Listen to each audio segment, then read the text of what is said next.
Good morning.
Representative Ritigliano to the floor. Representative Ritigliano. Thank you.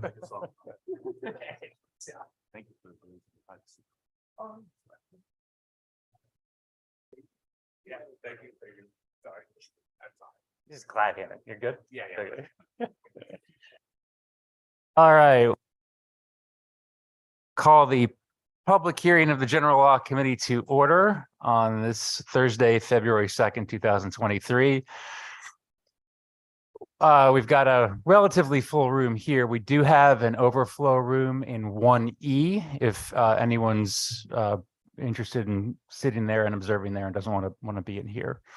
The doors will be open throughout the day for safety purposes. So I'd encourage you to just try to keep your conversations farther away from the doors as possible if you walk out, just to make sure we don't have too much of a cacophony in here while people are testifying. So, as I think most of you know, Michael D'Agostino, representative from Hamden. With me is my Senate co-chair, James Maroney, ranking member Ritigliano, and my vice chair, Marcus Brown, along with other committee members, and we've got some folks online. Just some opening remarks before we get started. For those who don't know, we've got folks online as well. We're doing things a little differently today than we normally do in public hearings in this building. There's one item on the agenda. You all know what it is. It's HB 5918, an act authorizing grocery stores to sell cider and small winery wines. So that's the only topic for the day. And I think most of the people in this room know, but for those who have observed and who don't, the liquor industry in this state is heavily regulated and organized. And therefore, there are various constituent groups concerned about this issue who represent the interests of a lot of different parties in the state of Connecticut, our package stores, our distillers, our wineries, in this case, our supermarkets as well. And they've got representatives and professionals who come up and talk to the committee all the time. And so in an effort to hopefully streamline things today, and thank you, and not keep us here for 24 hours, what we've asked those various constituent groups to do is organize themselves.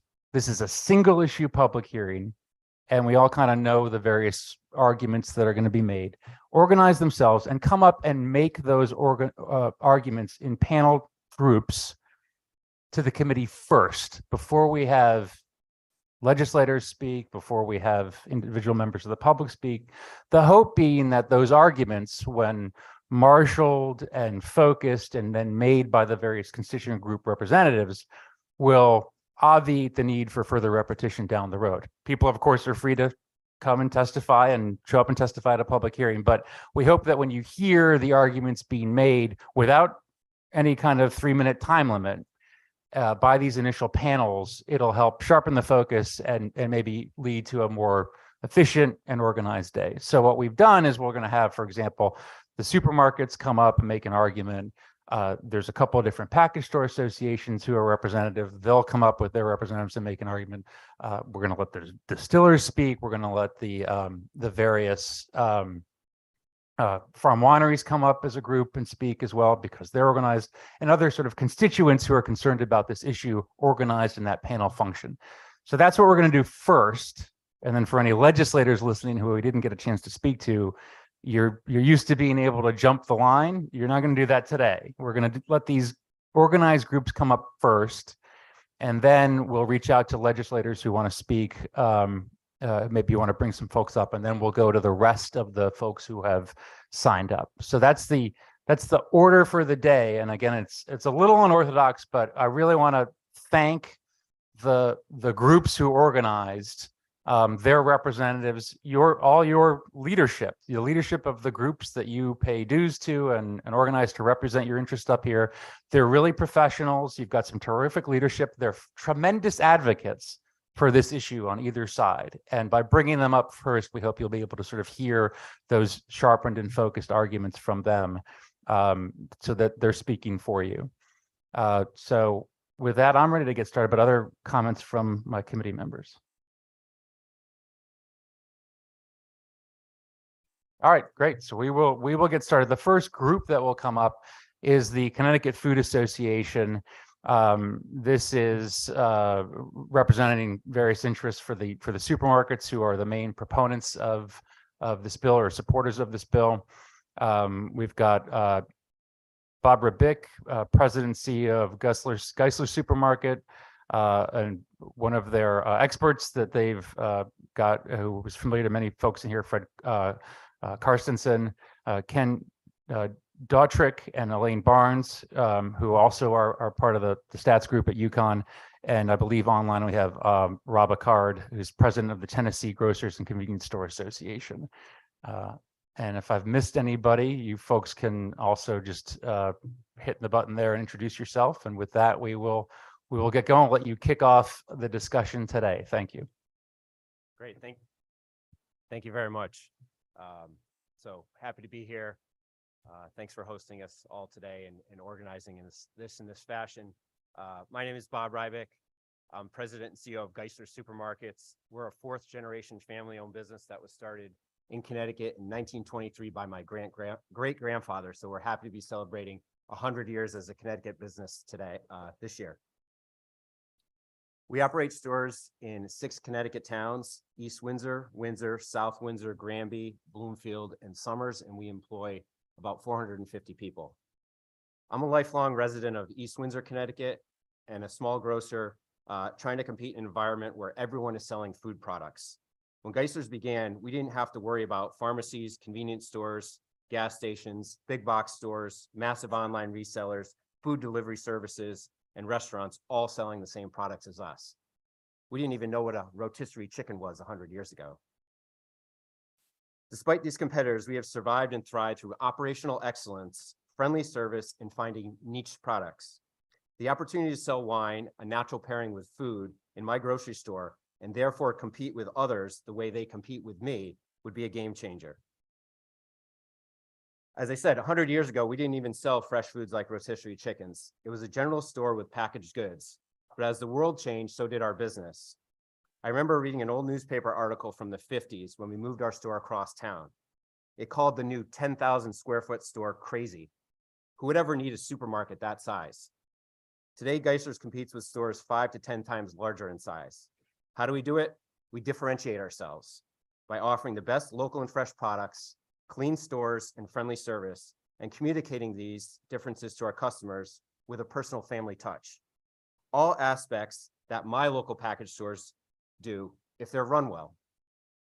One of my favorite ways to reach out to our customers is through our social media. For those that follow us, you may be familiar with What's on Bob's Plate, where I present a meal made at home with local products, often featuring fresh produce that we've picked from the fields around our stores, and usually a wine pairing. Frequently, I get asked more questions about the wine pairing than I do about the local produce. The issue of wine in grocery stores is really about customer choice and convenience. Connecticut consumers want the experience of perfectly pairing their meal with wine and having both readily available in the same store. Being a wine aficionado, I'm also happy to call many wine shop owners my friends. We've talked at length about these issues over the years, and they understand that to succeed in business, they need to differentiate themselves, just like my grocery stores have done for 100 years. Many of them offer newsletters with special events to introduce wines that they've hand-selected, just like I do with local produce. Ultimately, allowing grocery stores to sell wine would help free up the market and enhance consumer experience and choice, while also lifting numerous local businesses. This proposal is not about the big guy supermarket up against the little guy package store. There are so many local food stores like mine that would benefit immensely from the passage of a bill like this, not to mention the Connecticut vineyards, wineries, and farms that would also gain exposure and revenue as well. In conclusion, the sale of wine and grocery would be a huge step forward for Connecticut, its residents, and the economy. So I urge you to support legislation allowing the sale of all brands and types of wine in grocery stores. Thank you.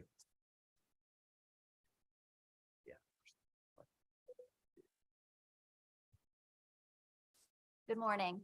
I'm Elaine Barnes from the Stats Group. The Connecticut Food Association commissioned the Stats Group to conduct a scientific survey of Connecticut residents 21 years of age or older on the topic of wine sales in Connecticut grocery stores. The survey questions asked were designed and tested by the Stats Group. A total of 500 residents were surveyed online, and the margin of error is plus or minus 5%. Before I provide a summary of the detailed findings, let me say that the results demonstrate overwhelmingly strong public support for wine sales in Connecticut grocery stores. Generally speaking, when a poll finds 60% or more support for any proposal, that is considered very strong support. Certainly, when 2/3 of the public supports an idea, that should be regarded as a clear consensus. On the topic of wine sales in grocery stores, we find nearly 9 in 10 supporting the measure. Rarely on any opinion topic do we ever find such high approval. The residents of Connecticut are overwhelmingly in support of the idea that grocery stores should be able to sell wine. These findings cannot be interpreted in any other way. Now, here are the key findings from the survey. Public support for a new state law allowing for the sale of wine in traditional grocery stores is very strong. The vast majority, 84% of Connecticut residents, say they approve of a proposal to allow wine sales in these stores. The 84% who approve of wine sales represents a large 12 percentage point increase in support for supermarket wine sales over the past 5 years. In 2017, 72% approved of such a proposal. In the current survey, only 16% disapprove of the sale of wine in traditional grocery stores. Overwhelmingly strong support for the sale of wine in grocery stores cuts across all key demographic subgroups in the Connecticut general public. Those under 40, 82%, 40 to 64, 85%, and 65 plus, 83%, all support the proposal, as do both men, 82%, and women, 85%. White, 86%, Black, 81%, and Hispanic, 75%. Respondents all endorse the proposal for wine sales by strong margins. The proposal for wine sales in traditional grocery stores cuts across partisan lines as well. 86% of Democrats and 77% of Republicans in Connecticut approve of this proposal, as do 87% of independents. Also, while 89% of wine drinkers approve of the proposal, fully 80% of those who have not had a glass of wine in the past few weeks also approve of it. After a series of pro-con arguments were presented to respondents, they were once again asked if they approve or disapprove of the proposal for traditional grocery stores to be allowed to sell wine. The findings from the second ask endorses the findings from the initial ask. After the arguments were made, fully 87% of Connecticut residents said they approved of the proposal for traditional grocery stores to sell wine. This is 3 percentage points higher than approval in the first ask. In summary, support for wine sales in grocery stores has grown significantly since 2017 and is broadly supported by all demographic groups. Thank you.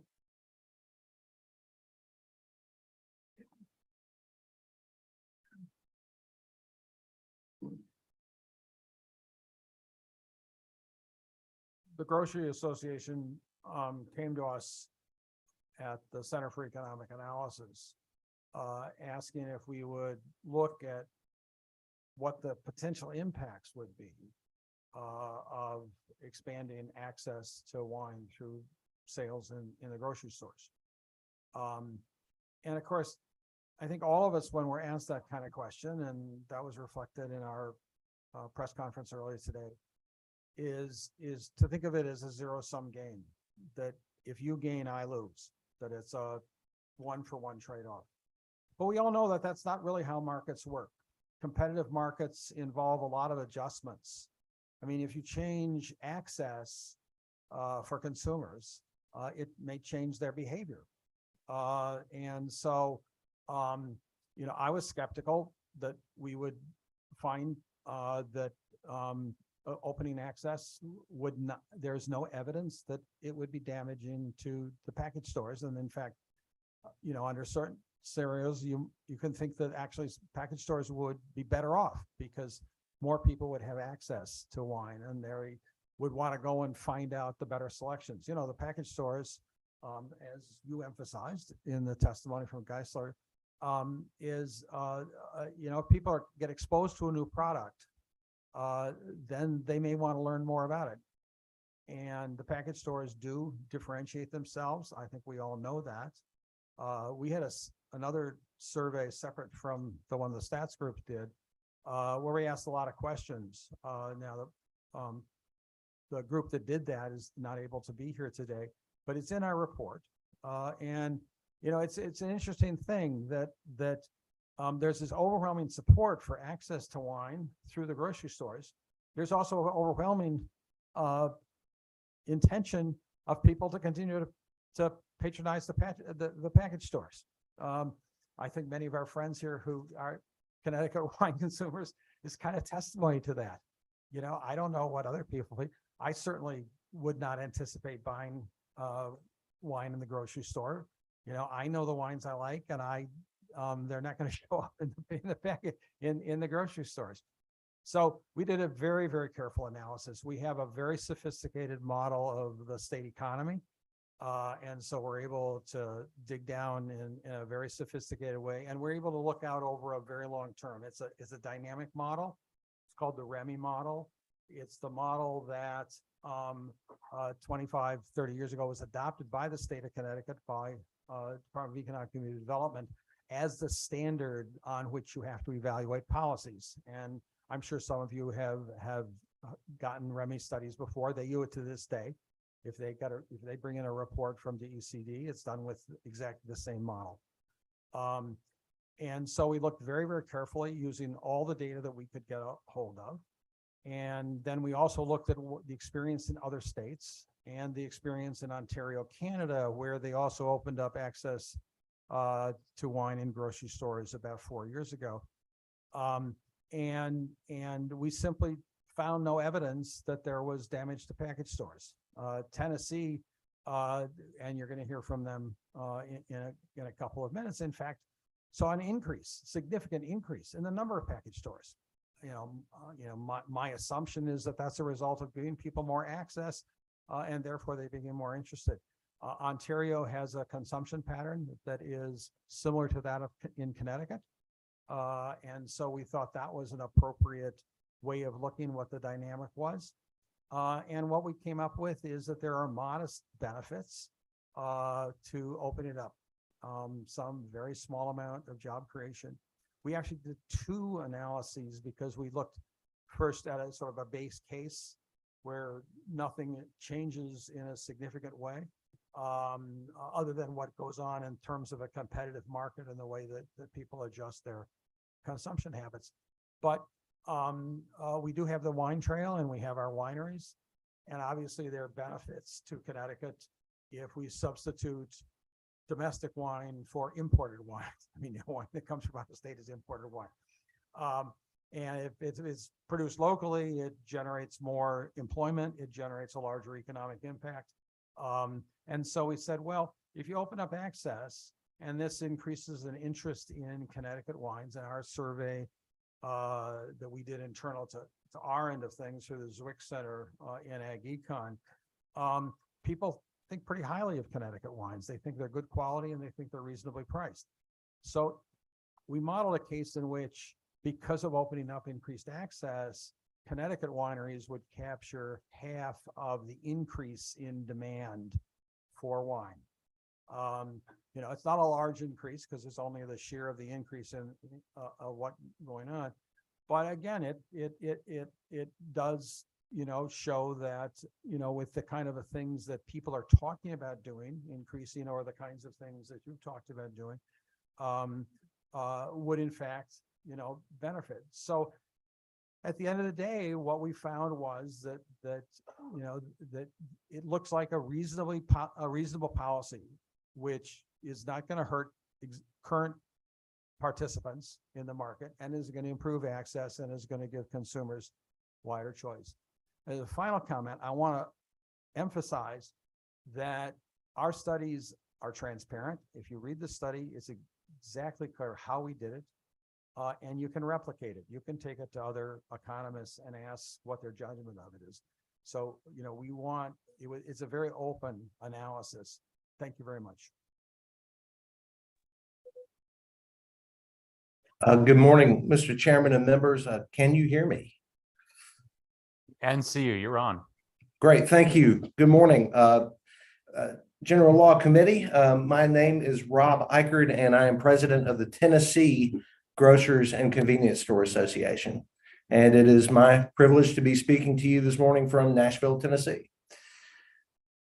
On March 20th, 2014, our then Governor Bill Haslam signed into law Public Chapter 554, commonly known as the Wine and Grocery Stores Law, or colloquially known as WIGS. This law did much more than permit grocery stores to sell wine, however, as it vastly expanded the merchandise package stores, what merchandise package stores were allowed to sell and the services they offered starting in July 2014.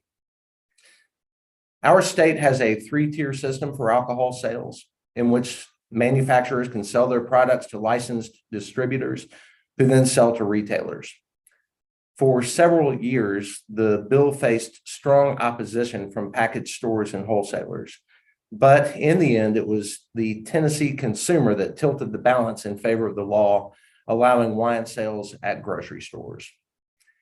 Public Chapter 554 also permits liquor stores to sell numerous items, including cigarettes, lottery tickets, mixers, and other supplies related to alcoholic beverages, non-alcoholic beverages, gift cards, products related to beer and winemaking, snack foods, fruits, and other food used in making alcoholic beverages, ice, coolers, party supplies, greeting cards, and some articles of clothing. Package store owners may also hold permits for on-premise liquor sales. Kroger, Publix, Food Lion, Trader Joe's, Food City, Fresh Market, and Whole Foods are among the major retailers, along with hundreds of small independent grocers who now sell wine in their food stores.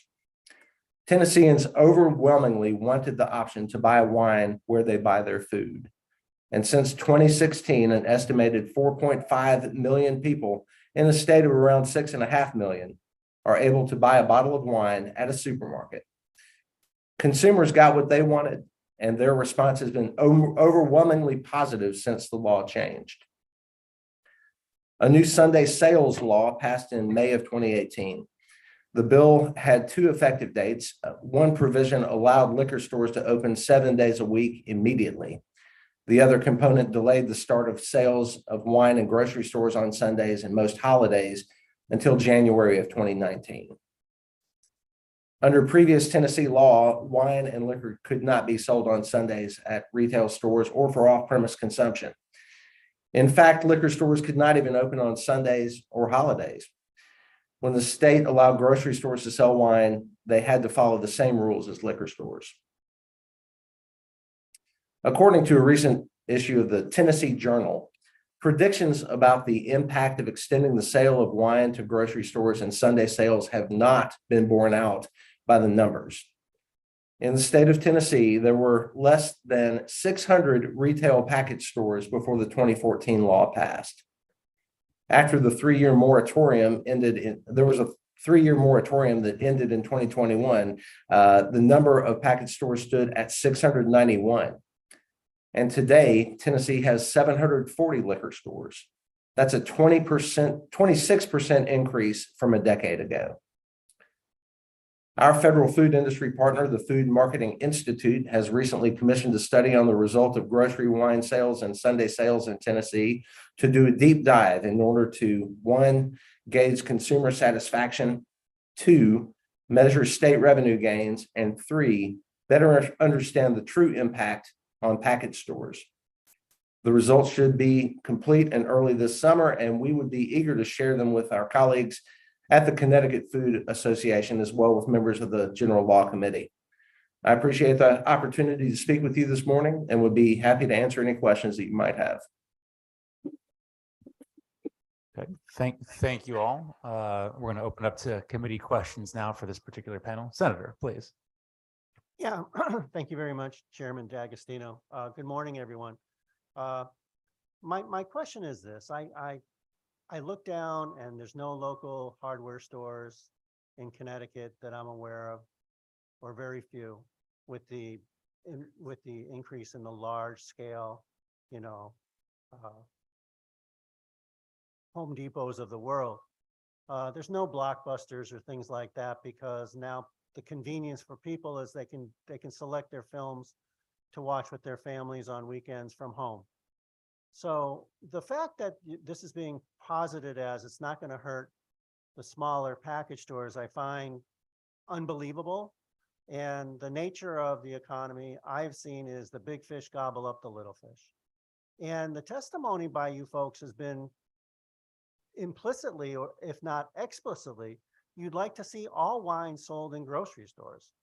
This is what I have called the camel's nose under the tent or slippery slope, or just the first step in an overarching attempt to get full wine sales in grocery stores and other large stores like Walmarts and Targets and all of those stores. And so by pushing the local wineries forward, and I have to apologize to some winery folks that I met this morning. I was a little curt with them and Mr. Rell that was guiding them around. But my position has been very clear that I don't think this is a good direction for the state of Connecticut. That being said, I heard you guys talking about wines in supermarkets. I can't imagine that if we trot out the Connecticut wineries wines in supermarkets for a few years, and there's differing opinions. I don't want to besmirch their reputation, but there's differing opinions on Connecticut wines vis-a-vis Europe and in California and other places in the world. But I just see the public saying, well, if you're going to sell these, and then in a few years, they're going to say, well, why don't you just sell, you know, these other wines from across the country and across the world? And then it gets to be a very difficult position for us to say, no, we're always going to maintain that fine line. And so you're pushing for wines and not making the distinction. And I'm just wondering why you're making that leap when the bill before us specifically says just Connecticut wineries. Is that just a disguise for what you guys want is really just wine in supermarkets? Through you, Mr. Chair. Thank you. And just before you, just minor point of clarification. So the bill does, we can't quite go that far, although I think I probably would have liked to have just said Connecticut wineries. It says just wineries under 100,000 gallons. So we can't put a Connecticut only restriction in the bill because of the Commerce Clause. But I mean, look, the intent of that language obviously is it's easier to get Connecticut wines. We want to encourage that. You know, you're going to be able to get those wines more easily than shipping them from across the state. So that's the purpose of that language. I want to also just note for folks who don't know that language also, it's not only just 100,000 gallon limit for the winery producer, but it also says you can't be affiliated with a larger producer. And this is just some subsidiary and therefore a way around the 100,000 gallon limit. But I think the point of the question is still valid. So we'll pass along to you guys for an answer. Thank you. Thanks for that question, Senator. And I know we have a couple stores in your district, so I'm happy to address this. You know, first off, about your comment about local hardware stores. I know I have one in the same plaza as my store in East Windsor, and what I love about it is I can get in and out of there faster than a big box store, and someone is always there to greet me and ask me what I need. So I tend to disagree that all the local hardware stores are gone. We have one in South Windsor, Peterson's Hardware, that's right down the street from our South Windsor store. They do the same thing. In regards to what we really want, I think we want to serve our customers in the best way possible. So if they're asking us for Beringer Chardonnay, we'd like to give it to them. I would personally love the opportunity to sell Connecticut wines in my store because I think I do a better job with local products than some of my competitors. But ultimately, I don't stop carrying, you know, Ragu and Prego pasta sauce because I want to sell my Papas and Capita Roma, which are both Connecticut products. I offer my customers a choice. So really what we're here saying is that, you know, customers are telling us, and the data supports the fact that they're telling us they want to purchase wine in supermarkets.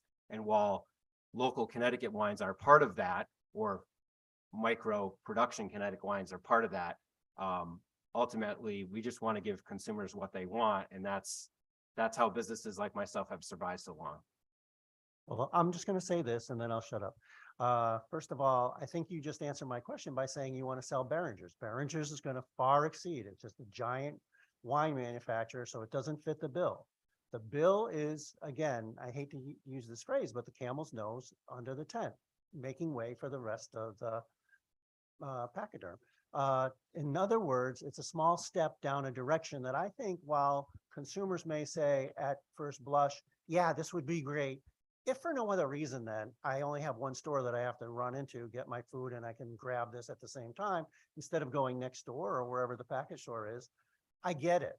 But I also think that wine as a commodity is the lifeblood of package stores. You take that edge away from them, they're going to vanish. If not all of them, the vast majority. And the guy from Tennessee said, well, they're going to be able to do this and do that. Well, they do a lot of that stuff in Connecticut already.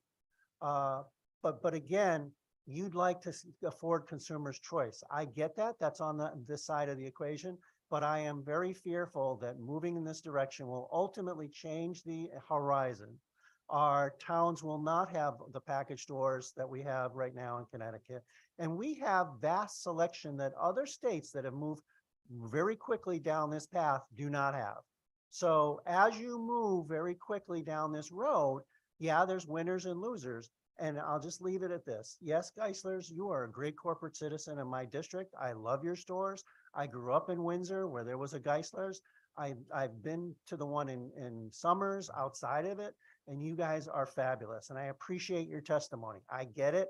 I just really, in my heart of hearts, disagree. And I have not heard one blessed thing to change my mind thus far. Thank you very much, Chairman D'Agostino. Okay. I thought that might happen. I appreciate it's an emotional issue and people feel strongly about it. This is not a concert. So this is a public hearing and we're going to get through this professionally and efficiently.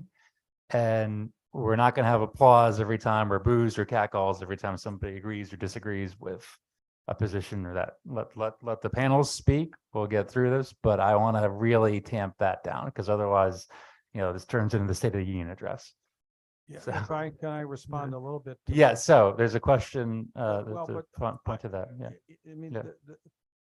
the response, the question of the senators is exactly the way we typically think about this kind of competitive issue. And I'm very sympathetic to that because, my instinct is the same way. And so, but I want to be driven by the data and by the analysis. And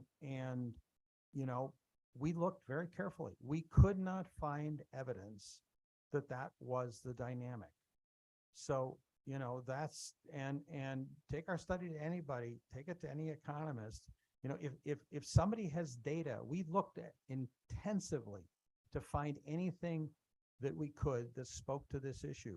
We could not find data that supported that kind of perception of how the dynamics of a competitive market work in this particular industry. So no, we were not asked to look at this bill. We were asked generically about wine sales and grocery stores. That's what we were asked to do, and that's the analysis that we did. Thank you. Representative Tigliano.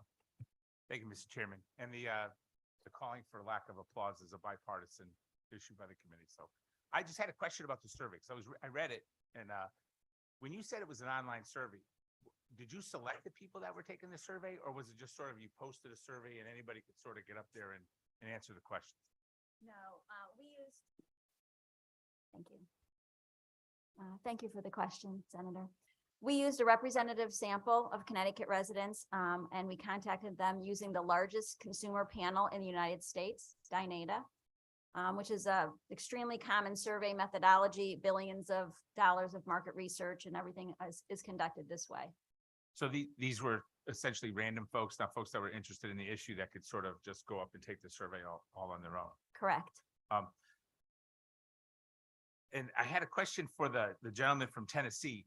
I didn't know if you had any statistics on the SKUs available in Tennessee, like how many products were available before the bill and how many products are available after the bill's passage. Do you have that information, sir? No, sir. Anecdotally, I could speak to what is available in a Tennessee supermarket versus what you would find in a Tennessee package store. And I would say to that there's a much greater variety in a package store, and that the food stores are able to offer basically a good selection of supermarket wines. It's a matter of convenience for the Tennessee food shopper who's trying to pair wine with food. If you're looking for a deeper cut, something you might not be able to find in a grocery store, there are way more package stores today than there were 9 years ago when this law passed to shop in. Sorry. Thank you for that answer, through you, Mr. Chairman. So to that regard, have wine sales increased in Tennessee since that you put wines in supermarkets, or are they relatively the same? No, actually, it is a booming market for wine right now. And I can tell you that last year, the state collected $96 million in taxes from package stores, which was that is a 48% increase since supermarket wine sales started. So package stores are doing very well in Tennessee. Is that 96 million in taxes from sales of wine or just in general alcohol? Just package store revenue. Yes, sir. Was there any tax increase levied by the state of Tennessee over that period of time? No, sir. No. And is that mainly a sales tax or is that an excise tax on the actual booze production? Those are excise taxes. Those are alcohol taxes. Okay. We could be here all day, so I have a few other questions. Listen, I'm suspect about the economists and some of the things that they say. These are the same group of people that said that inflation was transitory, but I'll leave it at that. Thank you, Mr. Chair. Other questions from committee members in person or online? Barry. Thank you, Mr. Chairman, and thank you very much for being here today, and particularly to the owner and CEO of Geisler's. I'm your neighbor in Simsbury. I love to shop at Geisler's. I prefer to shop at the locally owned stores like Geisler's and Fitzgerald's in my district. So I appreciate your business. I appreciate you being locally owned and all of that. But I have some questions. Specifically, your position is that is not economically going to damage the package stores. So what is the largest, most profitable product in your stores right now? It'd probably be prepared foods. Okay, so how much of your business could withstand having no prepared food sales? Or if your prepared food sales drop to 10%, how much would that eat into your capacity to turn a profit? So that's the largest margin item. It's not necessarily the largest dollar volume item. So I don't know, maybe a couple percent. And your largest dollar item, what's that? Probably king crab legs. Like- If nobody steals them. That's what you turn the most dollar revenue on? Oh, no, I thought you said most expensive item. Bananas or ground Bananas. beef. Yeah. Really, bananas. Mhm. And if you had no banana sales or you had 1% of your banana sales, what would that do to impact your business? It will make you less profitable, correct? Yes. Okay. Math's hard with 50,000 SKUs. So All right. And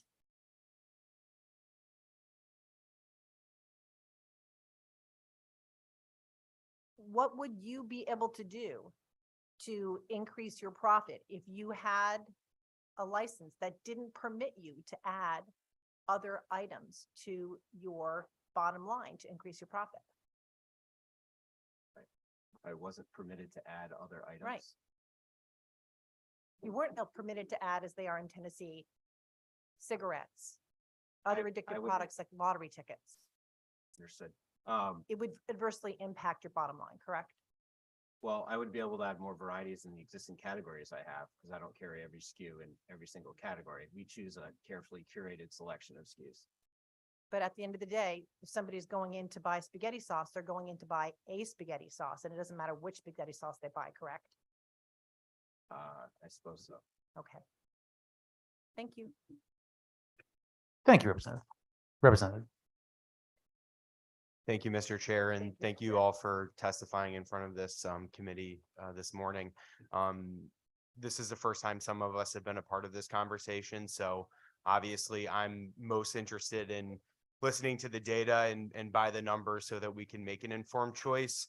So I imagine that this question is probably best addressed for Mr. Eichert, who is familiar with how the landscape has changed in Tennessee since they've enacted this legislation. So as this topic has come up, I've spoken with a few package stores in my industry and in my district, excuse me. And the revenue as far as wine goes in our package stores is pretty clear. I sat down with one of the package store owners. He just kind of walked me through what a monthly statement looks like and pointed out to me what the wine revenue looks like on a month-to-month basis.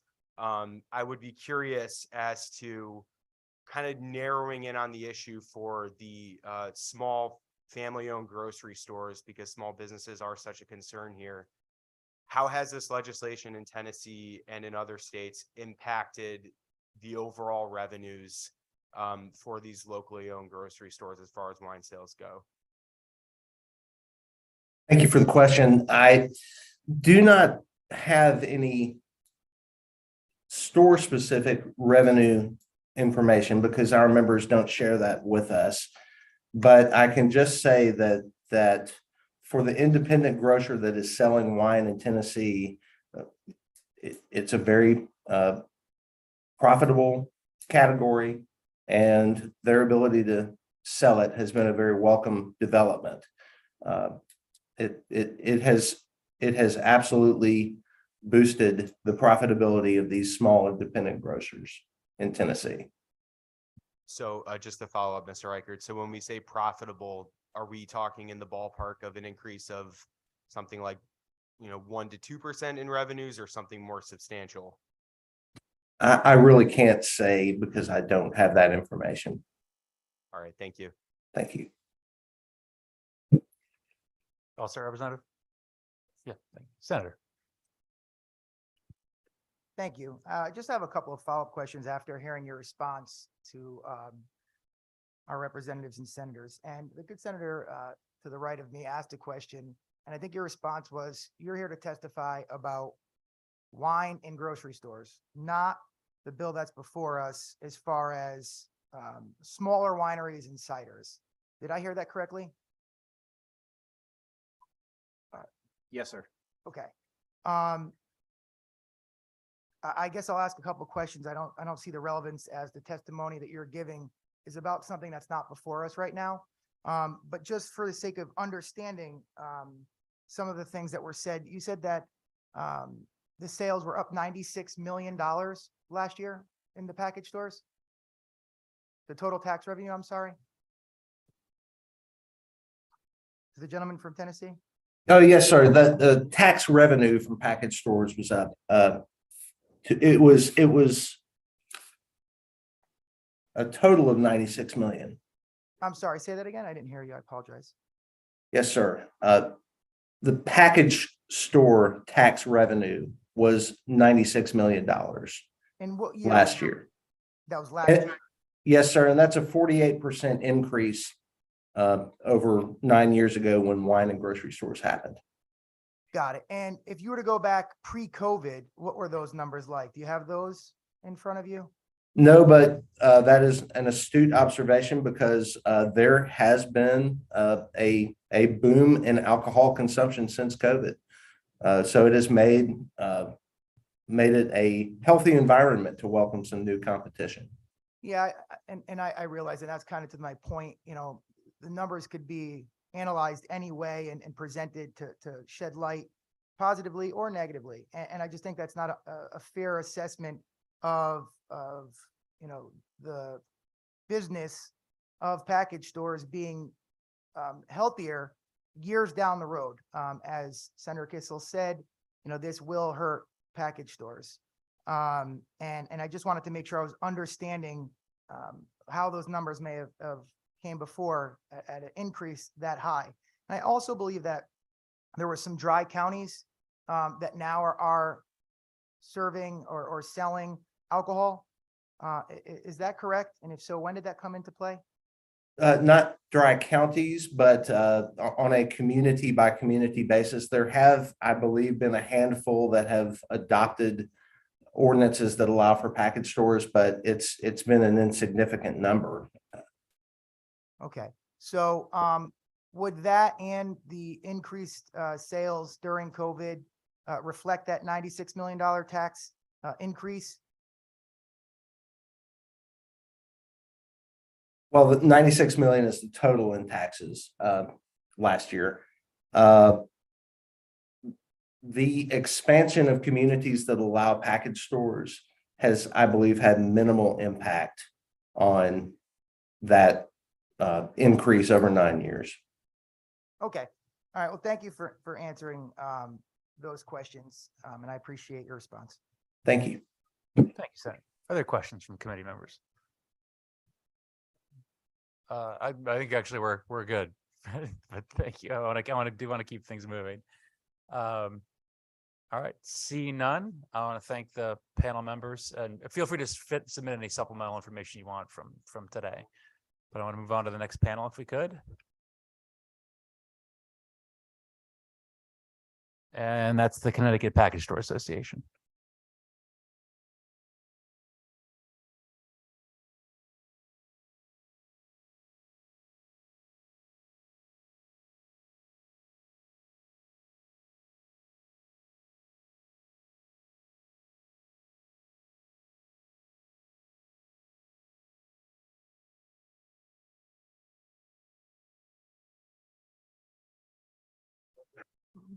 Gene, why don't you do the introductions? Although the gentleman all the way to your right doesn't need one. There it is. Thank you.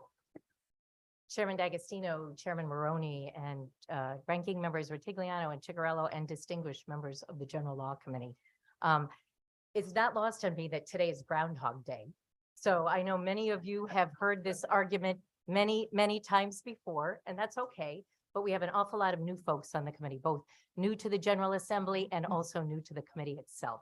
So we are happy to be here today to present our arguments to you, and we've got a panel that's designed to do that. But my name is Jean Cronin. I'm the Executive Director of the Connecticut Package Store Association. I have with me today Alan Walensky.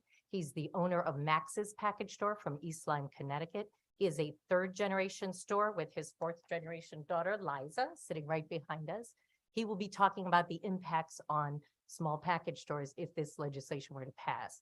Next to him is Dave Leon from Bloomfield Discount Liquors.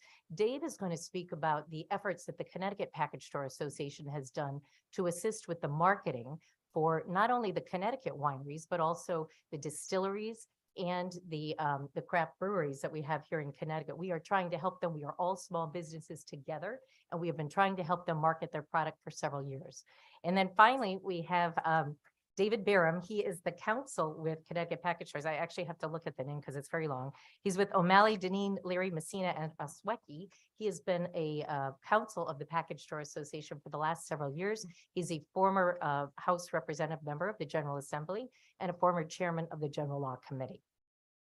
First of all, I just want to say, listening to that previous commentary, the study, I'm not an economist, but I'm a consumer. I am completely confounded by the fact that the sales in a grocery store of wine would not have any impact on the existing industry. It's the only place you can currently purchase wine is at a package store. So if someone's purchasing it in a grocery store, that's a sale that would have happened in a package store. So I'm having a hard time understanding that. But I do have a member who will be speaking later. His name is Mike Scalise.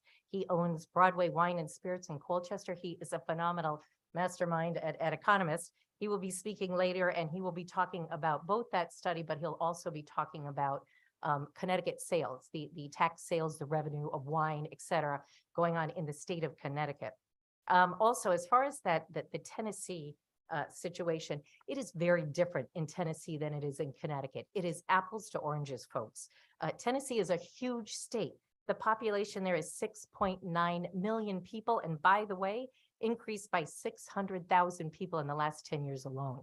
With 6.9 people, they have 740 package stores. We have 3.6 million people. We have 1,250 package stores. Very different. They're selling whiskey and other types of things as their prime product. Connecticut is a big, big wine state. I would like to say, I apologize for the outburst earlier. Our people here are passionate. This is their livelihood. This is their businesses. So just as if you would allow me the indulgence, I would just like to ask all of the package store owners and liquor industry folks that are in the room opposing this bill, if they could just stand for a moment. Thank you.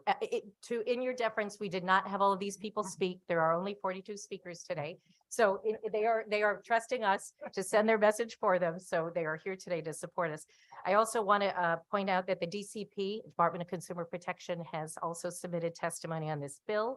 She's not here in person to speak, but they referenced they are going to need more staff to do enforcement for this.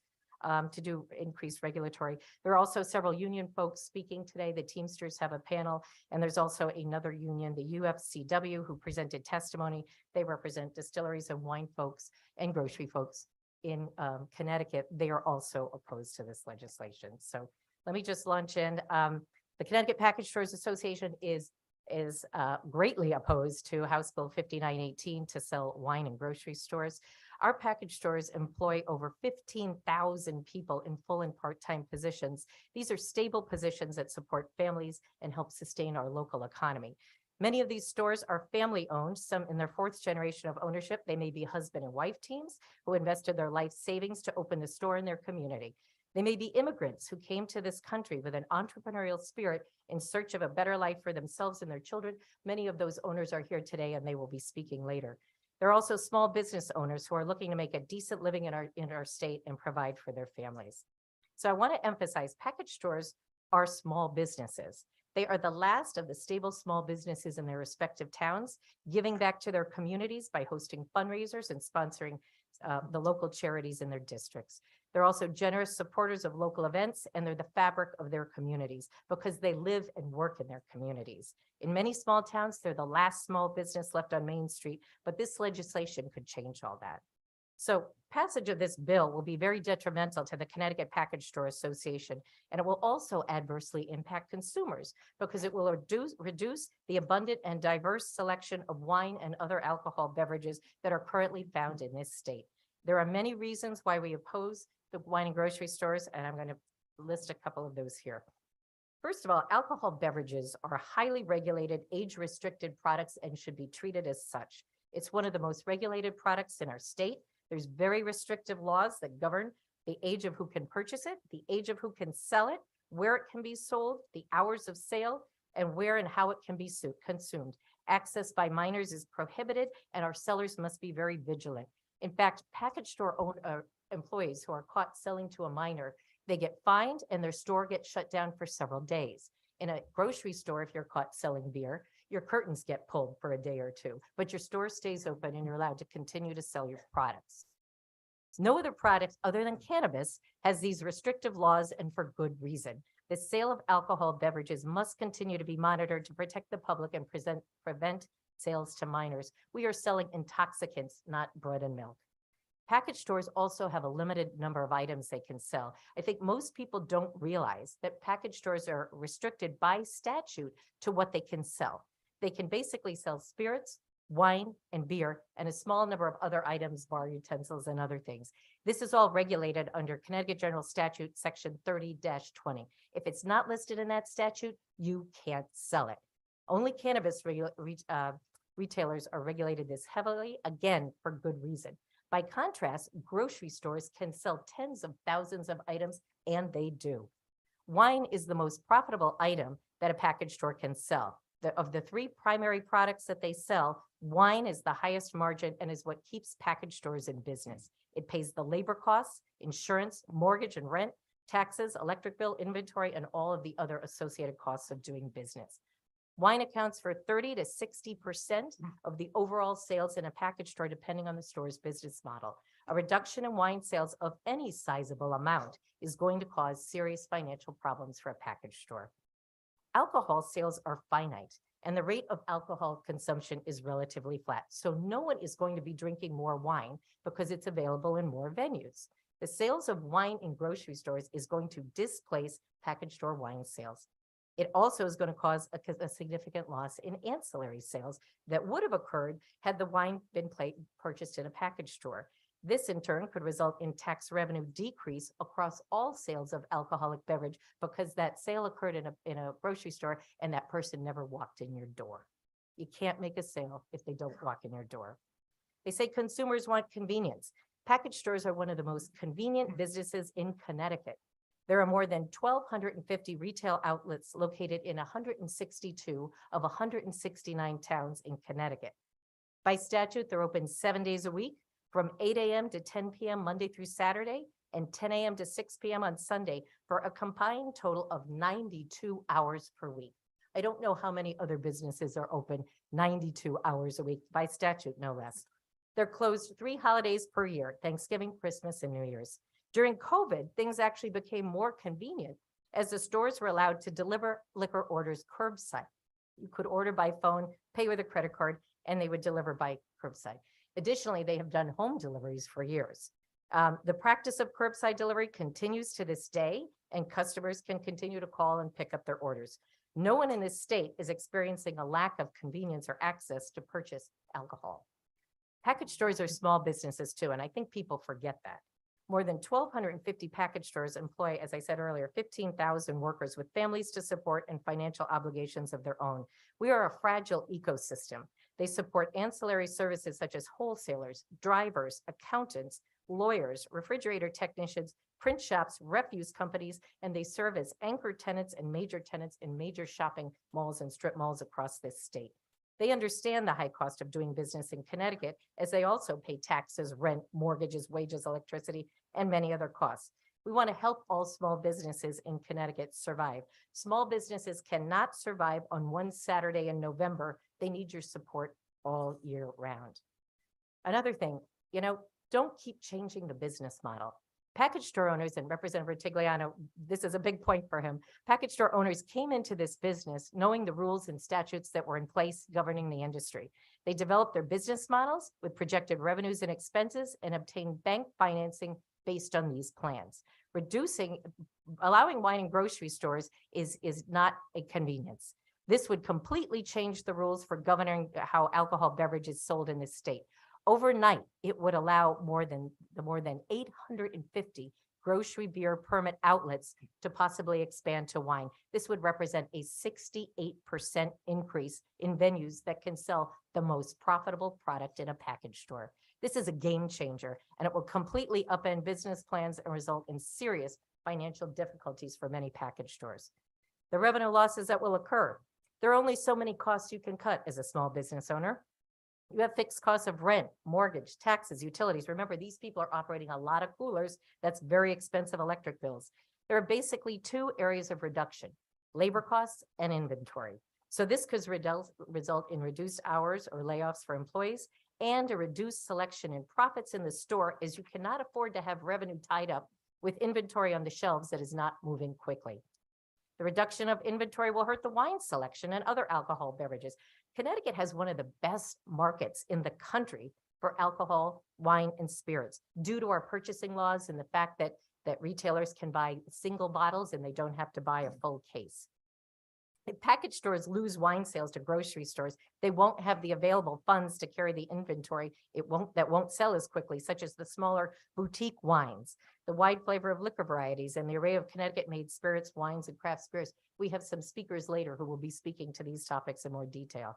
They will need to focus on selling the big name brands of everything, and that will result in a loss of variety for the customers. Connecticut package stores also promote Connecticut products. Connecticut package stores help to market Connecticut spirits. Many stores have Connecticut-only sections where they showcase these items. They host tastings of these products and create special displays. Several of our CPSA members have created the Proudly CT social media campaign, which Dave Leon is going to talk about in a little bit. Where we market our products, this would not be possible in a grocery store. A small winery, a small craft beer, a small distillery can come to a package store with a case of product in their trunk. They can walk in, they can meet with the owner, talk to him, and have that product on the shelf. You would not be able to do that in a grocery store because the person who's making those decisions is not even in the store. Package stores support their nonprofit and local charities. Patrick Monteleone from Harry's Wine will be speaking about that later. They're supporting and hosting fundraiser for food banks and homeless shelters, et cetera. They personally know the people in the community and the needs of that community. Grocery stores have plenty of items to sell. They have tens of thousands of items that are not even grocery related. They have flower shops, pharmacies, banks, and other items. They sell beach chairs, snow shovels, and holiday decorations. Selling wine is just going to be another profit margins for these large corporate entities at the expense of small package stores. They have many avenues for their profits. They're seeking to change the laws to allow them to sell wine because they know this is a profitable product. And as Senator Kissel said before, remember what happened to those small bookstores, independent pharmacies, hardware stores, and others when the large conglomerates came in. Let's not jeopardize another small business at the hands of mega corporations. But we have suggestions. So we're not just here complaining. Two things. Number one, for the farm wineries, they don't market their products very well. We want to help them do that. Connecticut farm wineries don't utilize the distribution system or the diverse sales and marketing strategies that locally owned brewers and distilleries use to get their products to market. Many package stores located near these farm wineries do not even carry the winery's product because they've not brought it to the store. So they don't have the opportunity to sell it.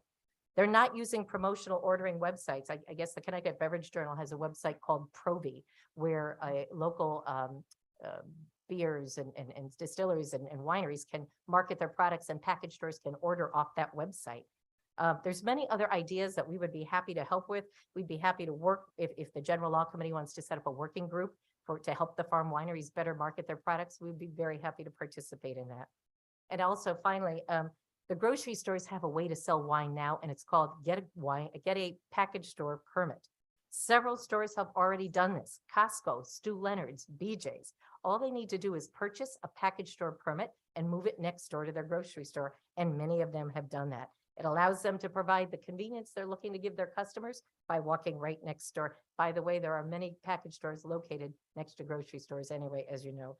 And then finally on the cider, we do object to the cider being placed in the grocery stores.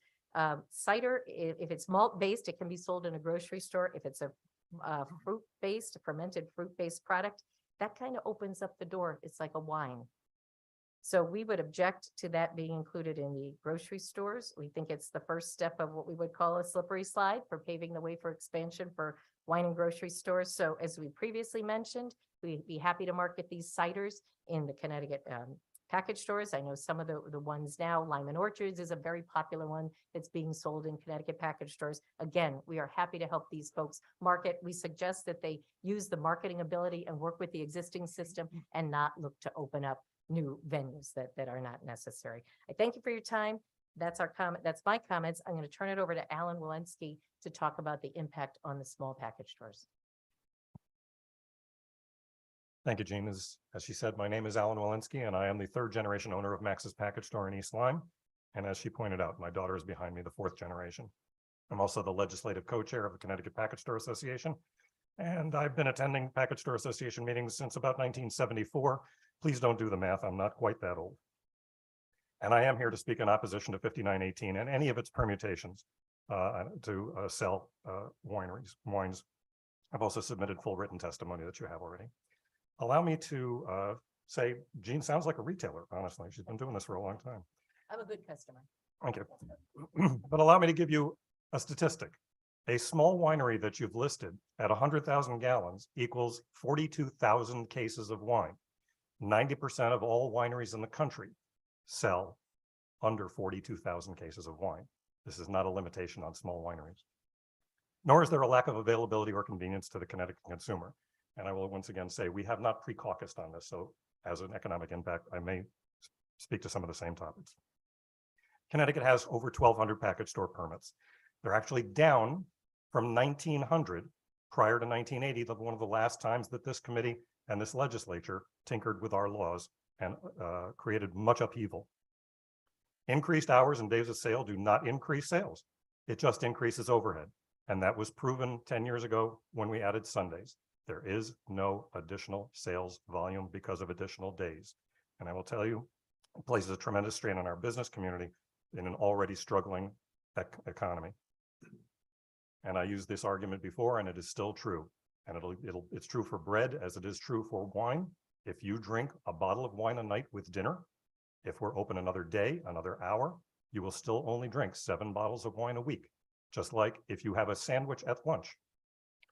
The grocery stores, when they open on Sundays, you didn't eat 2 sandwiches at lunch. There's a limited number of food and beverage that is sold. By increasing the number of outlets by some 850 as a grocery permit, not only will you not increase sales, you jeopardize the livelihoods of the vast majority of the package stores. Sales will be displaced and an industry will be severely damaged. Grocery outlets will take the top selling products from our stores and displace needed grocery items that are beneficial to the Connecticut consumer. This will impact every package store's gross sales, effectively damaging the value of our dominant asset and our prospects for our future retirements. And as Jean said, when sales and revenue go down, what happens is we increase the number of hours that we work, we decrease the number of hours that our employees work, and we are not able to do what Home Depot, what Target. We don't put in self-checkouts to eliminate all of that. We still have to man the counters. Connecticut's retail beverage alcohol market is not broken, therefore it does not need fixing. Drastic changes are not necessary and are not needed. Package stores of Connecticut handle, deliver, and control the sale of a highly regulated, age-restricted product. And very recently, this body legalized the sale of cannabis, and for innumerable reasons has limited the retail sale of that product. We agree, regulated products should have limited retail locations. Again, as Jean said, if grocery stores would like to fully enter the beverage alcohol retail market, they are more than welcome to do so, apply for a package store permit, or purchase a current liquor store. They can then stock and sell all the wine and spirits and the beer that they wish to, and also pay the commensurate permit fee that we do, and be subject to the same administrative penalties. If your plan is to turn grocery stores into tacit package stores, then they should be included in our permit restrictions as well. We have a 5 permit limit, used to be 2. And it should be included in the 1 per 2,500 limit for the amount of alcohol retail locations per town. I've been involved in this industry and at this legislature for over 40 years. We do not come to you asking for things, yet everybody wants to take a bite of us. All we want is to be left alone and do our jobs and control a market that needs to be controlled. Thank you.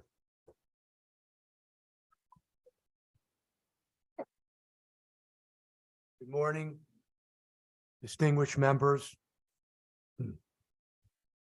Distinguished members of the General Law Committee, Chairman D'Agostino. I just want to recognize Representative Osborne. I did live in Simsbury for about 35 years, just moving a couple of years ago.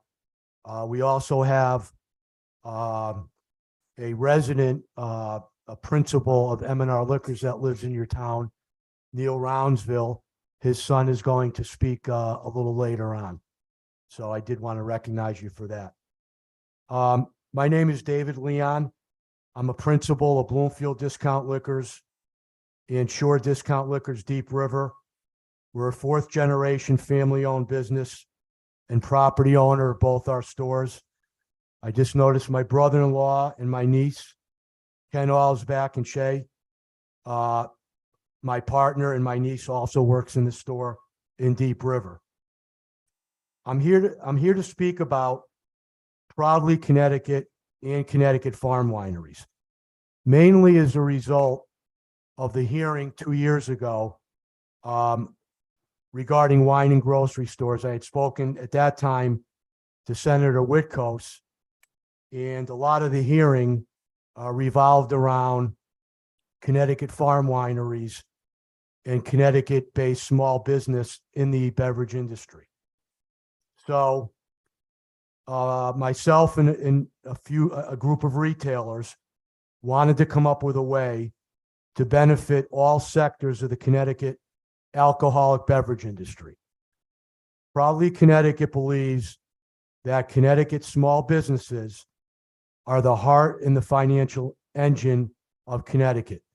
We specifically support Connecticut farm wineries, breweries, and distillers, as well as the locally owned retailers who make these Connecticut products readily available to our communities. Proudly Connecticut believes in being vocal about buying local. Proudly Connecticut social media has given additional exposure to Connecticut wineries, distillers, and breweries, with our stores tagging Proudly Connecticut when they are featuring locally made products. The response has been outstanding. We have close to 100 participants. I have submitted a list of the top 65, which you all have referred to as Appendix A. These 65 represent 50 Connecticut towns and cities. That's roughly a third of the state. In addition, they represent 17 of the 23 members of your committee's districts. So they are all key companies, businesses in your districts that work as hard as we do to make a living and support our families. Regarding Connecticut farm wineries, as I testified 2 years ago at a public hearing, HB 6101, we, the Connecticut package stores, are the best option to promote and sell their wines.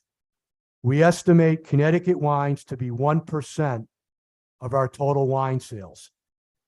The Connecticut package stores already have a solid base of business in Connecticut, where wine sales are estimated at just under $7 million.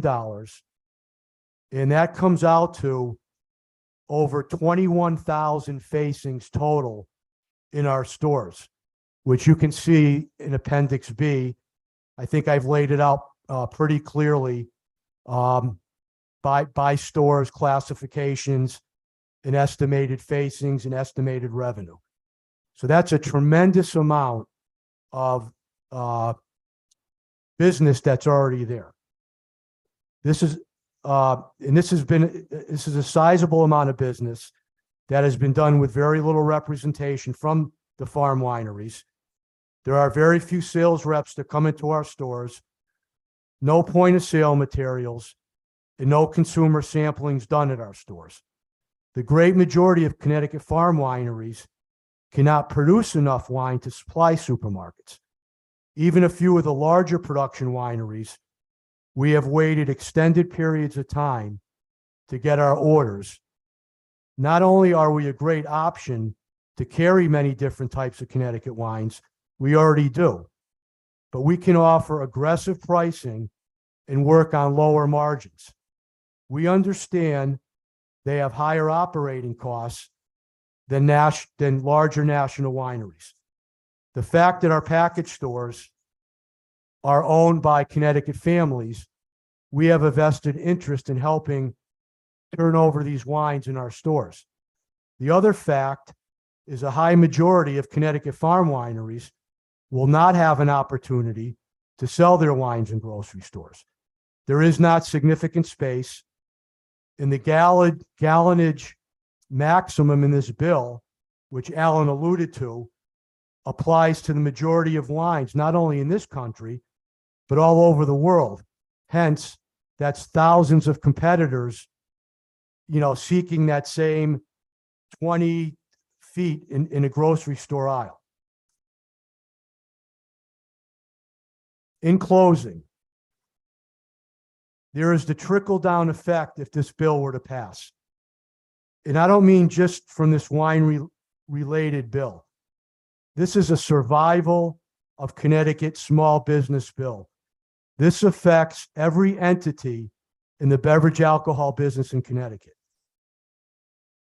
Package stores would lose an estimated up to 20% of their business, close to a 50% decline in the value of their asset, and a severe impact on our retirement because we self-fund our pensions, which are tied into the performance of our businesses.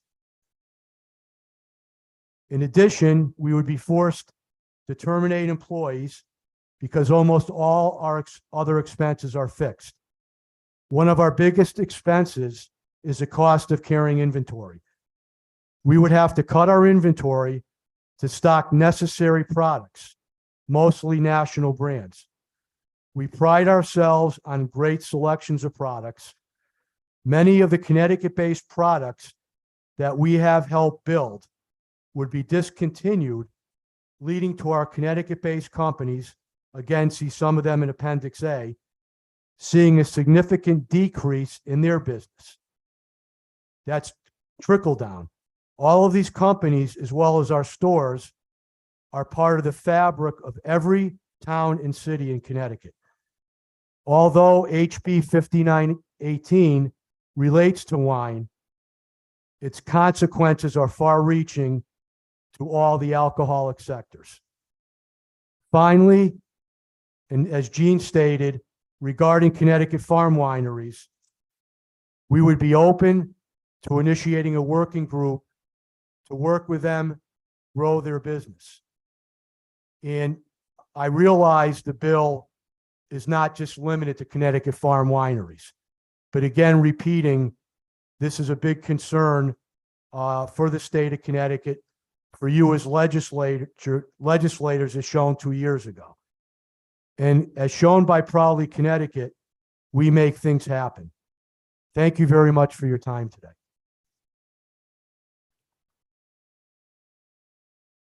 Good morning. Good morning to everybody. I'm Attorney David Barham, and I want to first thank our distinguished chairs, vice chairs, ranking members, and members of the committee. Gene introduced me a little bit before, but I just want to start by saying that I have the greatest and utmost respect for this committee. I enjoyed my years chairing it and working with Representative D'Agostino and others. And you're lucky to be on the best committee that the legislature has to offer. And I again congratulate you for your commitment and dedication. I didn't want you to think that I was hired, as Fred Karstison was hired by the Food Association, to come in and just address you on a one-time basis. I've actually been with the Package Store Association for a couple of years now, helping them look at legislation and mostly working with members who face legal issues from time to time. And so I have had the unique opportunity to witness and observe our package store owners, how hard they work, how committed they are to their communities, and how they provide for their families. And there are so many new Americans who are going into the field of package stores. This is a real economic opportunity for them to make it in the American society and provide for their families. So it's a pleasure to be here today. And the reason I could not attend before was because I was still acting as a probate court judge, and our ethical rules prohibited us from being involved in the legislature or any politics. So it's nice to be here. And my greatest trepidation was finding a parking space this morning, because I was so spoiled when I was up here that I had a great space right below this building and just hopped in the elevator. But I did make it, so I knew things would go fairly well. I just want to make a couple of legal comments with regard to the Package Store Association's opposition to the sale of winery wine in grocery stores, which I believe is problematic. There's a Supreme Court case, Granholm versus Held, which addressed the state laws that were proposed in Michigan and New York. And interestingly, these laws involved allowing wineries to sell directly to consumers. The proponents of those laws said that when Prohibition was repealed, that the states had unique authority to regulate liquor. However, the Sixth Circuit Court indicated that was not the case, and that the Commerce Clause allowed Congress to regulate and the courts to regulate trade between states, as Chair D'Agostino pointed out in his prefatory comments before he mentioned the Commerce Clause. And so the court found those laws to be in violation of the Commerce Clause and that they were discriminatory because they basically only allowed in-state wineries to sell directly to consumers, but it excluded out-of-state wineries to do the same thing. That case was appealed to the Supreme Court, and the Supreme Court reaffirmed the Circuit Court's opinion on that. And it said that the non-discrimination principles of the Commerce Clause allowed federal law to preempt local liquor regulations. It also, in another case, which we're all familiar with, which was the Total Wine case that took place in Connecticut, addressed our post and hold laws a number of years ago to maintain the minimum bottle price to allow greater and fair competition. And it said in that case, federal laws like the Sherman Act, which looked at antitrust, were also relevant to the regulations of liquor by the states.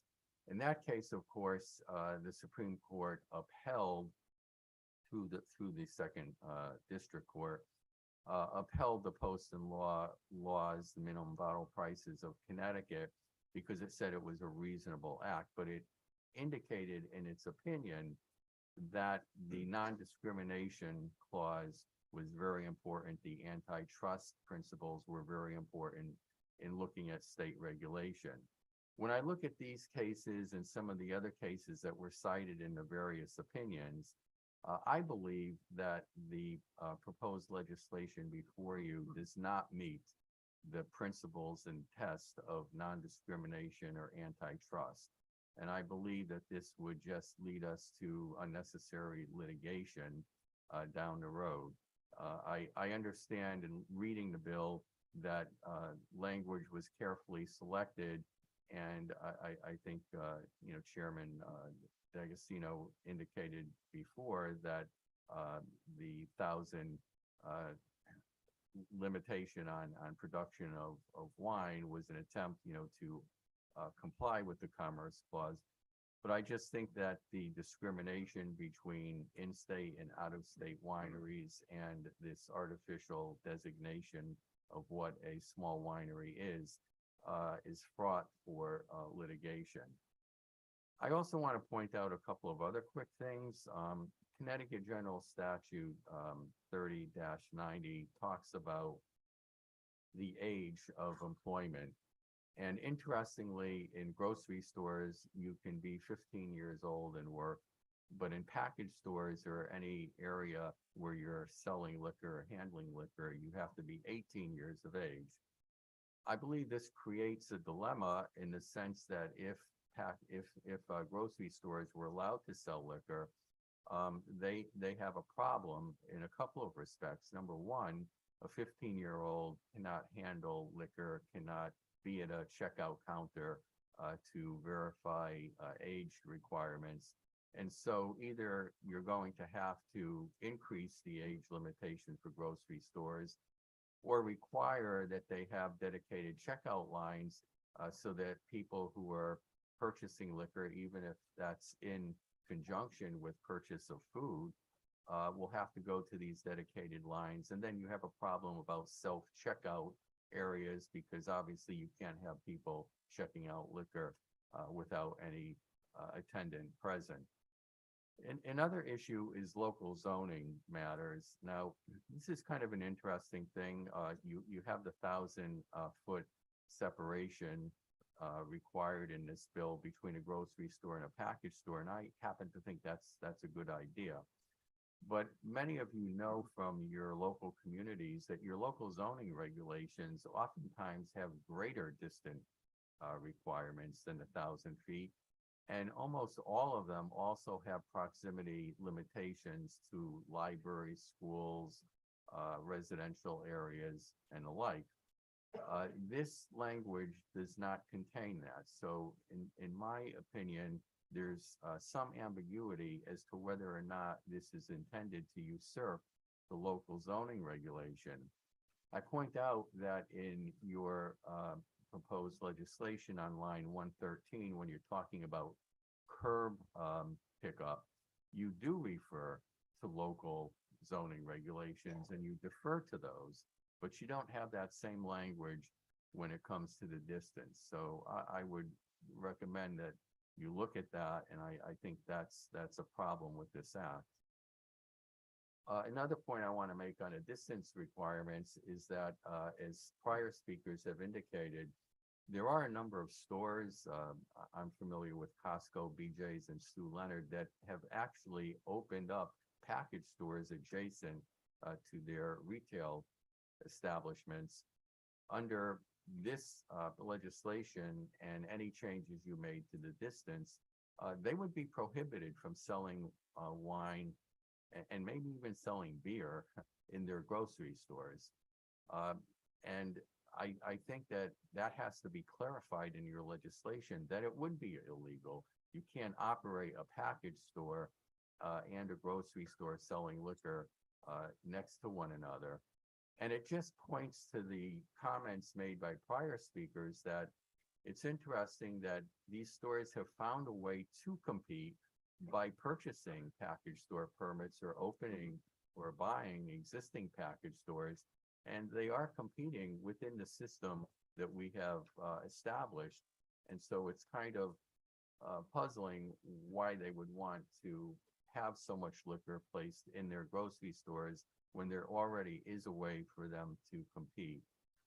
A couple of other legal issues I want to raise on the last page of my written testimony that I submitted. One is that the legislation fails to place permit limitations on individual grocery stores in the same way that it does package stores.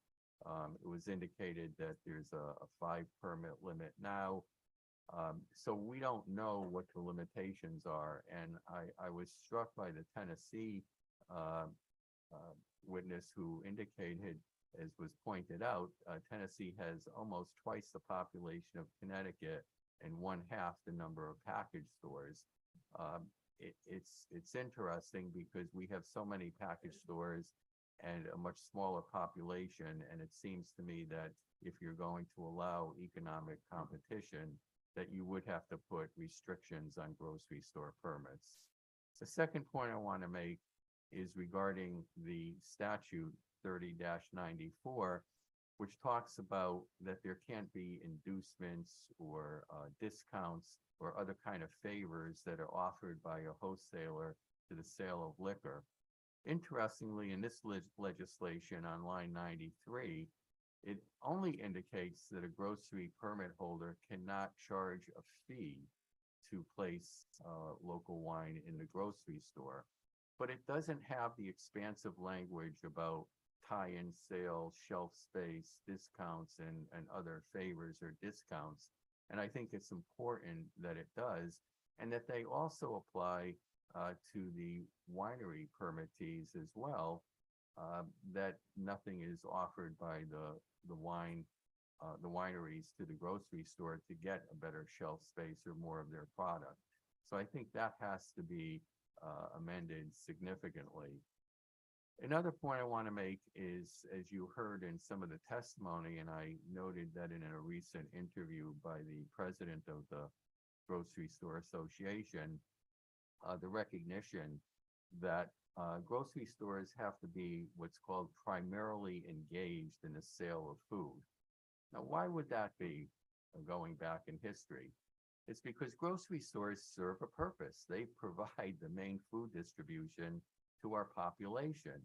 Now, true, grocery stores, the sale of products has expanded, and we witnessed just recently during the pandemic, the shortages of food, the shortages of other cooking utensils and paper goods. And now, as we're dealing with a difficult economy and inflation, people are struggling to get food on the table. And so they're looking for food choices. And it's important that if grocery stores are going to put wine in their stores, that we not forget about the purpose of a grocery store, which was to give food to the population. So when we look at this definition of primarily engaged, DCP, I believe, still uses a 51% calculation. And food is very specifically defined by statute. I think it's incumbent upon this committee to make sure that the definition of food does not include any alcohol products, because it's important to keep that relationship so that grocery stores, as their mainstay, have to focus on the sale of food products as envisioned by our schematics in statute. Another quick point is that we abide by the three-tier system, and we all know that grocery stores have their own delivery systems and corporate systems, and it's important to make sure in any future legislation that the three-tier system is enforced, and grocery stores realize that they have to use the distribution system that's set forth by our statute with wholesalers and distributors. And lastly, I want to point out there are credit limitations in the sale of liquor. You can't extend credit more than 30 days, and that should also apply to grocery stores. So these and other legal concerns that I could have mentioned are significant things that I feel make this legislation problematic. And I know in years past that this committee, because of your dedication and commitment, has taken its time, has used good judgment. We've had very difficult issues before us. I remember when we went back to the medallion issue in the days of Governor Malloy, I think the crowd may have been twice the size of this. And I have to congratulate Chairman D'Agostino for coming up with this panel idea. And we did something, but not quite as sophisticated during that medallion debate. But, you know, it's not so terrible if you take time. And even if this spills over to another legislative session next year, to make sure that this is done right. Because what are the goals that I articulated before? It's consumer safety. It's to uphold our regulatory scheme. It's to avoid unnecessary litigation, and to make sure that we don't have, as many of you like to use the term, unintended consequences. And so I would also suggest that you seek input from your localities on the zoning regulation issues as well. So thank you for affording me this time, and I wish you well in your deliberations on this bill and for the rest of the session. And it's a real pleasure to be back again. Thank you. Thank you. We'll open up to questions from committee members. Senator, why don't you kick us off? Thank you very much, Chairman Daggett. Great to see you all. As you all know, I'm in my 31st year here as a state senator, and Gene, you made a fantastic presentation, and your beloved late husband, Carol Hughes, I'm sure is looking down and smiling upon all the people here in the building, and proud of what's going on. Participatory democracy, no matter where you are on the issue. And Your Honor, former representative, former Mr. Chair, Attorney Barham, I want to hone in just specifically. First of all, I think all those points are exactly legitimate. They conjure up the difficulties we've had with alcohol and like 7-Elevens and Cumberland Farms, zone pricing issues, the whole dichotomy between food sales, not food sales. We've had to do those measurements between food sales and gasoline sales when we're talking about changing some of the rules of the game. But the one that struck me, the argument that you, and by the way, the people at the supermarkets, I think they can jump over that one real easy. When there's beer sales, I know they have to get their floor manager to come and check the ID, and so they still are using, you know, people underage. And you hate to be the person behind the person with the beer, and you don't have any beer, and now you got to wait till that ID is checked. So I'm already, you know, we've all run into that at some point in time. But the one that strikes me, sort of the silver bullet argument that's going to cause us a problem, probably cause us a lawsuit, is the Commerce Clause issue. And I was frankly surprised. I understand when Chairman D'Agostino said we can't, due to the Commerce Clause, simply limit this to Connecticut wineries, that it has to be sort of pegged to an amount. And that the proposal is that the amount that's in the bill would encompass small wineries. But it strikes me that if the argument is that that actually brings in 90% of the wine sales out there, now I'm missing it. And I know there's some giant, especially California wineries, but maybe some of the middle ones actually fall into this.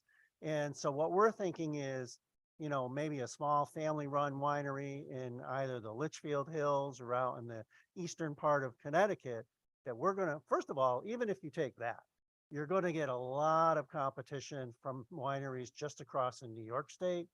And I don't know how many are out there in Massachusetts and Rhode Island, but I know there's a lot of wineries up in New York. So that's not even far. But it just strikes me that we're almost guaranteeing a challenge, even if the grocery stores get what they want, right? And the wineries think that this is what they want. I think it's going to redound to their detriment in the long run. That's just me. Because once the door is open, they're left behind.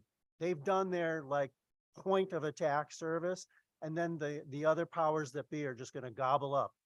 And so it's going to be the small package stores that lose out. I agree 100%. But also our wineries, they are not going to see a huge net benefit. I think they're better working with the package store situation than we have right now. But I see the supermarkets and these large stores, highly funded, pushing like crazy, saying arbitrary cutoff, all wine should be allowed, and going marching into court and making that argument predicated on Commerce Clause grounds. And I'm just saying, I know you can't see into the future, but if not predicting the potential for a victory for them on those legal arguments, lawyer to lawyer, but are you stating that it's a pretty good chance that if this bill goes through, that it's actually them, not someone else, that would bring the court challenge to open up what I would call the floodgates, to say, arbitration, or maybe them in conjunction with the much bigger wineries that are out there in the country, joining forces to break that barrier. And then it's a free for all, right? And I just want your opinion as counsel and a former colleague that I have the utmost respect for, Your Honor, Attorney Barrow. You're putting a lot of pressure on me here. I think you're right. I think that, you know, any litigation in the future has the possibility of opening the floodgates. It seems to me that wineries that are in excess of the limitation in this bill will definitely want to participate in Connecticut.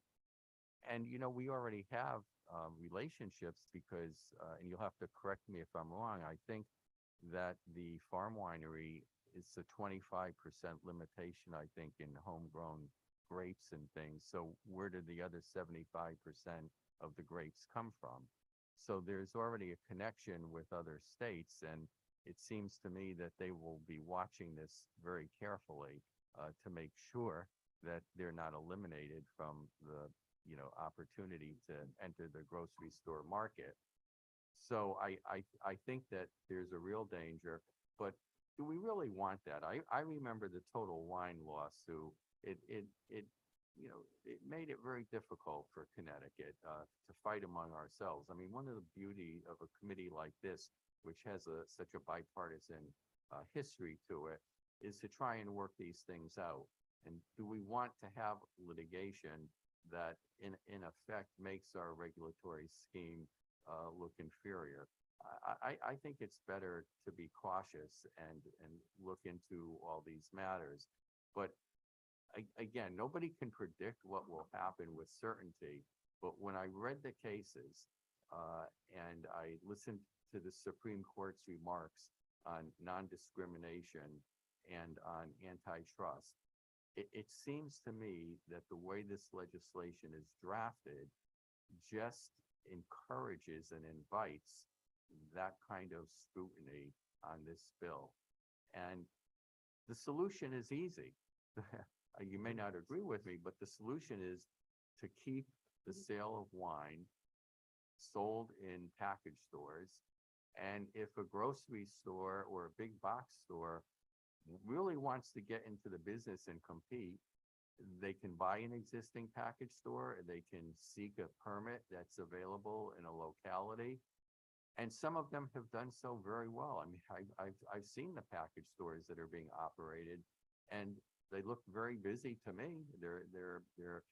I would assume if they weren't doing well, they'd be closed down.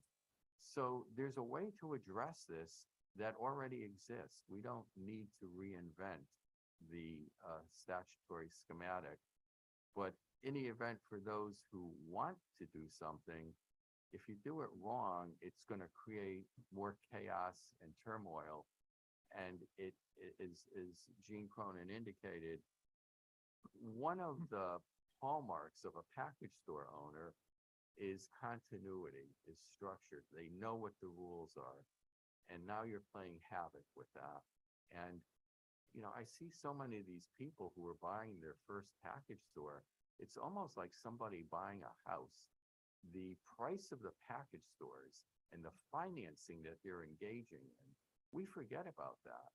It's not quite the same as a big chain grocery store or big box store buying, putting up a new building, or a car dealership, as we know from General Law years past, where the franchisor makes them redecorate and put a new facade on every 2 or 3 years. The kind of money that goes into that, the individual package store owners don't have that economic leverage. This is their livelihoods, and they either go out of business or they survive under the regulatory scheme that we have that makes it fair. And Connecticut deserves kudos for making it fair and allowing small businesses in the package store and liquor industry to survive. Thank you very much. I appreciate that. And I agree wholeheartedly. And in fact, our ratio of package store to population is actually different than even just north in the Commonwealth of Massachusetts, where it's, I think, twice as big a margin. And you can go through and in communities and see their stores tend to be larger, but more separated and farther apart. And so we have convenience. We have, and again, for lack of a better term, it is part of the American dream. And it's one of the ways that individuals, and to a great extent, folks from the Indian community, subcontinent, but other groups and individuals getting involved in the American economy, it's a way to get in. And it's very much labor intensive. There's got to be somebody in that store at all times. They have to be vigilant. You never know if the Department of Consumer Protection, Liquor Control Commission is going to have somebody going in there without an ID that's underage. That's sort of like a sting operation. You have to stay on top of products. They change all the time. I know that they go out of their way to make purchases for consumers that have various interests. They will look through this massive booklet and say if it's available, and they'll try to get it. If you want to try it, there's tastings there that you probably would not see in a supermarket. And again, nothing against, and this sort of hurts me, this hearing, to the extent that I have worked over the decades in trying to help supermarkets in so many ways. The co-chairs and other members of this committee have sadly had to listen to me go on about being there when I was co-chair with John Wayne Fox, when we got something brand new technology in called barcodes. And to get it in the door for supermarkets, we had to say, well, and if they mess up, they have to give that to you for free.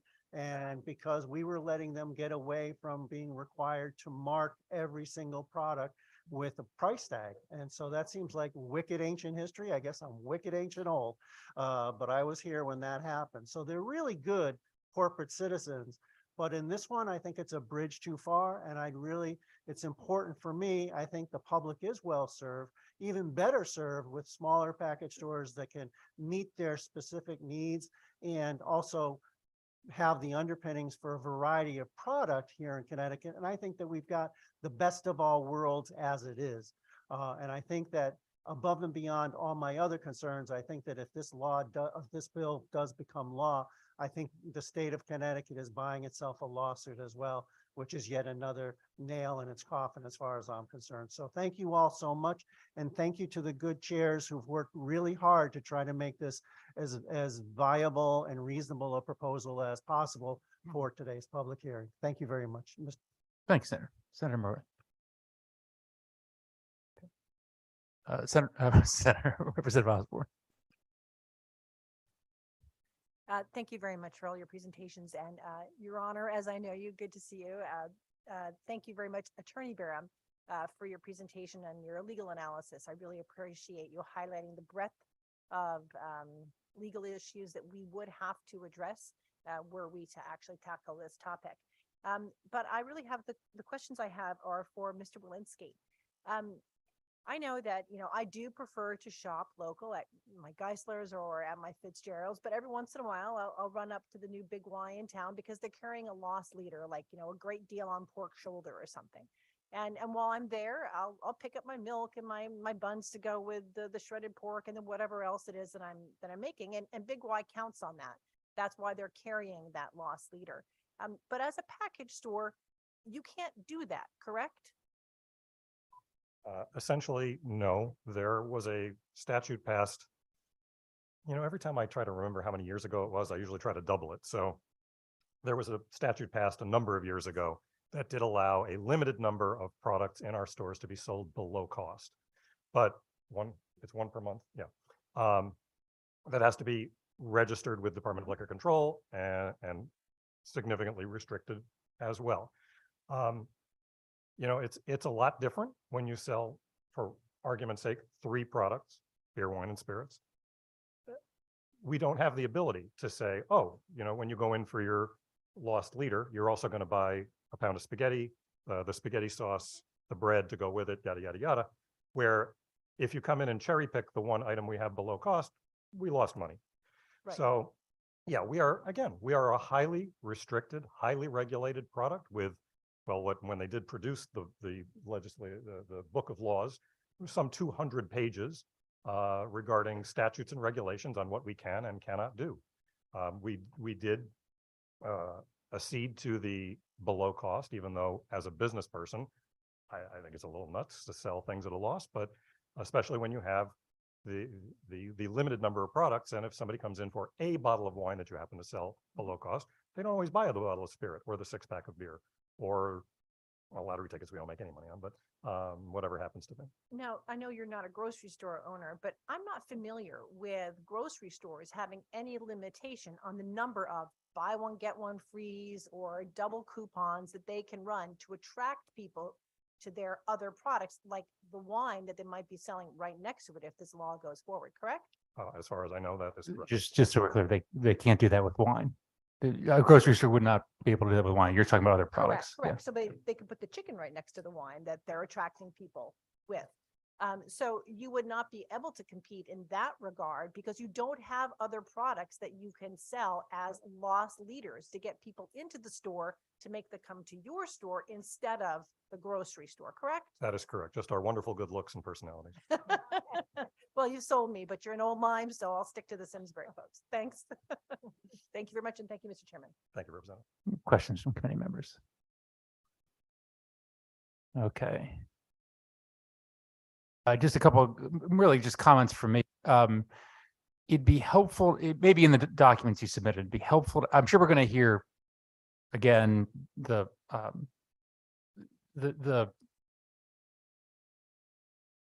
alleged, and I don't use that word in a derogatory fashion, the alleged impact of this change, if it were to go in effect in terms of sales. We do have, whether, depending on what credence committee members give it, we do have, a study and actual data presented by the supermarkets. If it's not evident in what I've got, just point it out to me. But if you've got any actual studies or data to buttress the argument that sales would go down here in Connecticut, that the SKUs would shrink based on the experience of Tennessee or in other states, if you could just package that in a succinct package for us, and we'll make sure it's distributed to committee members. I'd like to actually have the backup.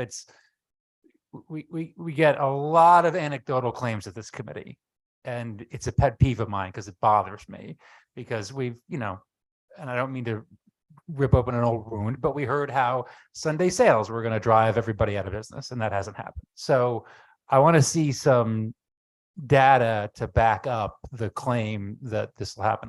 It seems logical. It seems like a correct assumption, but to the extent you've got data based on other places, And bring it Chairman forward. D'Agostino, Yeah. we will do that. I mean, we will get you information from other states, but I think you need to understand, and everybody does, the different states have different laws. Tennessee's laws are so different. Yeah, but again, right? that doesn't that necessarily help you because you Right. can't point to Tennessee on one hand and say they've got less SKUs and then come and say, oh, but they've got different laws. So which is it? So I want to see some It's both. actual, if But we will get you information. Yeah. We will get you information. I have a package store speaking later, Mike Scalise, as I mentioned before, from Broadway Wine and Liquors. He is a numbers guy. He's done the taxes, he's done runs. He will have a lot of information that you are looking for, Connecticut based, that can show you things and what's going on with the sales of product.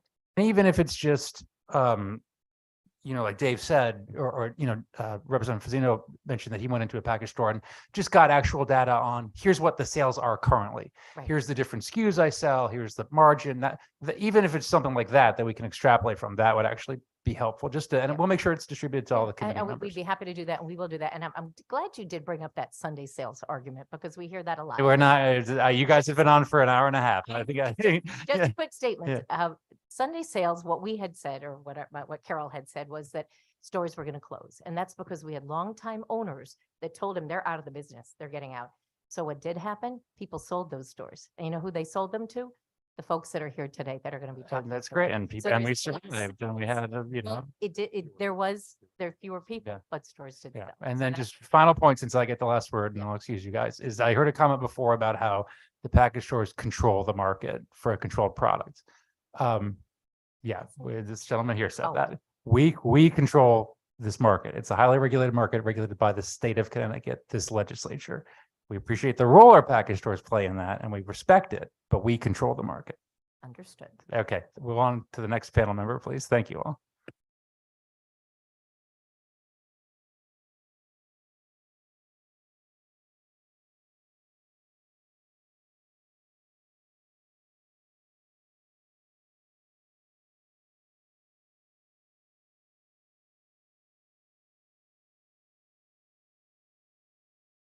I think it's Teamsters Local 443, Vito Bonanno.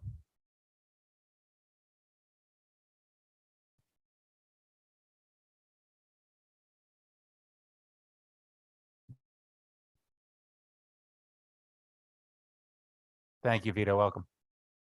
Good afternoon. Thank you, Mr. Chairman. Chairman Maroney, Chairman D'Agostino, Ranking Member Rutigliano, and Ciccarella. I thank you for your time. My name is Vito Bonanno. I'm a business agent and vice president for Teamsters Local 443 in New Haven. I am here today representing the 7 locals throughout the state of Connecticut. My comments here are in opposition of House Bill 5918. Specifically, Connecticut Teamsters are strongly opposed to this legislation, which would allow the sale of wine and cider in grocery stores. We're afraid this will have a big impact on our members. We have thousands of members that work both as drivers and warehousemen in the distribution aspect of this business. Our concern is if stores start to shut down and there's a consolidation of stores, there'll be less jobs. Our members are fortunate to have better than average wages. They have excellent benefits. They have pensions. The benefit to the distributors and even the package stores because of this is the fact that we don't have much turnover, and acquisition is very easy for these companies when there is turnover. Most of the owners here today will tell you they prefer to have our drivers because it's a long-term relationship. They're on a first name basis.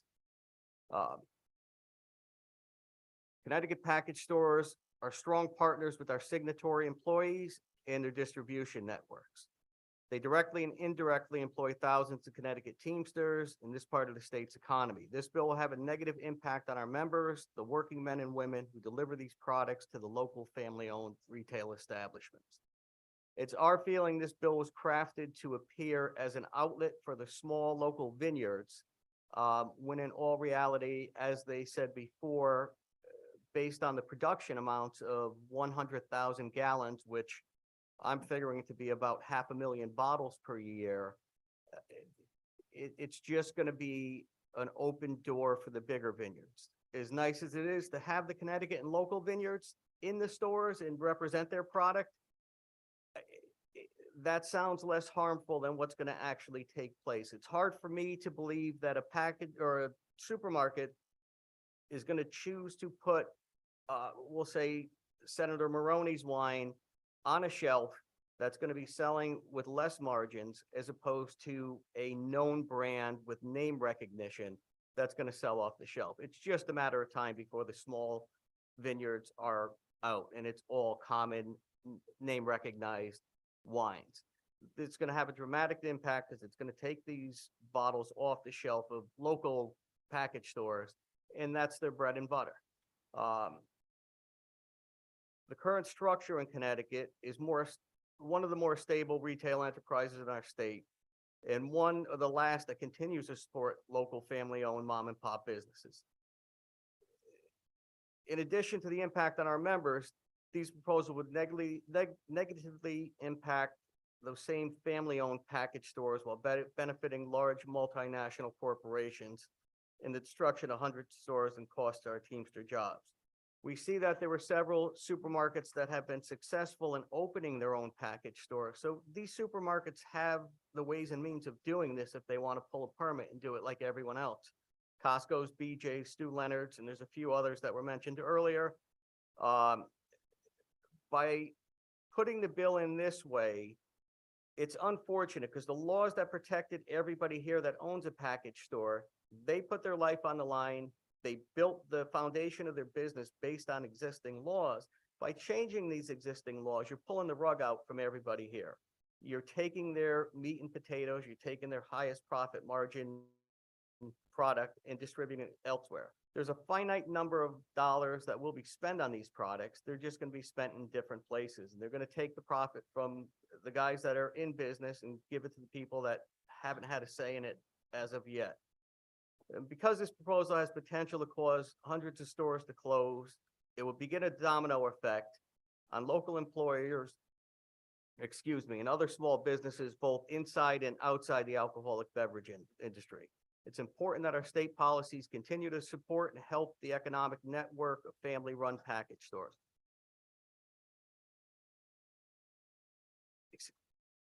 Excuse me.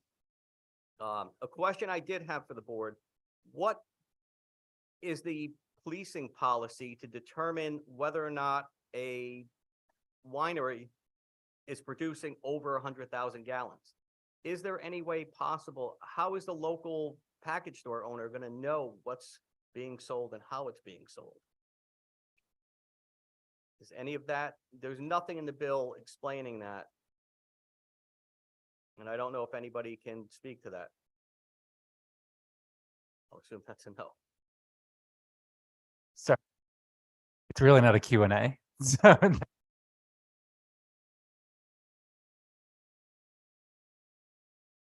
To oppose on and help support the many Connecticut Teamsters who rely on this work to provide for their families and keep the Connecticut economy running. We ask for your support to oppose the legislation that would allow the sale of certain wine, cider, and grocery stores to ensure the beverage industry continues to employ thousands of Connecticut residents, support our local economy. I thank you and for the opportunity to testify before you, and I'd be happy to answer any questions. Thank you. I believe Representative Ritigliano has a question, followed by Senator Kissel. Thank you. Thank you, Mr. Chairman. Thank you for coming today. I appreciate your testimony. You may have said it in the beginning, but I was out and I stepped back in. How many members do you have in your union? How many people are employed in this space in your union? In our particular union, I'm sorry, I'll break this into three categories. Our union represents a little over 3,000 people. Connecticut Teamsters as a whole represent over 20,000. In this space, we're at about 1,000 total drivers and warehouse people. So, and do you know the average wage of somebody who drives for delivers alcohol? The average drivers, I want to guess, are in the high 20s to low 30s. Not counting pension, not counting healthcare. They do vary from location to location. We have beer distributors, wine, liquor. So you said high 20s. That was an hourly rate, or I was thinking hourly rate. I'm sorry. the pay structure for these drivers also have pieces counting. They're different from group to group, so it's not apples to apples here. Fair to say that these are all high-paying jobs, though, good, solid middle-class jobs? That's correct. I'd say our average driver is probably well over 60,000 a year, some of which are making over 100,000 per year. I appreciate that. Thank you, Mr. Chairman. Thank you. Senator Kissel? Thank you very much, Chairman Maroney. Thank you, sir, for coming on behalf of your Teamsters. Specifically, I just in my gut of guts believe that moving in this direction will have a direct impact on package stores and that many of them will find it difficult under the current, moving from the current model to this new model, staying in business, and whether they have to sell and whether someone will buy them up, that's a whole nother can of worms, but it certainly will endanger them.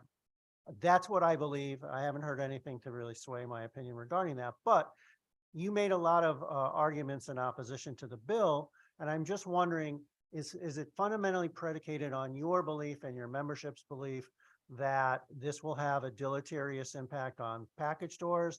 Or will this have some other negative impact on your members, be they drivers or the warehouse people? How will this bill impact your membership directly? One of the bigger concerns we have, if a larger big box store started selling wine and had centralized distribution centers.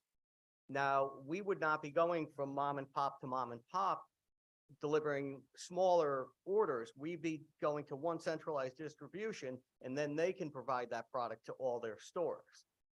So now instead of having 10 trucks going throughout the state, that might reduce 2 trucks going to one centralized warehouse. And that's a big concern of ours.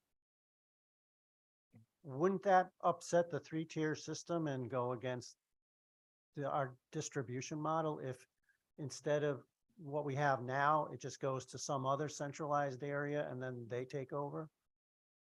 If it goes to one other centralized area, I'll just say supermarket A, and they have a centralized warehouse. Our drivers will bring a bulk order to that particular A warehouse, at which point their drivers will take it to the last stop, being the supermarkets.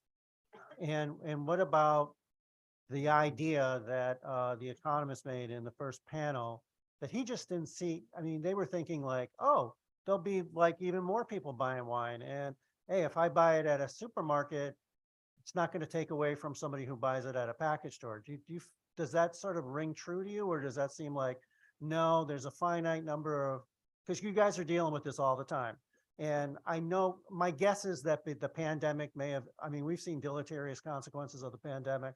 If people are hanging out at home, there's been increases of alcoholism, drug abuse, mental health issues, all sorts of domestic violence.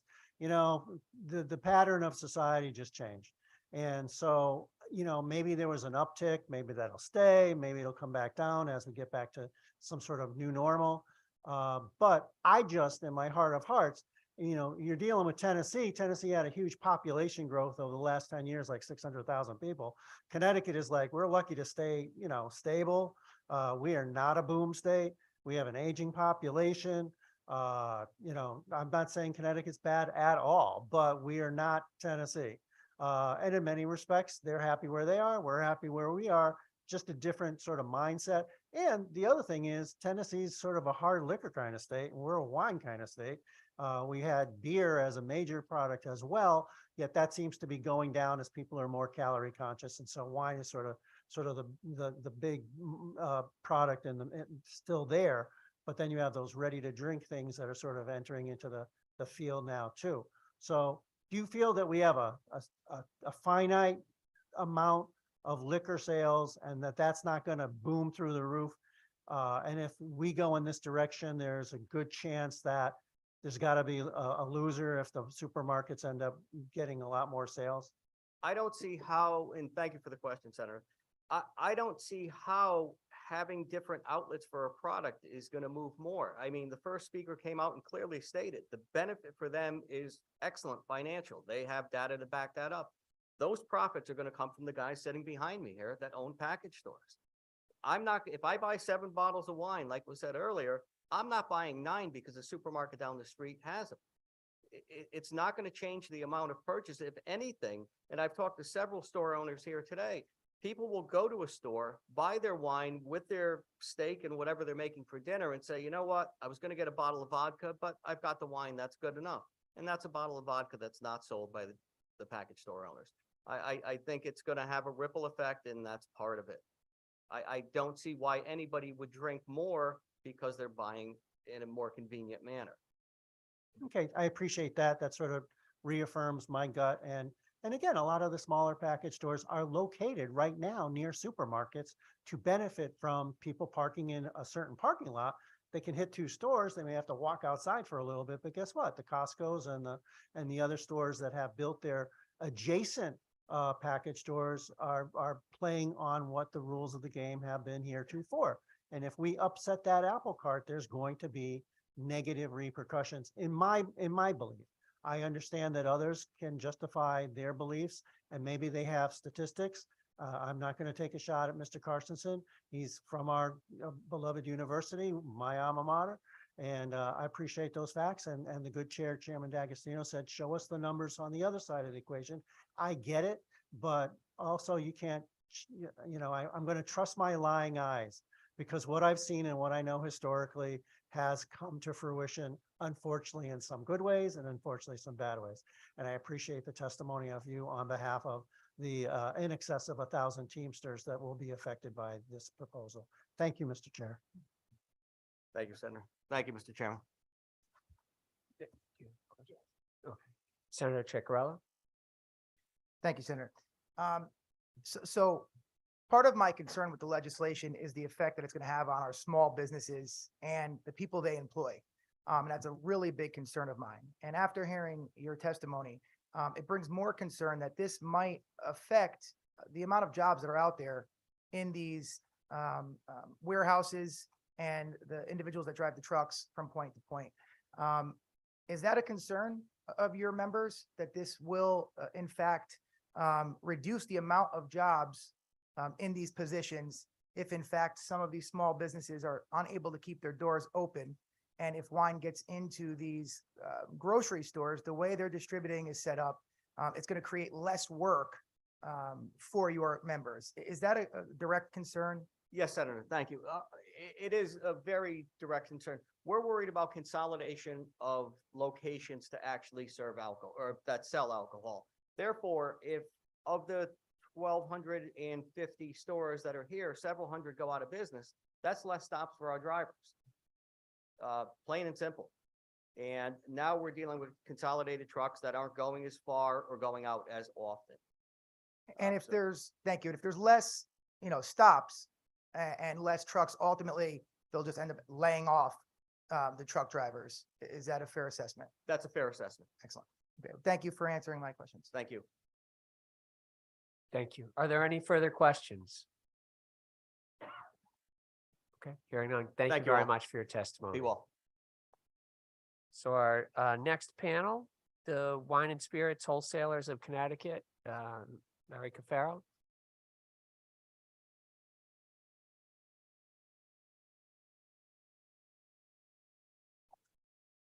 Good afternoon. Distinguished members of the General Law Committee, for the record, my name is Larry Cafaro. I'm the Executive Director and General Counsel of the Wine and Spirit Wholesalers. We are the middle tier of the 3-tier system, and I'm here to speak in opposition to the bill that's before us. I had the privilege of sitting where you sat for quite some time. Senator Kissel and I came in the same year. And we were fortunate to have some great mentors. And they would explain to us that when you analyze a bill, you should first ask the question, what is the problem that the bill purports to solve? And the second question is there any unintended consequences to that purported solution? So if you were to do that to the bill that's before us, I think you might run into some problems, with due respect, because it has not been yet articulated this morning or frankly, during the whole course of this debate, which has gone on for years, what the actual problem is.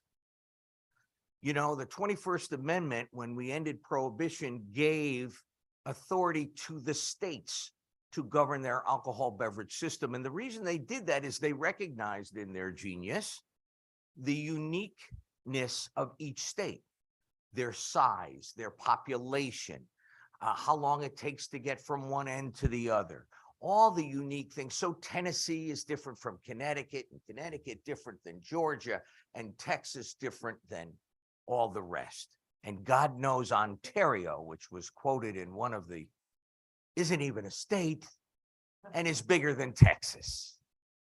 How we use that to compare is beyond me, but whatever. So when I start to understand what is the problem with that we have this wonderfully small state. We have 3.6 million people. It takes about an hour and a half to get from one end to another. We have 1,250 plus package stores. You can't throw a rock without hitting one. What is the problem? Is it convenience? Ladies and gentlemen of this panel, in 22 years as a state representative, I never once heard a constituent of mine say, darn, I'm having difficulty getting a bottle of wine. It doesn't happen. I have respect for everyone here, certainly the package store owners, and most especially the supermarkets. God knows where we'd all be without them. And we learn that lesson more and more for both package stores and supermarkets during the terrible pandemic. And one of the things I respect about both parties is their honesty.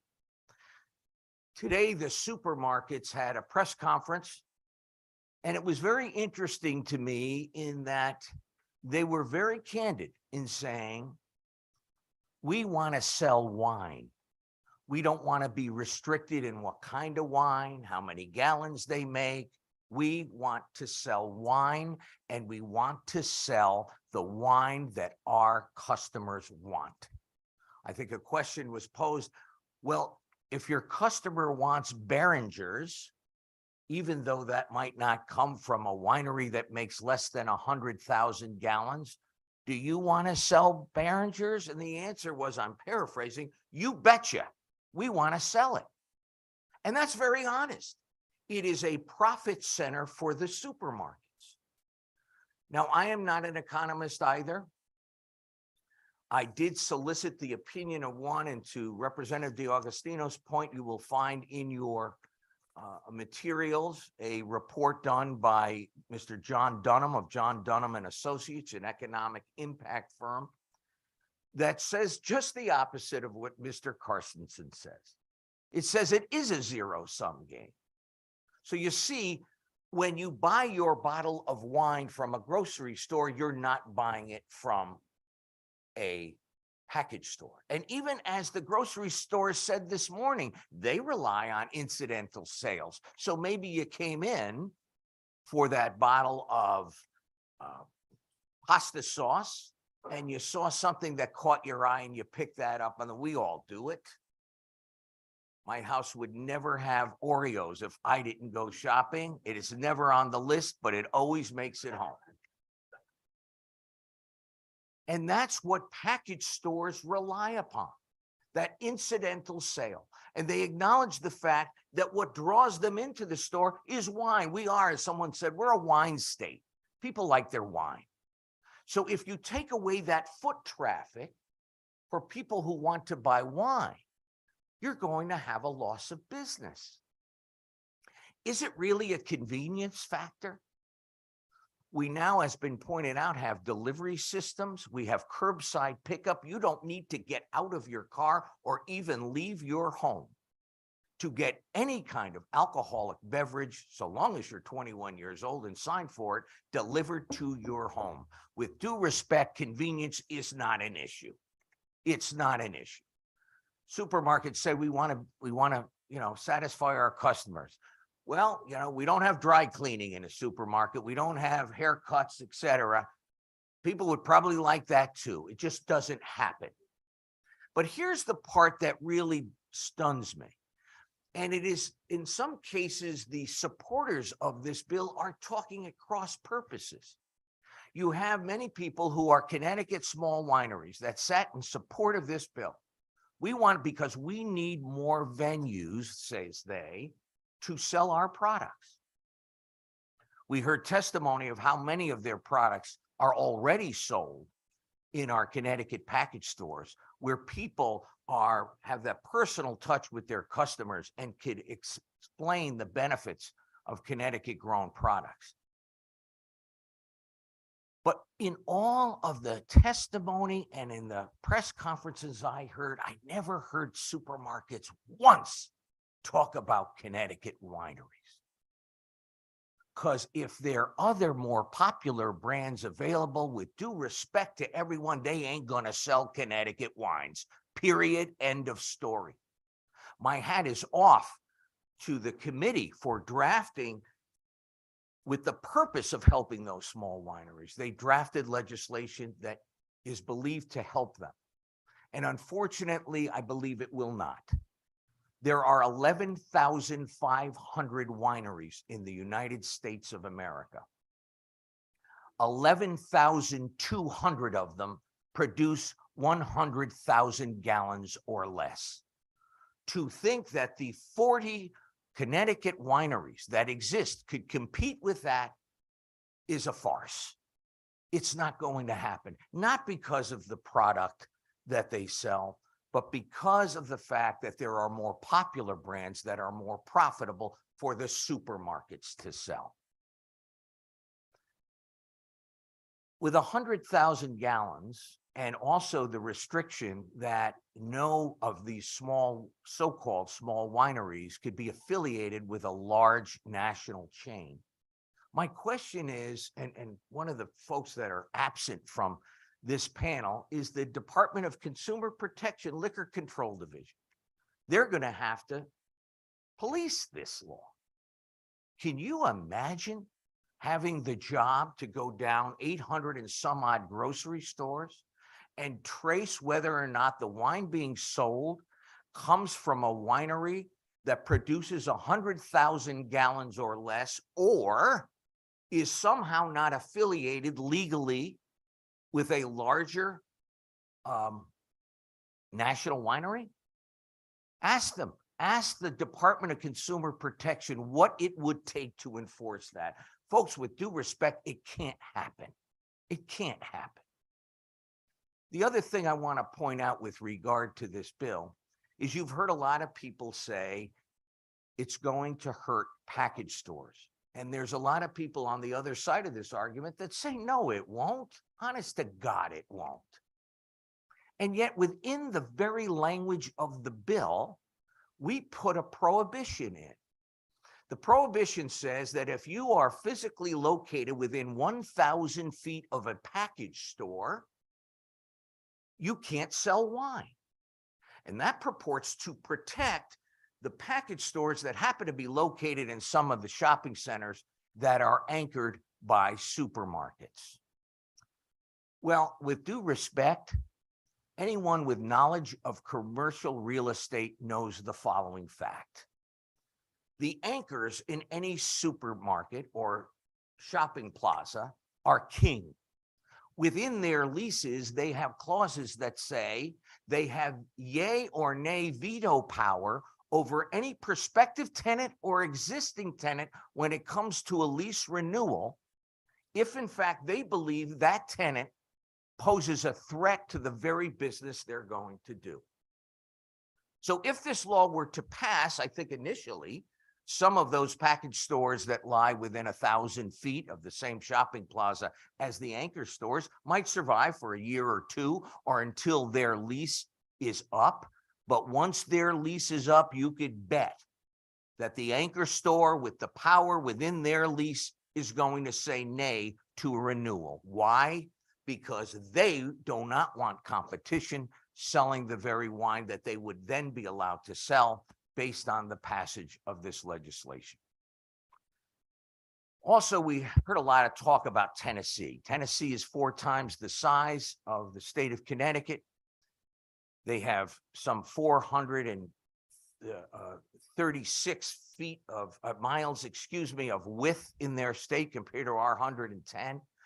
They have 14,000 square miles compared to ours, which is far less. In fact, I think I got that wrong. I did.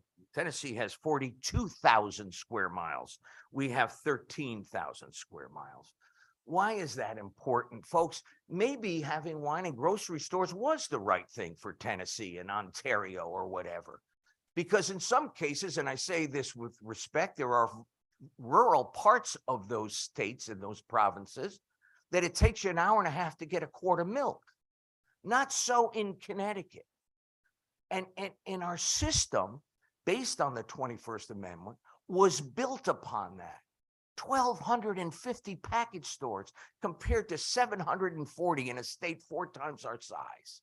And as been said before, the men and women behind me invested their blood, sweat, tears, and most of all, their life savings in a business that had a certain set of rules for decades.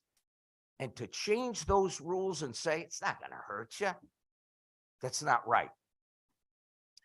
Also, you hear sometimes from grocery stores, especially those in Tennessee, they say, that's all we want. We just want to sell wine. That's it. Goes with food. Well, it might surprise you to know that right now in the state of Tennessee, there's a House Bill 376 put forth by the Supermarket Association of the state of Tennessee. They would now like to sell distilled spirits, ready to drink cocktails in the grocery stores. They went back on their word. Now, I'm not saying they were lying. I'm just saying they're business people. It became profitable to have those products in their store. That's why supermarkets want to sell wine. And after wine, maybe it's going to be something else, maybe another spirit. Ladies and gentlemen of the committee, I say to you with all seriousness, identify the problem if there is one. And understand that every solution or purported solution does have a consequence to it.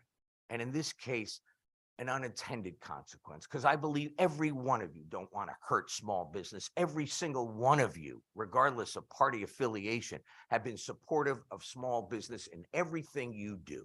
But please understand that this bill could cripple small businesses. It truly could. And also, it doesn't solve a problem, because I would submit to you, there is no problem. Connecticut, because of its size, because of its history, has the most healthy, robust alcohol beverage system there is. Just because it's survived and done so well for 80 years doesn't make it antiquated, old-fashioned, get with the times. We're doing pretty well, thank you very much. And I ask you to consider that before you go forward and pass this bill. I'll be glad to take any questions. Thank you very much. Representative Ackert? Thank you, Mr. Chair, and Ms. Cafaro, thank you for being here. What is the position that you hold? I'm the Executive Director and General Counsel of the Wine and Spirit Wholesalers of Connecticut. And it's striking to me right now that somebody that wholesales wine is looking to, opposition to this legislation. You would think that this would spur on more wine sales and, create more revenue for the state of Connecticut. You opposing it seems to say just the opposite, that wine sales in Connecticut are wine sales in Connecticut, and that it's either going to come from a package store, it's going to come from a grocery store. Is that how I'm taking your testimony? Absolutely, Representative. It's been said a million times there, and I'm not going to repeat it. It is not that more wine is going to be sold. It's just going to be sold in a different place. There was some testimony by the gentleman from Tennessee. Again, I referenced Tennessee. We have 8 counties in the state of Connecticut. Tennessee has 95. And over the past several years, some of those counties that were considered dry, if you will, or what have you, and did not allow package stores, allowed package stores in greater numbers than the good gentleman sort of alluded to. And it is, if there is an increase in wine consumption in the state of Tennessee, it's because of their increase in population. Not because all of a sudden someone who drank a bottle of wine a night decides to drink two. It just doesn't happen that way. And with regard, Representative, to a wholesaler and the wholesalers I represent, being opposed to selling wine, one might think, hey, you sell wine, you sell to him, you sell to, who cares? We care. We care because we have the utmost respect for the supermarkets and the role they play. But we really respect our customers. We respect their work ethic. And what we're really concerned about is this. We have over 50,000 varieties of wine, spirits, and beer in this state. 50,000 for this tiny little state of Connecticut, 35,000 plus varieties of wine. When all of a sudden the biggest customers are selling just a small segment of that wine, wholesalers only stock a small segment of that wine. And that beautiful variety that we so enjoy here in Connecticut, the boutique esoteric wines, shrinks. And if you don't believe me, go look at the state of Florida. They have 5 times the people we do. God knows how big the damn thing is. They have wine in grocery stores, and in the state of Florida, Publix supermarket controls 83% of the sale of wine in the state of Florida, 83%.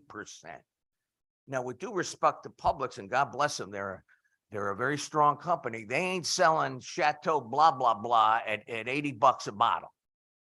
They're pretty much in the $20 or less, which is understandable. But because of that, the wholesalers who serve them, they now being their biggest customers, are going to carry those smaller varieties. So in the state of Florida, where we have 50,000 varieties of wine, spirit, and beer, they have less than 20,000 varieties. So there is a consequence to all that goes on here. And it does affect the consumer. And with due respect, when those 500 people were asked that question by that organization, whose name I can't pronounce very well, I'm not sure they were told those secondary and tertiary issues that surround the sale of wine in supermarkets. Thank you. Thank you, Mr. Chair. Thank you, Representative Ackert. Are there any further questions? Okay, great. Thank you so very much. much.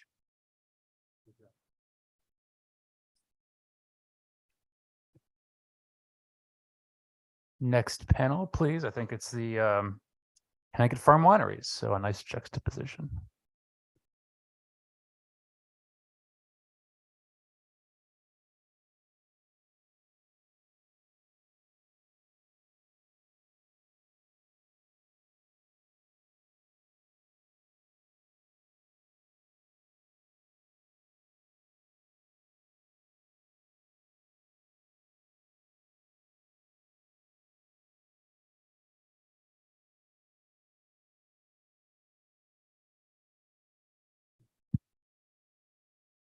Welcome. Go ahead.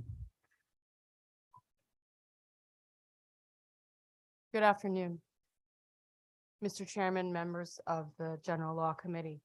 Thank you for this opportunity to speak in support of HB 5918.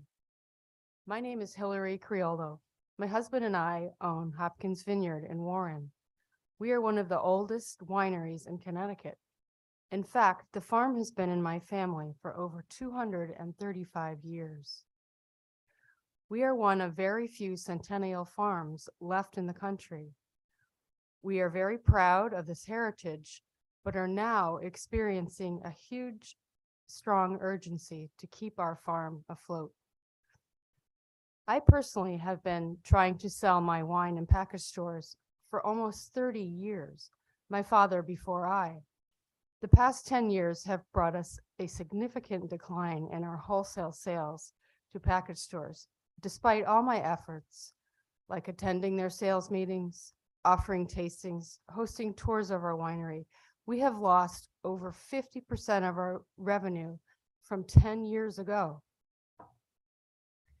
We have heard over the years that the Package Store Association wants to help us and sell our wine, but they don't. They have had their chance. We need this additional outlet for sales.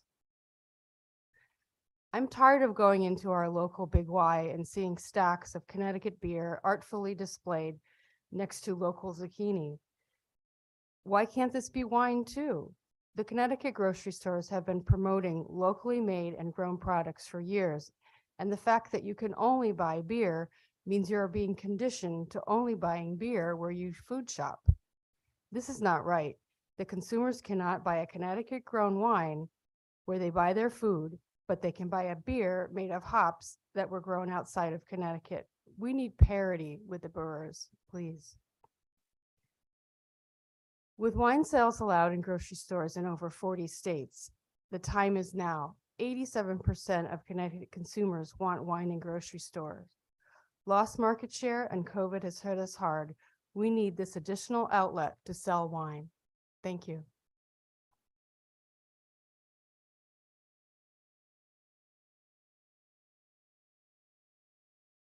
Morning, members of General Law. I'd like to sincerely thank you for taking the time to hear us today. My name is George Motel Jr. I'm representing from Sunset Meadow Vineyards in Goshen, Connecticut.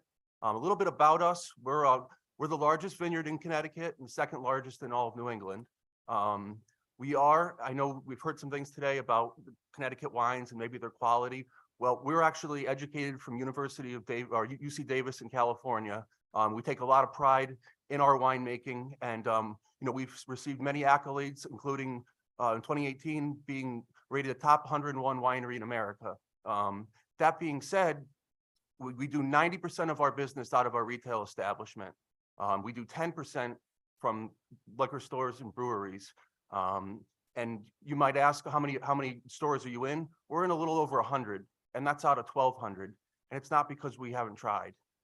Me personally, and a few people from our vineyard have gone out tirelessly to over 700 liquor stores with product and used our time, our wine, and we've gotten nowhere. Most times they'll come back another time, this or that. We leave samples.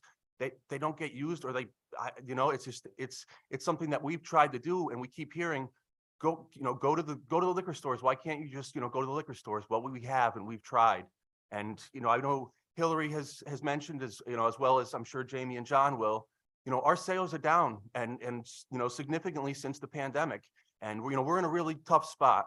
And I've heard a lot of the liquor stores today talk about, they're worried about survival. Well, we're in that battle right now.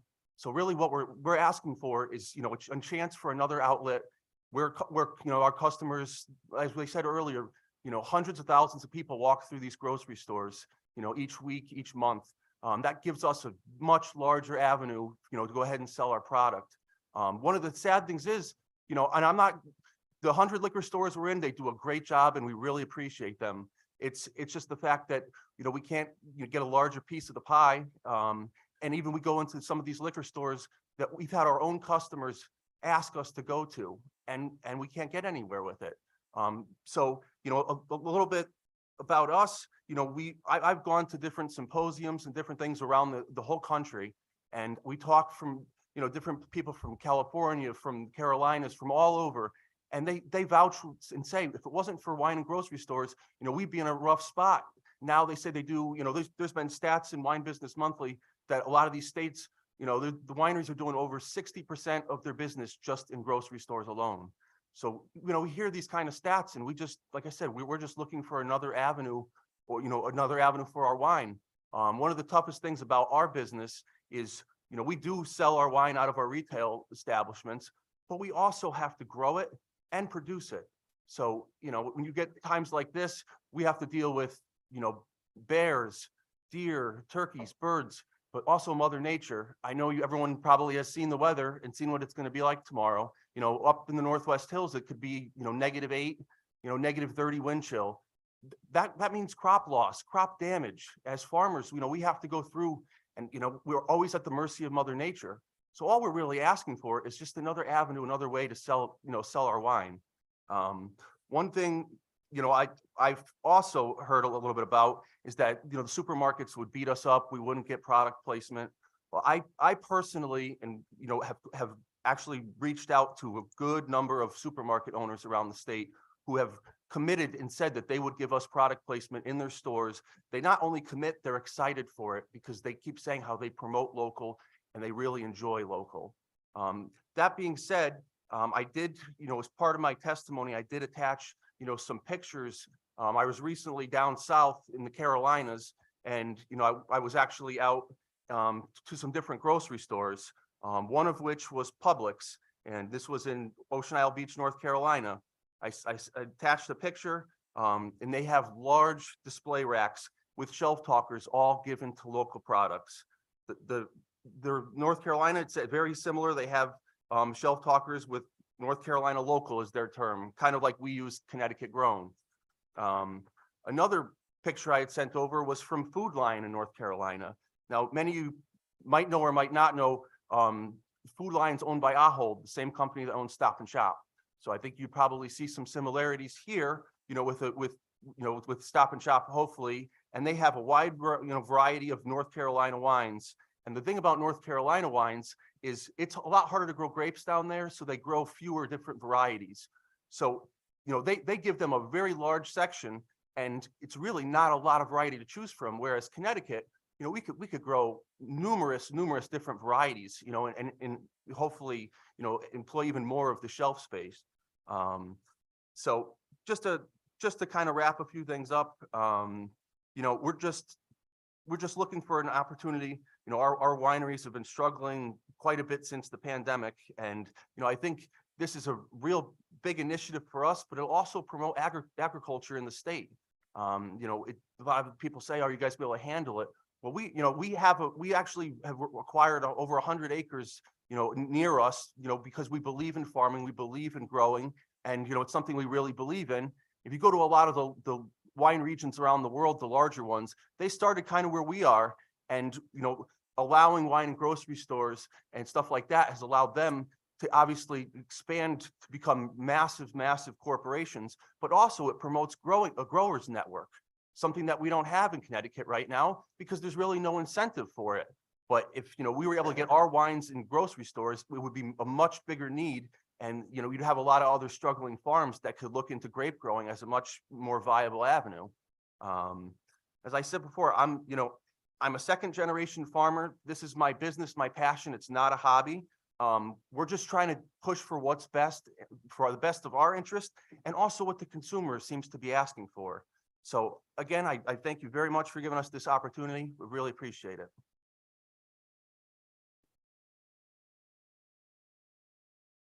Good afternoon, Representative D'Agostino, Senator Maroney, honorable members of the General Law Committee. My name is Jamie Jones. I'm a farmer from Shelton, Connecticut. First off, I'll start off by wishing you a happy Groundhog's Day. Maybe it's appropriate that this hearing is happening today. I also really appreciate your time listening to this. I know it's come up before. I've testified before, and I recognize everyone's time is precious. And I appreciate the passion in the room for wine. It's kind of, at least I feel good being in the wine business. There's a lot of people who are interested in it. So all things being said, maybe we see things a little differently, but at least we're talking about a product that is near and dear to a lot of people's heart. I'll probably put my farmer's hat on first. I mean, I was kind of a farmer first, and I fell into growing grapes and winemaking, after college. And just from a farm perspective, according to the Ag Census, there's over 5,000 farms in the state of Connecticut, 381,000 acres, and over 500 of those farms are growing fruit products. Those are 500 small businesses that would immediately be able to benefit from a change in legislation like this. Is going to open up the marketplace. I think that's important to hear. Now, I recognize where we're sitting from, and we've certainly listened to the arguments from around the room that we might not be front and center to, but I do think it's something that's lost. I admit it's hard to match the eloquence and passion of the former speaker that we had up here, but I would debate the issue of a problem. I think we're sitting here because there's a problem, and the system as it's set up is not working for us. So I bring that to you, and maybe that's fine, and maybe we're too small to have that problem addressed, but I think it's important that we go on the record that there is a problem with the system. There's a loss of farmland in Connecticut. Maybe that's okay. If you look at the number of farm wineries, 10 of the permits on the website have either are inactive or gone out of business. Maybe that's fine. There's business cycles. But I think there's something to be, seen there. Now, part of it, there's a lot of, and that's kind of like, and you think about where we came from, and there's kind of been a lot of allegories, I'll say, that have been said. Slippery slopes, camel's noses under tents, feet in the door, and where this is coming from. I'll throw one out there. I feel like we sit here as kind of like wallflowers. Remember kids at the school dance, kind of sitting on the side of the gym, can't find a dance partner? That's kind of where we're at. A lot of people having fun out in the middle, having a good time, and we're kind of on the side. Why does that exist? Well, I think you should, go back in history when the Farm Winery Act was established. It was in the late 1970s. That was groundbreaking legislation at the time that it passed here. Several other states did it. They recognized a problem then, nearly 40 years ago, that agriculture needed help, and they were going to open up more marketplaces for the farmers. So we've had 45 years, and that was something unique that was created then, and there's been a gradual attrition, and that's fine. Equating parity, maybe that's what was needed. Maybe it's at the end better for the consumer, for the distilleries and the breweries that have opened, and that's what's been demanded. So here we are now. Basically, we're being told the business model that we operate, we're allowed to succeed on our own farms and premises, and that's okay. But if you expect our businesses to grow, expand, support Connecticut agriculture, we're looking for another marketplace. Why it exists, there's been 50 years of history of package stores and distributor relationship that had already existed, and we've never been able to really break through that. Part of it is because we've been given the right to self-distribute our products. Not all, but most of the farm wineries, that's how we sell it. We're not kind of part of that. So when it's said, why we're not in the, we're learning, we try. There's a number of package stores that do recognize us, and some of them are probably in the room. And I don't think, I feel like I have no quarrel. It's not us versus them. It's just, we're looking for an opportunity to be better. Less than 20, I don't know what these other ones, but less than 20% of our production is devoted to the, outside our farm. 80% of what I'm producing is sold right on a farm in Shelton, Connecticut. And if that's okay with you guys, maybe that's what it should be, and we'll stay there. But if you want Connecticut agriculture, our product to grow, we need something, and maybe this isn't the answer, but we need something to change in the system. So I think this bill, the way I've read it, I think it's fair. It's not perfect, but it addresses some of the concerns that all of us have had. So I really appreciate your time and just recognizing how we see it from our perspective, and at least spend the time to think about how you can help us. Thank you very much. Thanks for everybody's time and interest in wine and Connecticut wine. Excuse me. My name is Jonathan Edwards, and I need my glasses. I'm the owner of a Connecticut farm winery in North Stonington, which was established in 2000. And my town is represented by Senator Heather Summers and Representative Greg Howard, which are both Republicans, and both have expressed support for the concept of wine in grocery stores while I've had conversations with them. I'm here to speak on behalf of Connecticut's farm wineries and to discuss the restrictions on the access of our products to the shelves of Connecticut's grocery stores. The farm winery strongly urge this committee to consider the desires of the vast majority of Connecticut voters by allowing Connecticut wineries to have the same rights as Connecticut brewers. We'd like to be able to sell our products on the very same grocery store shelves. These same shelves that the brewers are able to sell their products on could be easily and efficiently monitored the same Department of Consumer Protection agents that currently monitor beer in grocery stores. We are all small wineries.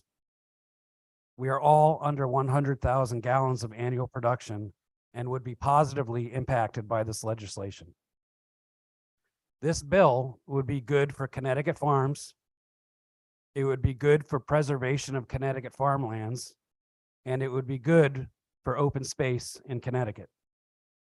In fact, this would be the single best thing that the legislature could do to expand the planting of grapevines in our state, to keep prime agricultural lands viable, and to express support for Connecticut wine manufacturers. Why would wineries want limits on where we can sell our products? Why wouldn't wineries want the same rights to sell in grocery stores as Connecticut brewers? Despite what the wholesalers say about grocers not carrying local Connecticut adult beverages, Connecticut beer is commonly for sale on grocers' shelves and in package stores. And we feel strongly that Connecticut wine would find its place on grocers' shelves as well as package stores too. By limiting the sale of wine that could be sold in grocery stores to manufacturers that produce 100,000 gallons or less annually, small to medium artisan wineries would naturally find a space on the shelves, while package stores would continue to have the exclusive rights to the high volume wines and mega brands that they seem to be so concerned about. These high volume products would continue to draw consumers into their stores for these sought after brands and lead to the impulse purchases that they desire. This would all happen while Connecticut consumers enjoy access to small production wines in grocery stores. Additionally, I reject the idea that consumers would be safer by having package stores safekeeping supposedly high alcohol wine versus grocery store employees. Even with my aging looks, I am carded in grocery stores every single time I purchase a 6-pack. Besides, have you seen the high alcohol levels that craft beers are sporting these days? They're often 10, 11, 12%, same as wines. Everyone still seems safe, in my humble opinion. By voting this bill out of committee and allowing for a proper and robust debate on this issue, we will hear from a much broader perspective than the rather entrenched special interest groups that we have here today. Democratic and capitalistic societies relish robust debate on important issues that impact wide swaths of our constituency and are time and again for open markets. That is why I urge you to vote this bill out of committee for a much broader discussion within the legislative body at large. And I thank you for your time. Thank you. Questions from committee members?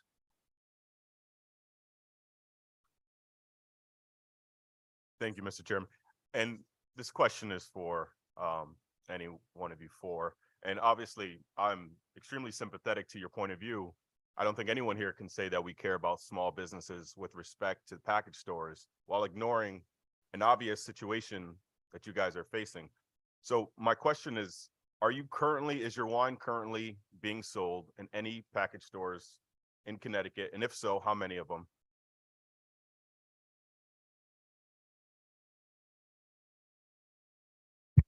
I think we can all answer that individually, but yes, all of us have some package store representation. It's probably 50 to 75 total stores that are currently carrying our wine. However, I'd say it always goes kind of back to that 80-20 rule. Probably only a couple dozen stores are selling 80% of our product. Yeah, as I said before, we're in probably about 120 stores throughout the state. Kind of the same thing as Jamie, probably about an 80-20 rule. So yeah, about pretty close with him. We do both. We self-distribute a small amount locally, and we also have 2 distributors.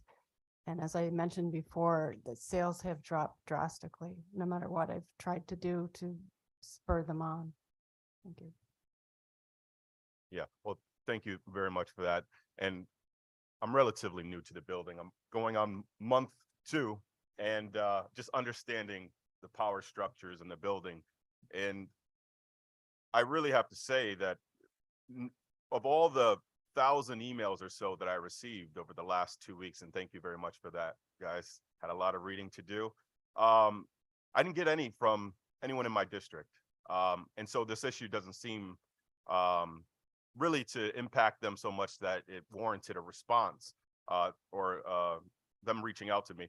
And so I have to look at it at its face and, you know, what is the issue right now? And it's obviously when you have a product like alcohol, cigarettes, marijuana, and they have a negative consumer externality, you have to kind of regulate it in a way that makes sense for the industry. And I think we did a good job with the 3-tier system, but there's also gaps that are missing to protect folks like you guys. And we allowed beer in supermarkets and gave them the upper hand over wine. And so to favor one industry or to favor one alcoholic beverage or over another, it really seems unfair to me. Now I get the arguments on both sides, and I think that this conversation should continue. And I'm willing to work with you if this item does not pass to figure out a solution to the issue, because we need farmers, and that's without a doubt. Our small businesses are very important, and I look forward to working with you regardless of the outcome of this. So thank you. Thank you. Thank you. Senator Cohen. Thank you, Mr. Chair, and thank you all for being here for this important discussion. A discussion we've had before as former chairwoman of the Environment Committee. I've worked with the chairs of the General Law Committee over the past several years on trying to figure out what we can do, because as Representative Brown pointed out, we have had, past regulatory burdens placed upon our farm wineries. As we sit there and say, no farms, no food, what can we do to support our farmers, especially our Connecticut farmers? And then we turn around and impose more and more regulatory burdens on you all. It's become increasingly important to see what we can do as a legislature to ease some of that burden for all of you and help you thrive here in the state of Connecticut. I did want to just ask, following up on the good representative's question about how many package stores you're in. Is that true of all Connecticut wineries, or all Connecticut wineries, do they have some presence in some package stores? Thanks for your question. I certainly can't speak for everybody, but there are certainly very small wineries that don't distribute at all, that they're just interested in selling at their place of business. But most wineries, once you pass 2,500, 3,000 cases, that's really all you're really going to sell at your farm. So you need to start to reach out to distribution. So the first thing you do is either go to a wholesaler, and we just heard from Mr. Capero, and who represents the wholesalers, and they typically are not interested in your brand, and that's because it's not one of these big behemoth brands. You are a small potatoes, and so they grab their wholesale book and they take your brand, if they even look at it, and they tuck it in the back, and that's the last time that piece of paper has ever seen the light of day. So the wholesalers in general do not find Connecticut wines or small wineries very appealing. So then you are self-distributing. So then you go, and now you have 1,250 opportunities to get out there into package stores. And if you're a small winery, it's pretty hard to service 1,250 stores. So that's something that we struggle with, and many small wineries do. And so I hear from the package stores that, geez, you guys aren't representing yourself. And we say to that, well, there's 1,250 of you. It's kind of hard to get all over the state. So that's why one of the reasons that it might be nice to have another outlet to go to, like grocery stores, that seem to want to have local products. Again, I'm seeing local beers and all the rest of it, local everything. And so we wouldn't have to run all over the state. We might go to maybe 2 or 3 grocery stores that might carry us in a bigger way, and that would really help us. And then what are we going to turn around and do when our production starts to expand? We're going to go right into the ground and start planting vines and keeping that valuable space open. So I know I'm kind of going around, but this is literally what happens to the small wineries and how we sort of get shut out of this system. Yes, we're in some package stores. Yes, some package stores really do support Connecticut wines, and I want to thank you. I don't know if some of you are here or not, but that is a definite thing that is happening. But the vast majority don't. And you hear some of the snide remarks that are happening in this room today. And this is what we run into when we're trying to push our products out to the marketplace. And that's why we want to broaden the reach that we can get out there, because sometimes it is just a big roadblock when we try to get into package stores. Thank you. Thank you, Mr. Edwards, and through you, if I may, Mr. Chair, how many farm wineries are there? I apologize if I missed that in the state of Connecticut. The last time I looked, I think there's 46, that was a couple weeks ago, that had active permits on the DECP website. Okay, and in terms of gallons produced, what is the largest Connecticut farm winery produce? I think we can only comfortably speak for those of this table, but depending on your yields, your grapes, we're between probably 12 and 14,000 gallons. Certainly room to grow there, but that's your yield and what the marketplace can bear right now. We're about 30,000 gallons annually. We're anywhere from 15 to 20,000 gallons annually. We're a little bit smaller than that. Okay, and are there also, I know of one in my district, but are there also farm cideries?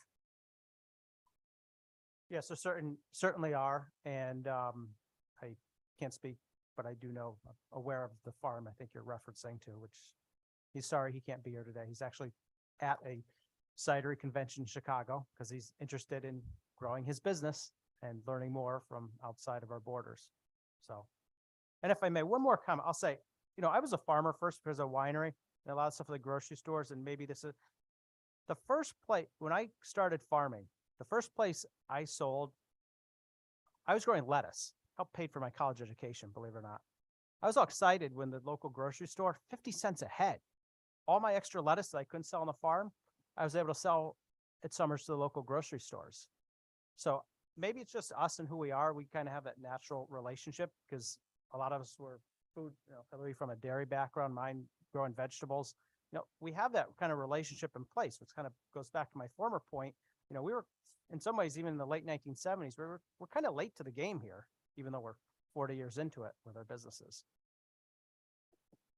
And if I might, Mr. Chair, forgive me, and I appreciate the indulgence, but are there other farms such as yourselves? And again, I know of one in my district that also has a grocery store. Are there others that would perhaps sell other manufacturers wine within their facility if they have a farm store as well?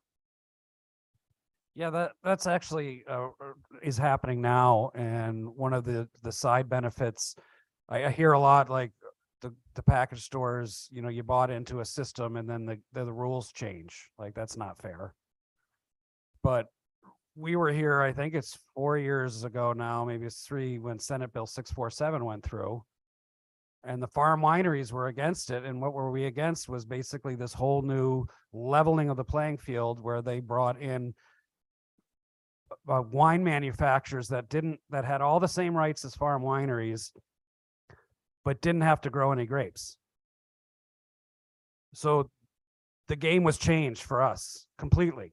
Like, these are the rules that were put in the 70s, and all of a sudden, in like 4 or 5 years ago, maybe it was less than that, 3 or 4 years ago, it was Senate Bill 647. Boom, there goes all your little protections that you had as farm wineries. So the game can change and does change, and that's just one example. But to your point, Senator, another thing that did happen was they passed the craft cafe permit. And that has been really, in my opinion, something that's been great. So now Connecticut brewers are able to sell, if they get a craft cafe permit, they can sell Connecticut wines, they can sell Connecticut mead, they could sell Connecticut distilled spirits. That means that I could do the same thing as a Connecticut farm winery I got the craft cafe permit, and guess what? I sell Connecticut beer. It's not a massive mover for me. I'm happy to say that people come to sell, to buy the wine. But we do, and in fact, we have Bishop's Hard Cider as well for sale at Jonathan Evers Winery. So that's been something that that you all put in the craft cafe permit, and I think it's worked well to help kind of cross-pollinate between Connecticut manufacturers in the liquor business. But I do just say to package stores that laws change and things change, and they certainly did for farm wineries. Senator Cohen, specifically answer your question. Oh, thanks, John. The model of your district, I know of one other one that exists in Eastern Connecticut. So there could be others, but I know of two that are kind of have the farm market and also have a winery component or cider component that alongside them. I appreciate that. And again, appreciate the indulgence of the committee. And I think it's important to point all of this out because we're not at, excuse me, sorry, multiple committee meetings going on here. I think it's important to point out not only that you all are small businesses in the state of Connecticut, but that we have small businesses that are grocers as well, some of whom we heard from earlier today. And I really appreciate, again, the good representative's point that it's, it would be duplicitous of us to only care about the small package store owner when, of course, you're all small businesses struggling to survive in the state of Connecticut as well as our small grocery stores. And I think all of us are hearing from multiple people, but it's important that we highlight that there are multiple small businesses on both sides of this argument. And I really appreciate you being here today to testify. Thank you. Thank you, Senator. Senator Ciccarello, did you have some questions? Yes, thank you. So thank you for coming out and sharing your concerns. And we hear them. We want to help small businesses, Connecticut businesses. And when I look through the legislation, I'm not seeing that. And I have questions maybe that will clarify that, and maybe I could see this in a different light. You guys are all in an association, is that correct? Are all your members within this association on board with this legislation?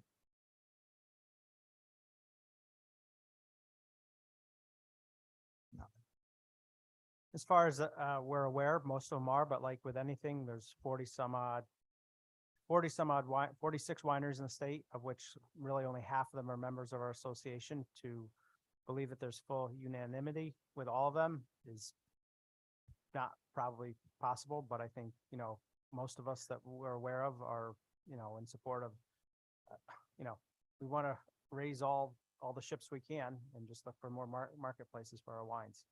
Sure. I only ask, one, I'm a member of associations for my profession. And if there's legislation that's going to affect it, we normally would come together and talk. So I thought maybe you'd be able to speak to that. Because I tried to reach out to some of the vineyards in my district, and I didn't get a chance to personally speak to them, but another representative in North Branford did. And some of them didn't have interest in this and thought it could hurt them. And I think that's the way I'm seeing the legislation. But maybe more to that, and maybe what their concerns are, maybe my concerns within this bill. Again, maybe you could shed some light on that. When you talk about your association, what's the average winery produce per year in gallons? Do you have an idea?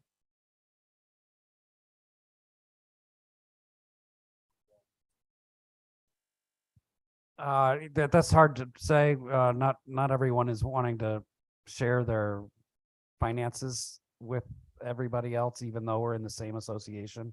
But if I had to guess in terms of gallons, I would say in between 10 and 15,000 gallons per member would be a guess of mine. Okay. An estimate. Would you guys say you, for the most part, are the biggest winemakers and vineyards in Connecticut with the 30,000 gallons and then 15,000 so on? Would you guys say you're on the larger from my research, and I just want to say, I like wine. I make my own homemade wine. Love frequenting the vineyards. I think it's matter of fact, Representative Yacarino makes it with me and Representative Candelora. And, you know, I'm seriously asking these questions because I really want to help all small businesses. And in any way that we could do that, I'm sure we're all ears, but this is, from the research that I was doing, it doesn't seem to do that. And that's why I wanted to ask you some of these questions. So I'm not trying to trick you or get you in a I gotcha moment. I'm really just trying to understand how this would actually affect all of the vineyards, and, you know, see if there's another way possibly that we could help. And I know we have other legislation, HB 6241, for vineyards. And maybe there's something that we can do to assist in some of the challenges that you have. But with that being said, some of the additional questions that I have, you said that there's approximately 120 package stores that your wine is in. That was, Yeah, that's George? correct. Yes. yeah. And how many gallons do you distribute, or bottles or cases do you send out to the 120 package stores? Oh, as a rough estimate, probably 500 cases a year. That might be, What would that be in gallons, if you don't mind? yeah, 1,200 gallons or so. About 1,200 gallons? Maybe, probably maybe less. And how do you distribute? We that? self-distribute. You guys self-distribute? Yes. You're able to self-distribute to all of those? Yes. Wow, okay. And which is one of the reasons why, you know, we're not really batting an eye at getting into the grocery stores, because the way we see it, even if we have to employ a couple more people, you know, I'd rather go out to the stores and, you know, maintain the stores, get out, make sure they're shelf talkers, everything, do samples, do tastings, all that kind of stuff, rather than send people all around the state just trying to get in, you know? So, I mean, I just think it would be an opportunity for our company to grow and employ more people, because I see no issue, you know, doing that if it means picking up that many more customers. Do you guys also self-distribute? We do, yes. Yeah. I think most people do. I know of, well, I don't want to speak for everybody, but most people are struggling in distribution, as I kind of mentioned before. Distributors tend to want to sell the big brands, and that makes a lot of sense. And so it can often be tough to get a foothold with them. So then you self-distribute, and then it's just a matter of how many trucks can you run around the state, how much labor can you have? Again, we're running farms too. So that's sort of the rub there. But there certainly are package stores that want and reach out to us and carry our product in that way, and that makes it really easy. But again, when we have to service 1,200 stores, that just makes it kind of difficult for a smaller brand. I think that's what you're probably alluding to and hearing. Just to answer one of your earlier questions, we're probably average to above average of what the membership of our association would be. And secondly, what we're looking for, maybe because some of them already aren't trying to, you know, distribute, they just have a model where they just want to sell it on their premises. I don't see a downside. If they choose not to participate, that's fine. I only see an upside. The more Connecticut brand exposure, whether it's a grocery store and package store, is only good for wine, and I will say all wine.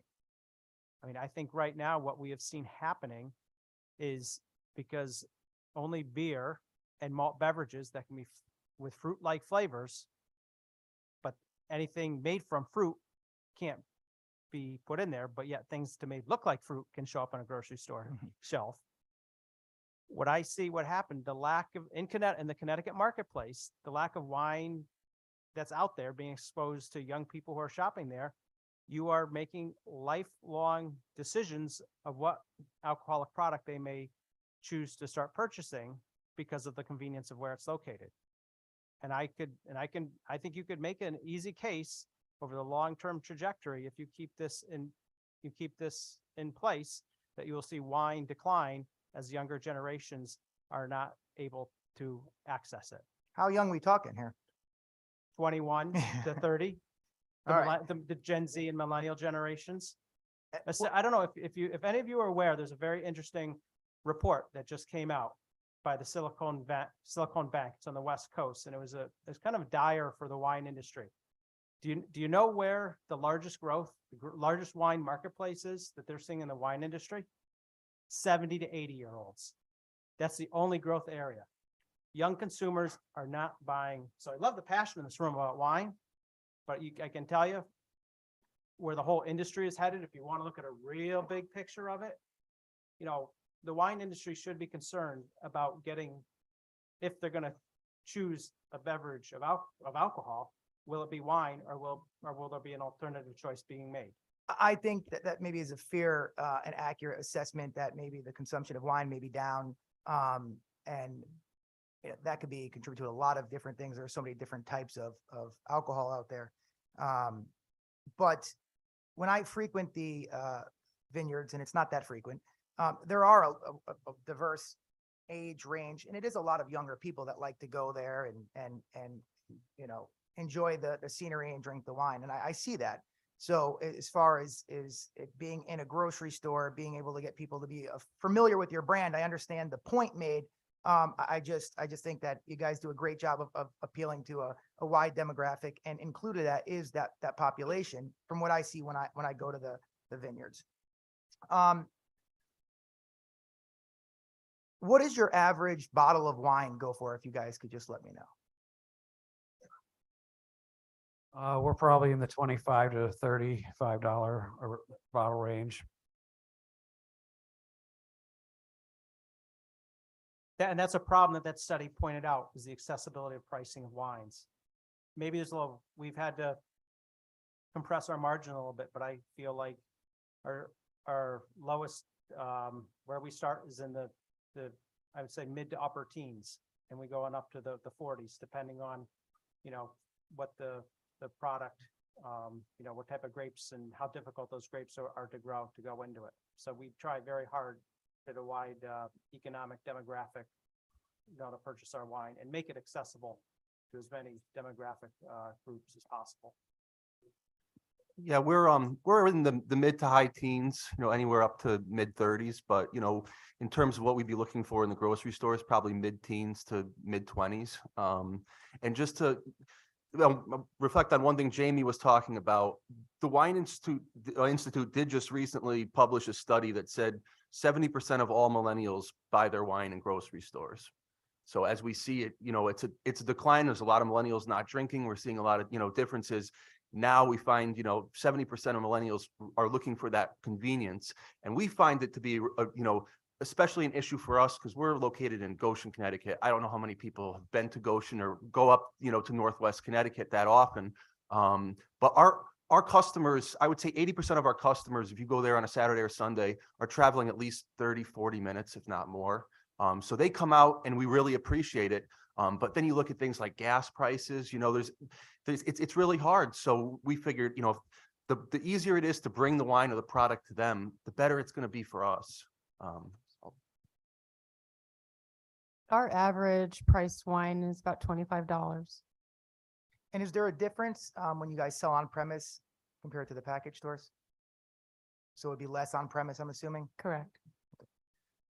So Well, that's up to the packet. We set our price. If you're buying wholesale, we need to, list our pricing, and then it's up to the package store how much they're going to raise the price. In general, they're going to be probably close to, the price that we're selling at our winery. got it. And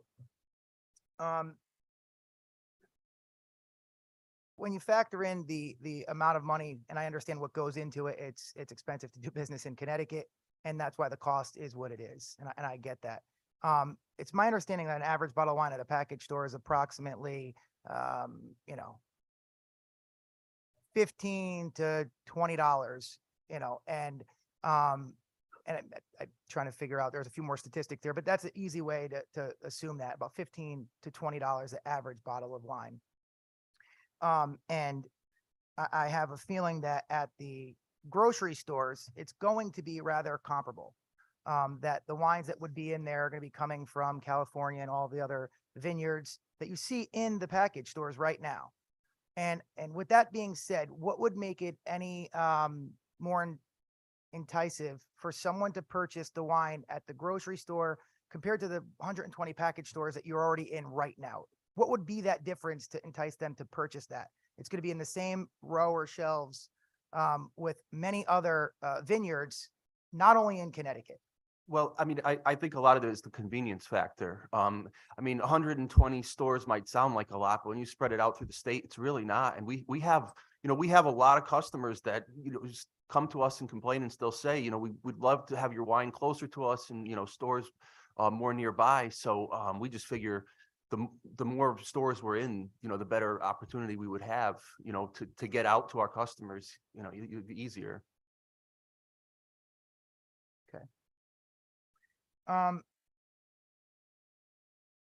Have you ever explored, and I don't know if this is something that could be done, talking about convenience of getting your wine out there, and maybe this being a different bill if it's not permissible, but the Grizzlies or the other applications or mailing opportunities to make it convenient to get to, people who would be interested in your wine that can't make it out to your vineyard. Is that something that you guys ever explored? Say the biggest obstacle is just the cost of shipping. So when you factor that in, that kind of puts it out of, the realm of, and then, and Connecticut is a small state, so we're looking at that. I mean, if you are shipping out of state, that's an option for some wineries, but, then you have, 50 states seem to have all invented their wheels differently. So it's very difficult. You have to comply with that other state shipping. So, John could probably speak more to that because I know he does a little bit of it, but it's not as simple, or it's not a low hanging fruit, I would say, so to speak. Yeah, to your earlier question, I think we already compete with the world, right? When we're in any of these package stores, there's the world's wine is there. There's all of California, New York, Oregon, Washington, you name it, it's there. So we're not afraid of competition. So we recognize that the grocery stores are going to bring in, even if this is 100,000 gallons, that's where this sticks, a huge array of 100,000 gallon or less wines. That's going to happen. We get it. I really think that they're also going to carry 3, 4, 5 brands from Connecticut. I believe that to my core, because I'm seeing it with Connecticut beers. I go to all the package stores and I see Connecticut beers. I go to grocery stores and I see Connecticut beers. They're expensive. I don't know if you've bought these 4 cans. I don't drink beer. I'm a wine guy.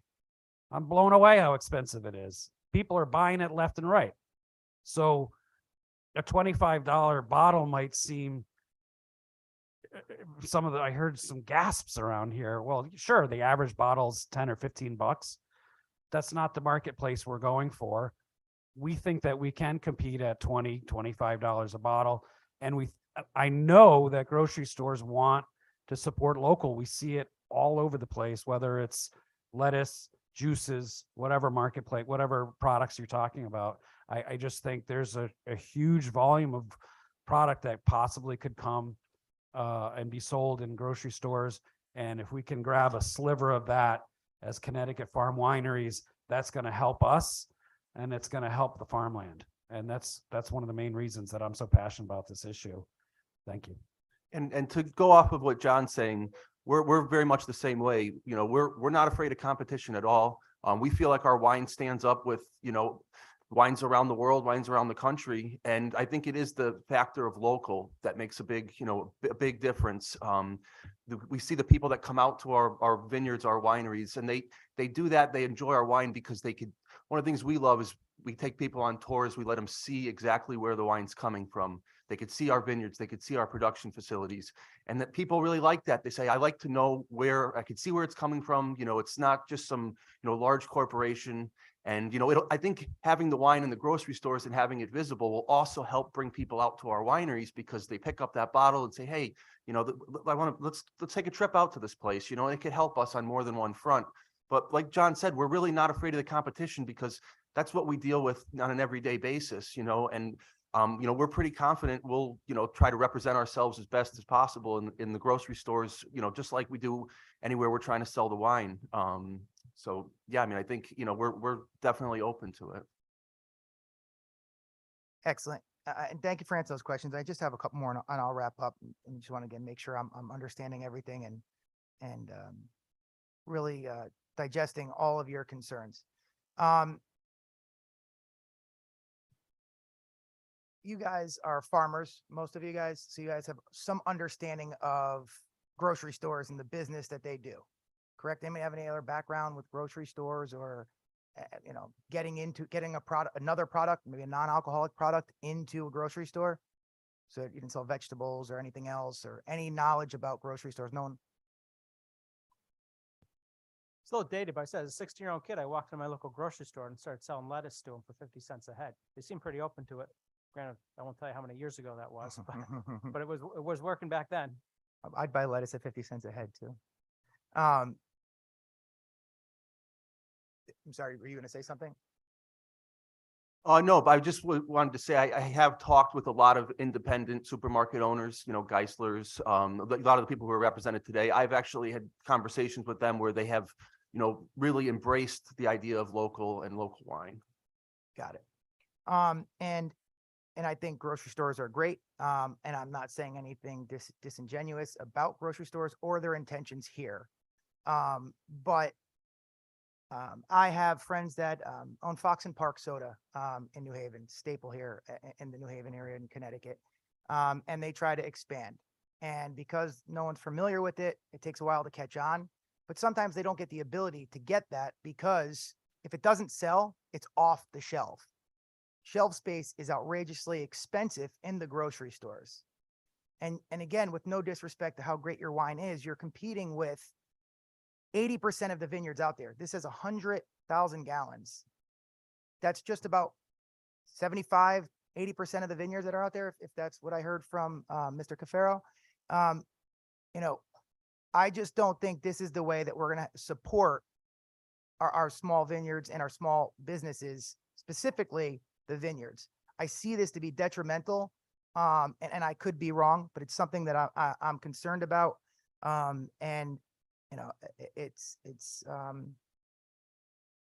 think it's smoke and mirrors personally. I think that the grocery stores have other intentions, and I don't think they have Connecticut wineries' best intentions at heart. That's a true concern of mine.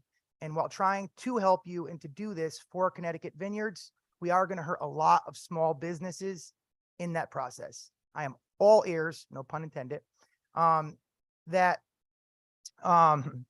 we're able to help you. We're going to listen and see what we can do, but I don't think it's here before us today. Thank you. Thank you, Senator. Actually, I want to just move on for Senator Kelly. Hills, I'm sorry, Kelly. I just promoted you. It would be nice. Thank you, Chairman D'Agostino. I just want to stay that, my first job was 14 picking tobacco. And over my life, I grew up in Windsor, that those tobacco fields are now fulfillment centers, warehouses, giant solar battery farms. And so, the third gentleman that spoke, that said like a wallflower, that really resonated with me. I get it. I sort of have similar memories as a kid. We hear you. I don't believe that it's any port in a storm for you guys. And I actually believe that you have good family relationships, especially if you go back 3 generations with a lot of the local grocers. And I don't think that there's any really evil parties out there whatsoever. I think it's economic reality that where there's a vacuum, then something's going to want to enter that area. I think that you will have a presence in grocery stores, but internally within those stores, there will be pressure to maximize profits. So I can even see, just based on a handshake relationship, that in the geographical area where your winery is, you probably will get some shelf space. But outside of that area, in other parts of the state where you're not well known, and I have been to Goshen, know about the zoo up there, and I think I saw a giraffe looking at me when I drove down the street or something like that, but it's up there next to Litchfield and Torrington and that area. It's a beautiful part of the state. I understand where you're coming from, and I'm extraordinarily sympathetic. And my first instinct would be to go to a grocery store. I think it will have huge deleterious consequences on the package stores. I just do. And I'm not even saying that there's a culprit in this scenario. I don't believe so. But I do believe that the larger wine manufacturers that will get involved that really have no special love for the state of Connecticut, they're going to want to get their foot in the door. And they may not even want to worry about you guys, but they're just going to fight for as many shelf space as they can get themselves. And they just want to drive the sale of their product as well. And then you have the notion that was raised by his honor, Attorney Barham, about a potential lawsuit. I get it. But when you spoke, it made a difference. I just want people in this room and people that are watching on CTN, I want to commend the chairs for putting this together. It's really good that it's a panel. I hear you. And I want to say that I'm associated with the remarks of everybody on this panel, Senator Cohen, the good vice chair who said, we want to help you out. I just don't think this is the right fit. And maybe it's the right fit for you, and maybe it's the right fit for supermarkets. I'm really concerned about the giant wine producers that are outside, or even the ones that are right at the cutoff level, but are in New York and other states around us that are going to swoop in and take advantage of the new situation. And I think the ultimate loser are the package store owners. That's just how I look at this, and I've looked at this for 30 years. I do want to make sure we get a question to them, Senator, if we can too. What I wanted to say, thank you, Mr. Chair, is that if this doesn't go forward, do you have a plan B? Because I don't think that the way to help you is through supermarkets. And I just think on balance, I don't think it's going to have the legs to make it through the House and Senate if it makes it through this committee. But I want to help you. Do you have any ideas that you can give us now that we could run with to try to get you something better out there for your product? Because I don't want to say anything negative about your product. This is an act of passion for you, generations. I want your farms to survive and flourish. I just don't think supermarkets are the way to go. Thank you, Mr. Chair. Short, quick answer, I would say no. However, I appreciate your comments and would be glad to continue the conversation because I'm sure there's some things we might be able to consider. Well, the good chairs will be happy to know that I've been called upstairs by my leadership, and so I'll be gone for a little bit of time. Thank you. I just wanted to make one point, and it still has to do with wine and grocery stores, but I think you could lower the threshold from 100,000 gallons down to maybe say 50,000 gallons. That would still encompass the Connecticut farm wine industry, and that would cut out a huge swath of the big players. Thank you. Thank you for that. You actually stole my question. I was going to ask, given the earlier testimony that setting it at 100,000 gallons is 90% of the industry, what would the threshold be that would be for small wineries? So you think that 50,000 would be a more appropriate threshold? So thank you. And then just a comment that as far as the setting a per gallon limit, that is actually in Puerto Rico when they wanted to try to give a boom to their local craft beer industry. They, in the mid 2000s, lowered the excess tax and they used a per gallon instead of saying for Puerto Rico, and that has survived a court challenge. So just to put that out there, since it's been the court has been alluded to several times. So thank you. Thank you, Senator. I want to thank the members of the panel. You guys are great advocates for your business up here at the Capitol. Thank you. Next, Hartford. Actually, I'm sorry, that's part of we have a couple of distillers who wanted to weigh in on the issue. as members of the three-tier system.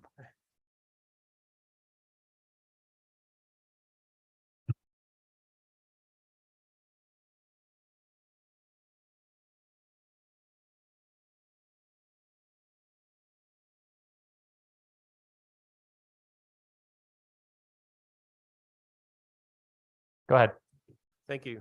Tom Dubay, Hartford Flavor Company co-founder and president of the Connecticut Spirits Trail. And my name is Bridget Schulten. I am the owner, the female owner of Fifth State Distillery in Bridgeport. Should I start? Okay. First and foremost, Fifth State Distillery, a manufacturer of distilled spirits in the state of Connecticut, staunchly opposes to allow wines to be sold in grocery stores. Selling wine in grocery stores will have a material financial impact on package stores, which will cause many to go out of business and will significantly weaken those that survive. Again, my name is Bridget Schulten. I am the owner. We manufacture using exclusively Connecticut grown corn. We purchase the corn directly from Connecticut farmers and are proud to support their businesses. Some of that farmland in northern Connecticut that used to be tobacco fields is now cornfields.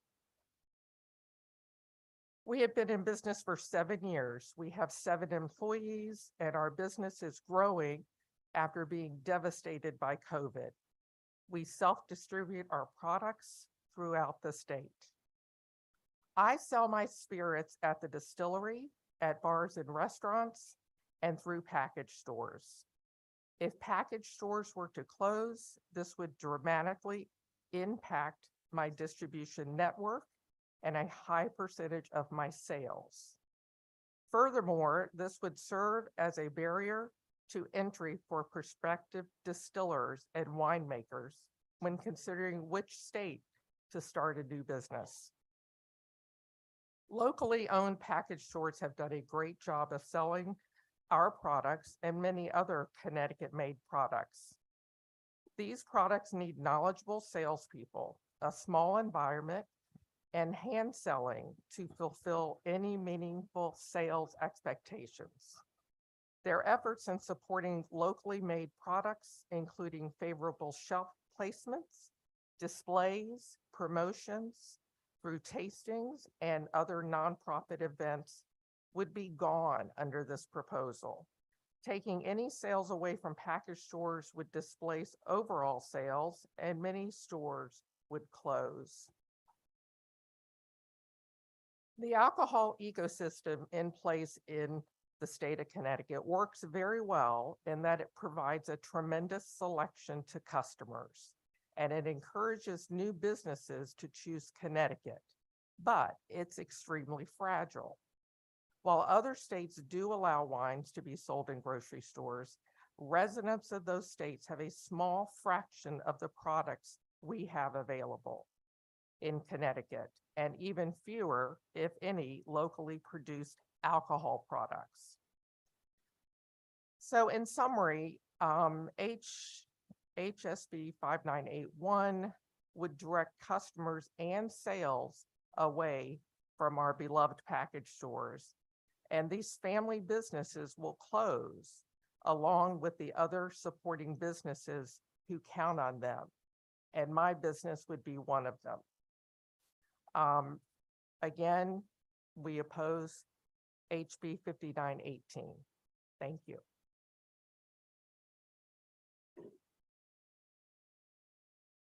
Before I begin with my personal comments, I would like to let folks know that Jack Baker, one of the partners at Litchfield Distillery, was not able to make it today, but he has put together something to be submitted electronically. And I could just summarize by saying that Litchfield Distillery is also opposed to the bill as written. The basis being that it will cut down on foot traffic to the stores and therefore have a negative impact to not only the stores, but to other aspects of the whole entire three-tiered system. seen that we've been here for hours already, and people have brought great information and viewpoints to light. I'll keep it short. Both my parents were farmers. I go to grocery stores on a daily, weekly basis and love them all. But at the end of the day, I think, again, like the rest of the group across the three-tiered system, I would oppose this bill as written. That said, I think there's a lot of opportunity for us to continue the dialogue across the whole industry, the three-tiered system, be it makers, be it wholesalers and retailers and restaurants, to continue to try to work together. There was some action before COVID, and obviously COVID got in the way of that. And I would love for us to all work together again, because I think we can create win-win-win instead of net zero. So I definitely want to take part in future dialogue. I think we can create those opportunities for everybody to come out ahead, or at least not lose. And sometimes not losing is a victory in itself. Given that we've got a very mature liquor industry here, it's been in place for 100+ years. We're not a growing state. So I think everybody that can come to the table to try to optimize each other will move us all forward in the best of ways. I know through our own growth, we've been in existence for 8 years, and we've done literally hundreds and hundreds of liquor store tastings, and it's a ground game.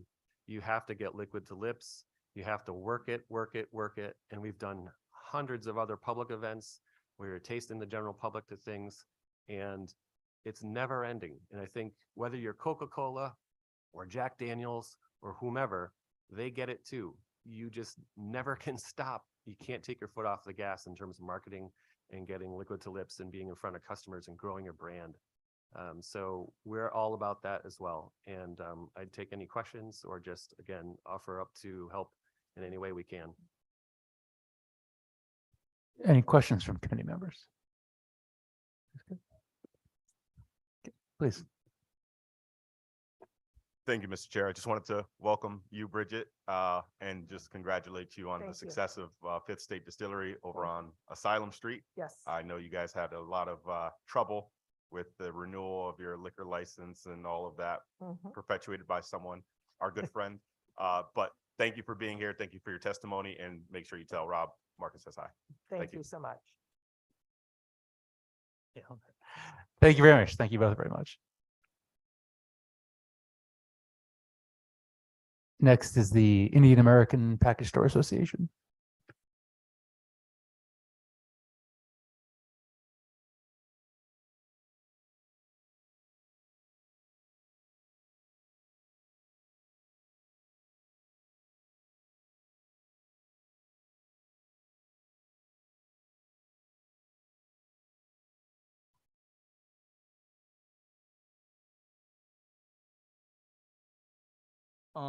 I had good morning written on this testimony, but it's good afternoon. Good afternoon, everyone. Every members of General Law Committee and everyone that's here has taken out time to support. My name is Nish Patel. I live in Rocky Hill. I own a package store in Middletown called Metro Spirits.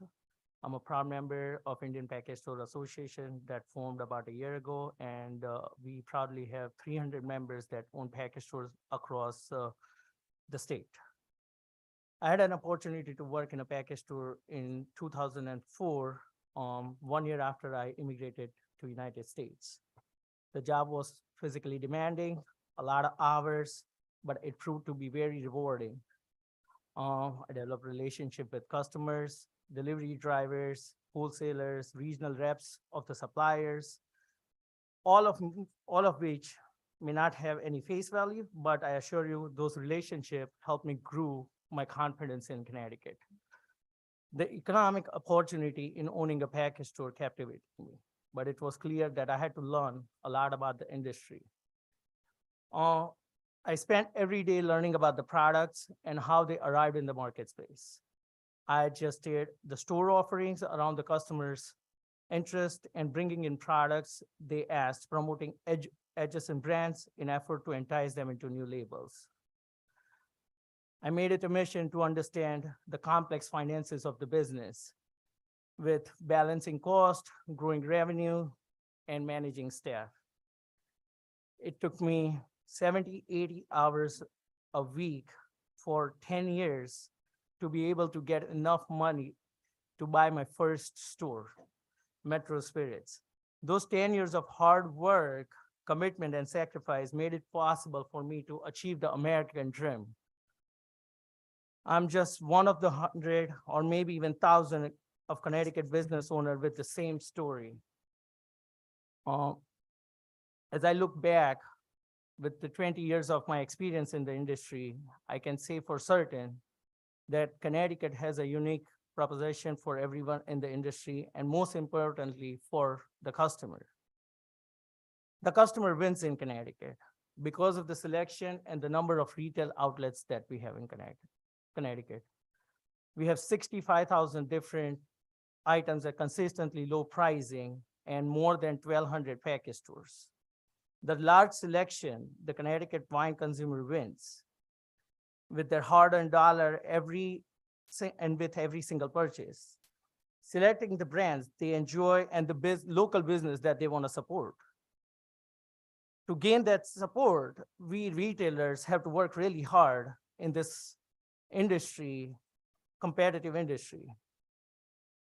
My efforts have always been focused on the customer experience, offering my advice based upon their interest, creating promotions in the store with the goal of putting liquid to lips, a common industry phrase that's used by many popular brands, wholesalers, and retailers. Customer won't know what they haven't tasted, and we have created a lot of sampling opportunities for all our customers, and we've been supported by many local spirit brands like the Hartford Flavor and Litchfield Distillery in order to be able to do this in the stores. The local craft breweries like Alvarium, Beard, and Stubborn Beauty have been in our stores and sampling these beers to our customers. They've helped us grow the beer sales by doing so, supporting us on that local level with and engaging with the local customers. My store, all these local brands and many other brands have succeeded by winning the vote of the customer. We do this every day, and we do this with every purchase that has been made. Passing Bill 5918 will allow the corporate decision makers to determine what the Connecticut consumer is going to buy. We've seen this in the past with Home Depot, CVS, and Walmart. I see the success of these retailers by offering largely commoditized products, private labeling, less inexpensive alternatives from anything like power drills to big LCD TVs and many more things. It won't be very long before the supermarket run the same bag of tricks. We've already seen them do it with all the food items, frozen foods. I mean, I could go on and on, but we've already seen them do this stuff. My years of experience in the industry tells me this will be the fate of the fine wine in Connecticut. I believe this will close some package stores, leaving less operators waiting for the consumer attention based on local trend. It will dilute opportunities for small family-owned brands to be found here in Connecticut, eventually leaving corporate retailers to run our liquor industry. And that's all I have to say. Thank you for your time. Thank you for having me here. Good afternoon, Chairman D'Agostino and Maroney, ranking members Rutigliano and Cicerella, and other chair members. My name is Paul Patel. I am a board member of the Indian Package Store Association. I proudly own the Rebimbus Wine Shop store in Naugatuck. I reside in Southington. I have 2 kids. I have a home in Southington. The average package store's revenue is divided evenly in 3 main categories: beers, spirits, and the wines. Beer profits from the sale of the beers are the lowest every operator in our space, with an average gross margin of only 12%. The workforce we do for the beer is the maximum amount of the work we do for the putting the beers in coolers and all that. Average net profit on the beers are almost at the break even.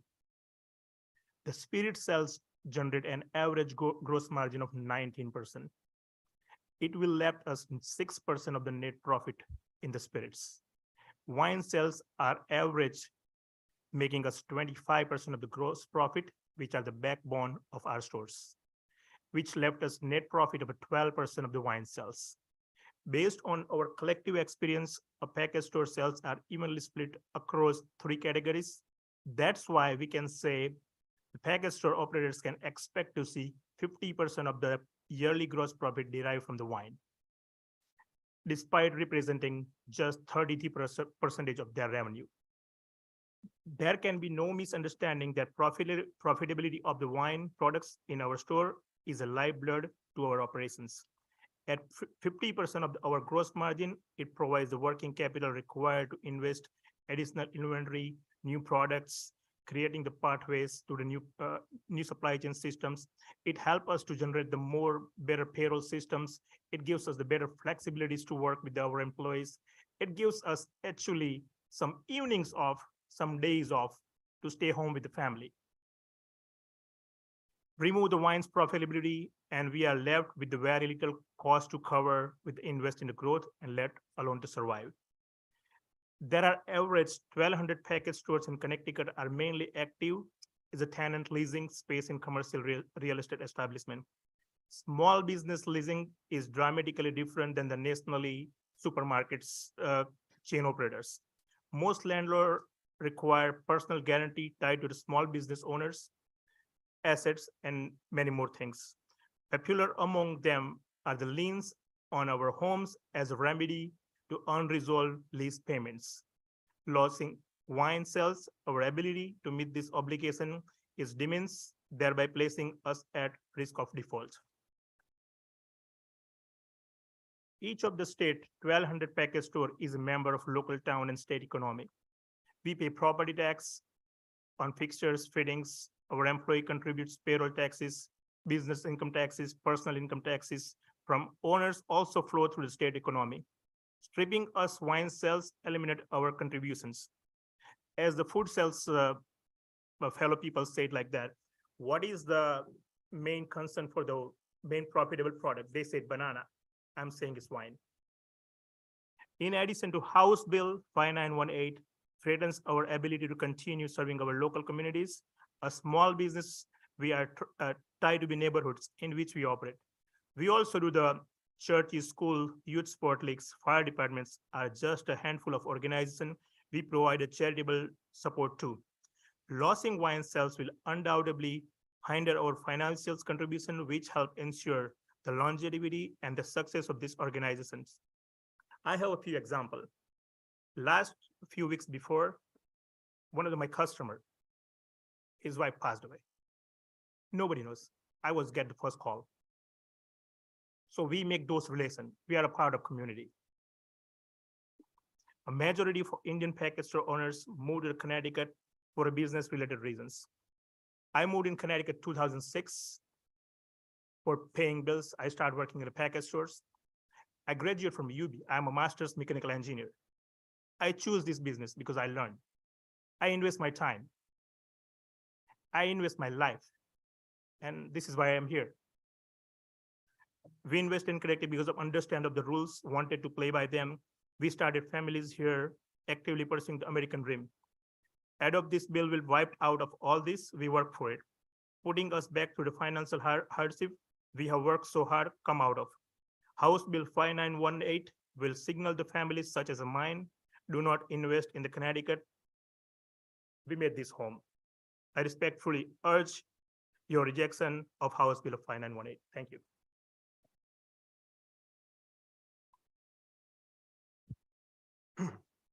Good afternoon to the General Law Committee. My name is Hitesh Patel. I'm a second generation business owner here in Connecticut. My family moved here in 1981. My father immigrated to the United States as a mechanical engineer. And in 1986, we purchased our first liquor store in Bridgeport. Since then, our family's been very fortunate to be able to grow our business to incorporate 5 stores. Those stores are located all throughout Connecticut. We have Ansonia, Madison, Newtown, Torrington, and Avon. Most of my family currently resides in Oxford. And House Bill 5918 would definitely impact our business, and more so, I wanted to discuss the impact on jobs and taxable revenue with regard to income for the state of Connecticut. We ran a poll amongst our members in the Indian Package Store Association, and were able to come up with the state of Connecticut package stores generate about $300 million worth of taxable income to the state. And obviously those dollars go through DRS, and passing this bill is going to cause a lot of these small stores to close. Whether it's immediate or over time, those closures are going to cost Connecticut jobs. In Tennessee, that's been a state that's been brought up multiple times throughout the afternoon and the morning. In 2016, after the passage of grocery store sales, the state liquor store saw an overall decrease of $88 million a year. I know that they've said recently that now that there are more stores, but there's also, as has been mentioned, about 600,000 new residents to the state. Connecticut is a state that's fairly stagnant when it comes to population growth. So if Connecticut businesses were to see a similar repercussion from the passing of legislation that would allow wine sales in grocery stores, business owners are going to have to do, as somebody else mentioned, we're going to have to make some adjustments. We're going to have to lower overheads. As a business owner for myself, the first place I'm going to look is I'm going to look at myself and my family and what we're earning, try to make financial cuts there, just so that way I can show loyalty to the people that have been loyal to me, my employees. My family owns 5 stores. We have 42 employees, 25 of them are full-time employees, and they earn wages in excess of $45,000 a year. Some of our top earners are $75,000, $80,000 a year. But if we have to sit here and eat losses for an extended amount of time, it's only a matter of time that, there's an expression, whether you have to choose to heat your home or eat at a table, you got to make hard decisions. So at the end of the day, and we're going to have to start cutting jobs. And I don't think that this bill is worth losing taxable income to the state of Connecticut and when people paying their mortgages.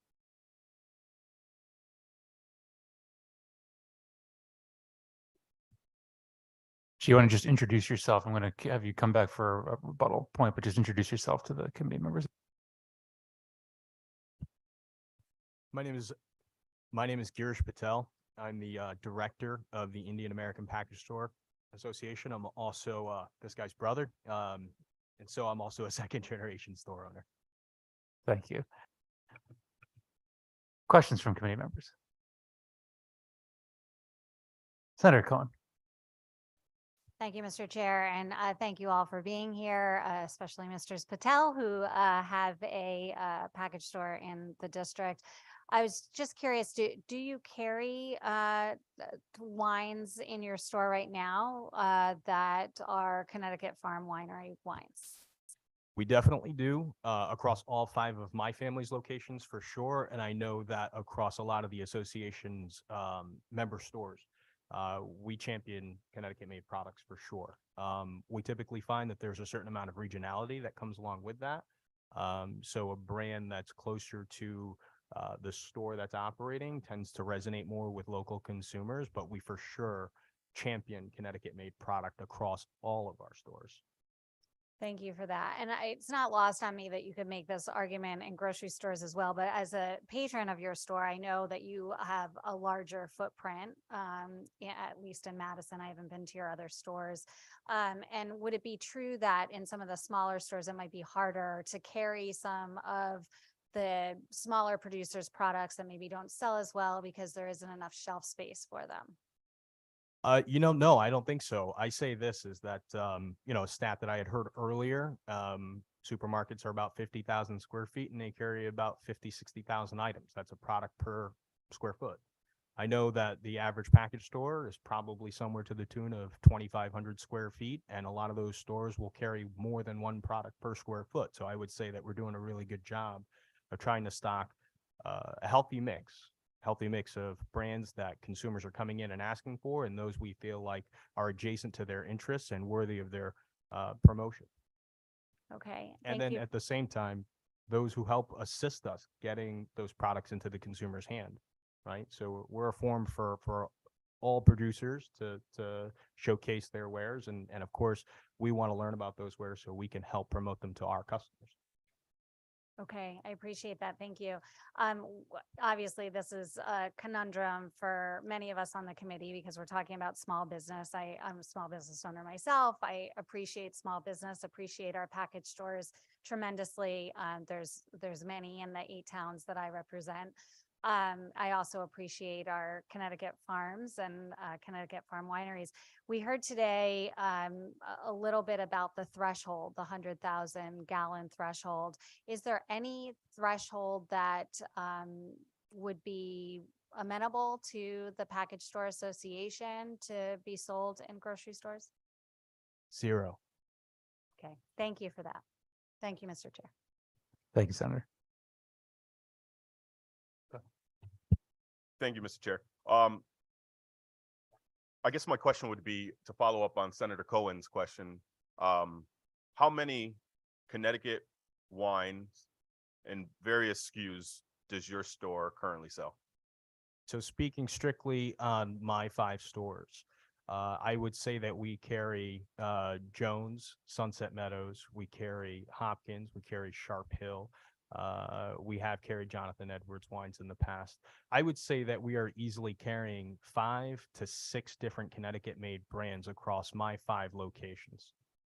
And comparing a Connecticut-made wine with another popular wine that you sell that's outside of Connecticut, what would you say the difference is in terms of profit?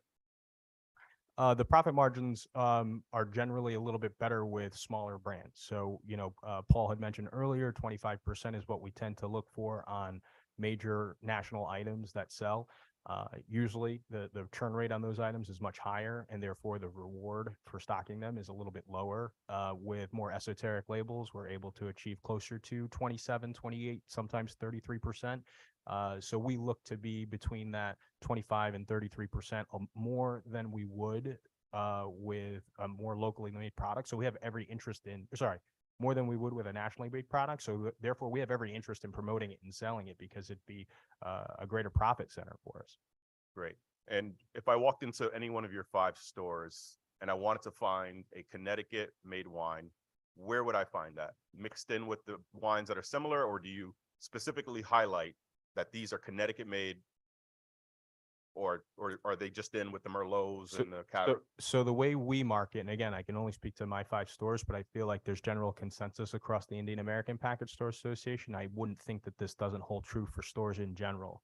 So we market products based off of the category type, right? So all beer is located with beer, and we have Connecticut craft beer sections within that. And then within our fine wine department, we have a Connecticut fine wine department. And then with spirits, we tend to group them by subsegment, right? So for the bourbon section, we'll have a cluster of Connecticut-made bourbons, vodka, the same thing. Great. Thank you, Mr. Chairman. Thank you, Mr. Chair, and thank you, Mr. Spatel, for coming up today to testify in this very important discussion.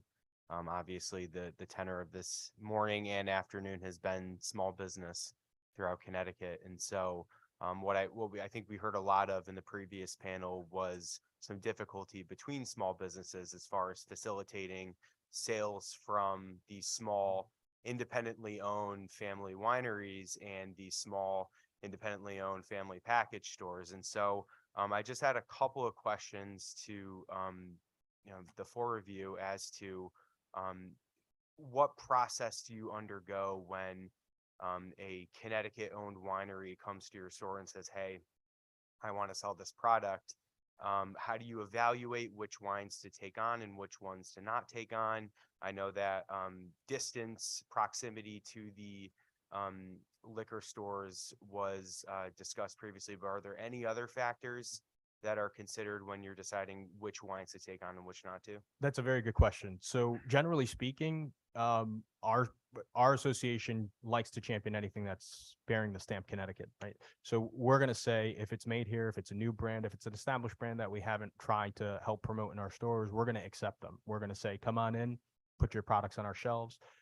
We'll try and determine, some type of logic depending on the size of the store.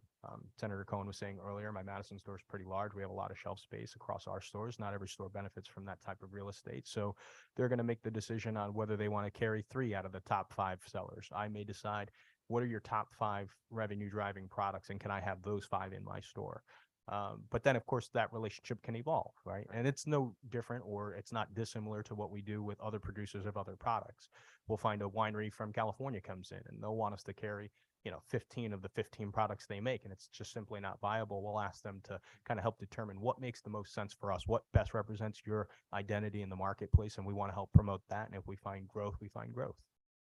Right, because at the end of the day, you have to represent your business and what's in the best interest of your customers and those who own that business. And so, have there been any discussions in, amongst the industry as to, hey, we'd like to do more to support Connecticut-owned wineries? And, has there been any brainstorming as to, what can we do to better facilitate those relationships? Well, that's a great question. I definitely believe that there could be a more elaborate conversation had between all the major stakeholders of Connecticut small business that does not invite corporate retail into the equation.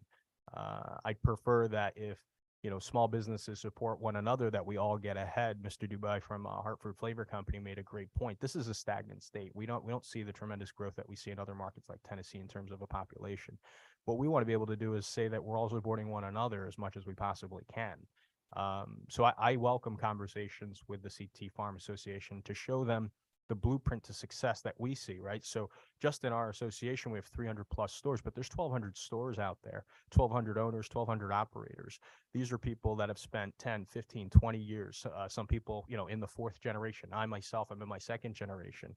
I can sit down and in 15 minutes describe to you all it takes to make a successful product in the marketplace for Connecticut consumers. And I can also show you the pitfalls of countless brands that have come and gone because they didn't adhere to what I feel like are simple business principles when it comes to marketing adult beverages. I have no further questions, Mr. Chair, but to all 4 of you, thank you so much. And thank you to all of our previous panelists who have come to testify today. Thank you. Thank you, Representative. Representative Tigliano. Good afternoon, gentlemen. How are you today? I just really have one question because I feel that we've heard enough. I'm well versed on the issue, but generally speaking, is it prohibitive for a brand to be self-distributed? Are you more reluctant to bring on a brand that has you have to write another bill, you have to write another check, you have to deal with someone who's not part of a larger umbrella of a distributor? You must have heard the conversation I had with my son last night. We only have so many minutes, right? So I'm trying to get my 15-year-old son to zero in on how he spends his 15 minutes. His time, I should say. We only have so many minutes in a day. So yeah, as business owners, just as what I heard from the Connecticut Farm Association, they only have so much time, right? They're working in their farm, they're working in the winemaking rooms, they're working on packaging. A lot of Connecticut package store operators have limited time as well. And so when you can come in with a leveraged relationship, meaning a company that I already have to do business with to keep my lights on, meaning the person that sells me Tito's vodka or Budweiser beer or XYZ Cabernet, that person commands my attention because I need them to get my inventory to me so I can satisfy all my customers' basic needs. If you come in with that person, and that's a common thing, we see winemakers from around the world do that. I feel like it would certainly behoove the Connecticut Farm Association to say, we should explore that relationship and how we can create an efficient delivery mechanism to package stores through organizations that already have their attention. Well, I appreciate that answer. I tend to agree with you, actually. So that's all I had, Mr. Chairman. Thank you. Yes, sir. Thank you, Mr. Chairman. Just a quick question.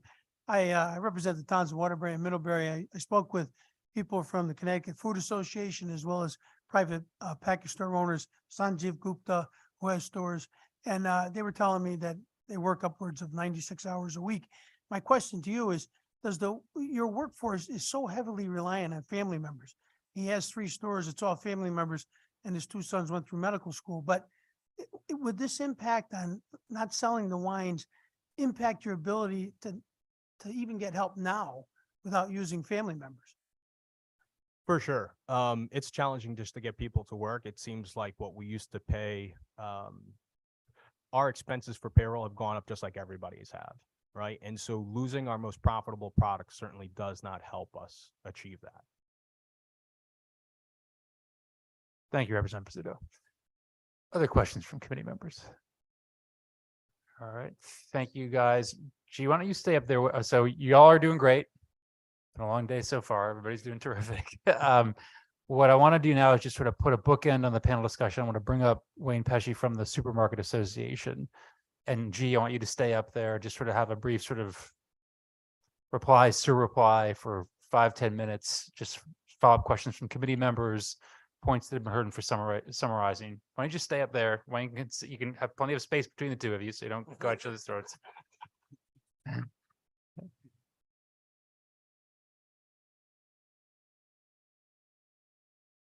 See, it's a bipartisan committee, and look at that. We've got folks on the opposite side. So we'll just do this for maybe 10-15 minutes, if that, hopefully not. And then we're going to take a break.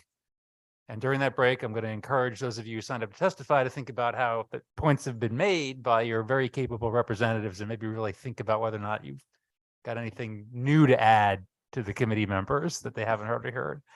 So Wayne, let me start with you.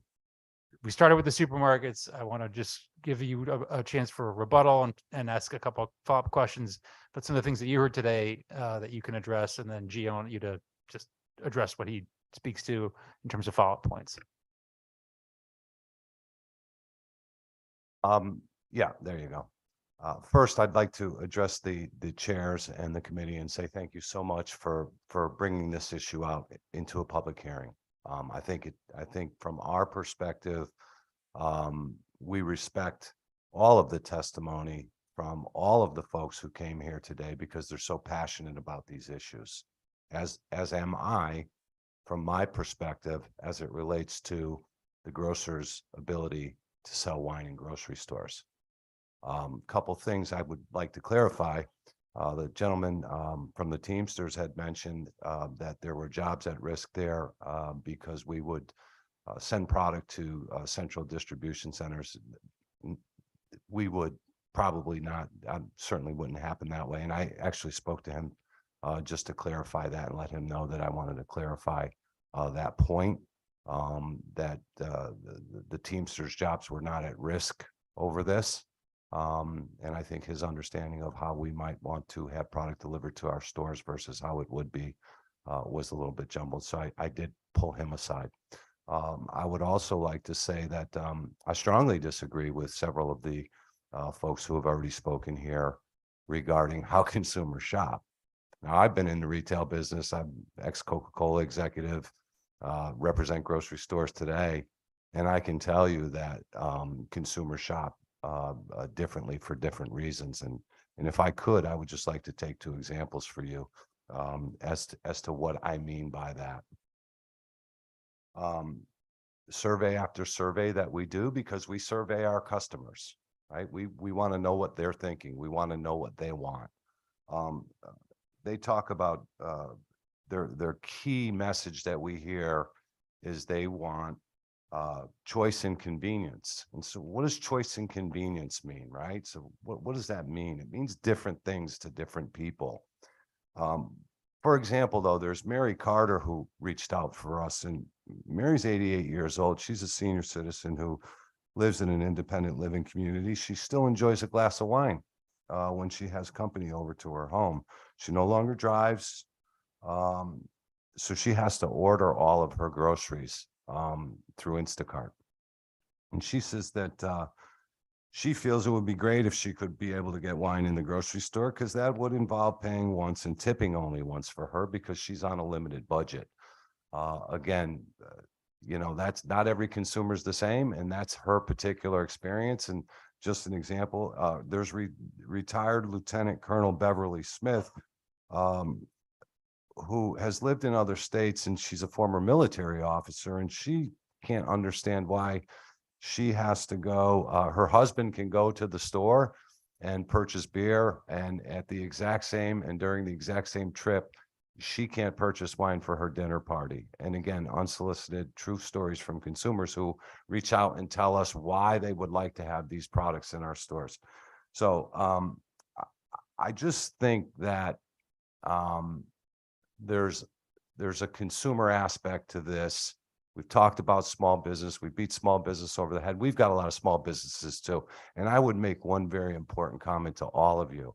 Anybody who is competing in retail today is on ice. And some of us are on slippery ice, and that includes grocery stores. We've lost 4 stores in the state in the last 5 years. And these are major retailers, not the independents, and the independents have 1 foot close to the door too. So when I hear these businesses come up here and talk about the risk to their businesses, I get that and I respect that. But we're playing on the same field too. And I just think that's important to understand. We're not fat, dumb, and happy as it relates to profits and all those other things. We're looking for outlets and ways to expand, and customers tell us they want this product in our stores. That's the impetus for us pushing this forward. We're being told by our customers that they would like to buy this product in our stores. It's no disrespect to anybody in this room. It's actually a separate conversation. They don't tell us that we don't want to go to a package store, and I would never disparage the package stores or anybody who's in this room. All I know is my experiences is what people tell us. And that's what I'm so happy to be here and tell you and take this from a consumer perspective and tell you what we're hearing from our customers. And I would just like to make one other point. I urge the members of this committee to read the testimony from consumers. They're not partisans. It's not the package stores. It's not the grocery stores. It's not the distributors. It's the consumers in the state of Connecticut who have put their testimony in, and read those testimonies along with the other testimonies from the package stores. And I think you start to get a little bit more of a balanced look at the issue in general and why we believe, again, this makes sense for consumers in the state of Connecticut. I thank you for your time, and I appreciate your patience in being here today. So thank you so much. Thank you, Wayne. Brief rebuttal, G? For sure, but I apologize for being up here for the first time. I thought I was going to have an opportunity in my full testimony too. I was under the impression that I get to testify. But just very quickly to respond to Mr. Pesha's comments, we too talk to our customers, right? We're the face of our businesses. A lot of us are friendly as owners with the customers walking in the door, again, voting with their hard-earned dollar with every purchase they make. And I feel like when you present the question to a customer, would you like to buy your wine with your groceries? I think that's a fair question to ask if we can paint a more complete picture.